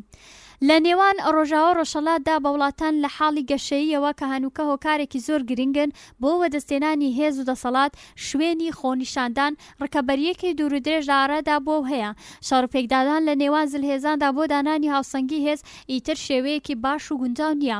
گشتگیربوونی چەکە ناوەکیەکان بە ئاشکرایی ئەم ڕاستیە نیشان دەدەن بەم شێوەیە هێز و تاڕادەیەک جێخۆشکەری نەتەوە جۆراجۆرەکان و بەشە جیاوازەکانی جیهان بەرەو شوێنێ دەڕوا کە بەپێی ڕادەی دابینکردنی ئاسایشی زۆربەی جەماوەر دەستنیشان دەکرێن. ئەوەندەی کام نەتەوانە دیموکراتی بن بە هەر کام لەو سێ چەشنە دیموکراسیانەی ئاماژەمان پێکرد، هەر بەو ڕادەیە دەتوانرێت چاوەڕوانی بکرێ کە ویستی خەڵکی ئەوان مافی مرۆڤایەتی بەرابەر و دەستپێگیرا گەیشتنی هاوتایە بە کەرستە بەرهەمهێنەرەکان بۆ دەستەبەرکردنی ژیانێکی پەسەند کراو. ئەو کۆمەلگایانەی سیستەمی سەرمایەداریان ڕەت کردوتەوە لە کاردانەوەدا لە بەرامبەر ئەم خواستانەدا ئیمتیازێکی ئەخلاقی و عیبێکی ئەخلاقیانەیان هەیە. هەوێنی هێز یان قازانجی ئەخلاقی ئەوان ئەوەیە کە هیچ مرۆڤێک ناچار ناکەن هەتا بۆ بە ئاکامگەیاندنی ویستەکانی خۆی بەشێ لە هێزی کاری خۆی بۆ دیتران و بە قازانجی دیتران بگوازێتەوە. هەوێنی لاوازی یان عیبێکی ئەخلاقی ئەوان ئەوەیە کە ناتوانن بەقەد یەک ئازادی سیاسی و مەدەنی هەر بەو شێوەیە لە وڵاتە سەرمایەداریەکانی لیبرالی داباوە بۆ خەڵکی دابین بکەن. لە حاڵی حازردا هیچ پەیوانەیەک بۆ هەڵسەنگاندنی کردەوەی جەماوەر لە هەڵسوکەوت لەگەڵ ئیمتیاز و لاوازیدا نییە. ئێمە بە هیچ چەشنە هەڵسەنگاندنێکی پۆزەتیفانە و نێگەتیفانەیە کە بتوانین لەسەری کۆک بین ناگەین. بەم هۆیەش بە متمانەوە ناتوانین هاوتەرازویەکی بەردەوام لە نێوان لایەنە باش ئەخلاقیەکان بۆ وێنە لە نێوان دوو کۆمەلگادا بێنین. بەڵام ئەگەر بتوانین ئەو گۆڕانکاریە بایەغدارانەی پێشبینی بکەین کە لە هەر کام لە فاکتەرەکانی کۆمەلگا ناوبراوەکاندا ئەم گۆڕانە پێشبینی کراوانە لە نێو کۆمەلگا جیاوازەکان هاوتاو بەرابەر نەبن، ئەو کات دەتوانین لە بابەت ئاڵوگۆڕی نێو لایەنە پۆزیتیڤەکانی ئەخلاقی جۆرە کۆمەلگایەک بدوێن کە لە بەراورد لەگەڵ چەشنەکانی تردا دەندێ. وابیر دەکەمەوە دەتوانرێت کە وڵاتە نالیبراریەکان بە پاراستنی قەوارەی هەنووکەیی گواستنەوەی دەسەڵات ناجەبری ئەم ئیمتیازە ئەخلاقیەش دەپارێزن و تا ڕادەیەک نابەرامبەری سیاسیەکان و نەبوونی ئازادی شارستانیەکانیش قەرەبوو دەکەنەوە. ئەم وڵاتانە بۆ دانان و وەگەرخستنی ئازادی ناوبراوەکان زۆر هۆکاریان هەیە و هەر کە هەڵومەرجی دانانی ئازادی ناوبراوەکان دەستەبەر کرا دیارە کام ئازادیانە بە ئاکام دەگەێنن و چونکە حکومەتێکی پۆلیسی بۆ هەر حاکم و دەسەڵاتدارێک پڕخەرج و کێشەیە. ئەم دەستە وڵاتانە لە هەمان کاتی پاراستن و بەهێزکردنی توانای زۆر بەرهەمهێنان بۆ دابینکردنی ویستەکانی جەماوەر توانای ئەوەیان هەیە کە بە شێوەی سروشتی سیستەمێکی سیاسی خۆراگر دابین بکەن. لێرەدا ئەگەر وڵاتانی سەرمایەداری لیبرا تەنیا بیانەوەی هێز و لاوازی ئەخلاقی خۆیان بپارێزن، هاوتەرازی بە زیانیان تەواو دەبێت و هێزی ناتەواوی ئەوان بەرەو نزمی دەچێت. ئەو کۆمەلگایانەی دەتوانن ویستی مرۆڤەکان بۆ بەرامبەری مافە مرۆڤیەکان بەجێبێنن بەردەوام دەبن. مەبەستم ئەوەیە کە لەمە بەدا لە جیهاندا هێز و دەسەڵات پەیوەستە بە ئیمتیاز ئەخلاقیەکانەوە. باوەڕم وایە کە ئێمە لە ڕۆژاوادا هێزی خۆمان لەدەست دەدەین مەگەر ئەوەی قازانجخوازان لە بازار وە بەرچاو نەگرین، چونکە ئێمە تەنیا هێز و دەسەڵات دەبینین. ئەم بابەتەش گرنگ و چارەنووساز دەبێت. ئەخلاقخوازان و زانایانی زانستە ئاینیەکان زۆر لە مێژەڕایان گەیاندووە کە ئێمە بایەخی ناڕاستمان هەڵبژاردووە و لەم بابەتەوە کە وەچنکێنانی سەرمایەمان لە بایەخە معنەویەکان پێ باشتر بووە، تووشی هەڵە هاتوین. ئەم بۆ چوونەی ئەوان لە 3 یان 4 سەدەی ڕابردوودا وەها شوێنەوارێکی نەبووە چونکە لەگەڵ خوازیاری هێزی تاک یان نەتەوەیی کە کۆمەڵگای پشبەستوو بە بازار دەوەستێ بووە نەسازاوە، بەڵام ئەگەر بە هەڵە نەچووبێم هەر لە ئێستا دەسەڵات بەرەو شوێنێک دەڕوا کە پێویستی بە بایەخ ئەخلاقیەکان دەبێ. بەم شێوەیە خواستی دامەزراو لەسەر ئەخلاقیات و دەسەڵات دەبێتە هاوڕێ و هاوسەنگی ئەوان و هەروەها ڕێی گەیشتن بە دەسەڵاتی نەتەوەی ناساندن و باڵادەستکردنی مافە مرۆڤیە بەرابەرەکانە. ئەگەر بەدوایەوەم ئامانجە بڕۆین دەسەڵاتی تاکی بەرفراوان دەبێتەوە هەڵبەت ئەم بەرفراوانیەکردنەوەی هێزی تاک بۆ زۆرداری و چەسانەوەی دیتران نییە، بەڵکو هێز و توانای تێگەیشتن و کەڵگوەرگتن لە کامڵترین پێوانە و توانا مرۆڤیەکانە. بەباشم زانیوە کە لەم زنجیرە و تارانەدا زیاتر لەوەی کە وەڵام بدەمەوە پرسیار بکەم. دەزانم کە لە کردەوەدا وەڵامی شیاوم نەداوەتەوە، بەم پێەیە باسی دەرەنجامێک دەکەم کە دەتواندرێ لە کار بگرێم. بە سیاسەتوانانی وڵاتانی خۆیان بڵێن کە ڕێی ئازادانە و دروستی ژیان کە تا ڕادەیەک بیریشان لێ نەکردوتەوە پەیوەستە بەوەی کە نەتەوە ڕۆژاواییەکان دەبێ نابەرابەری مافە مرۆڤیەکانی نێوان نەتەوەی هەژار و نەتەوەی سەرمایەدار بنیاد بنێنەوە و قەرەبووی بکەنەوە. تەنیا بەلایەنگری گشتی و یارمەتی زۆری ئابووری کە نەتەوە هەژارەکان دەتوانن لە هاوسەنگی مرۆڤایەتی بگەن و بیناسن و ئێمەش دەتوانین هێز و توانای ئەخلاقی و دەسەڵاتە دموکراسی لیبرالیەکان بپارێزین. کتێبی دنیای ڕاستەقینەی دیموکراسی بە کۆتا هات بە هیوای سوودگەیاندن بە هەموو لایەک.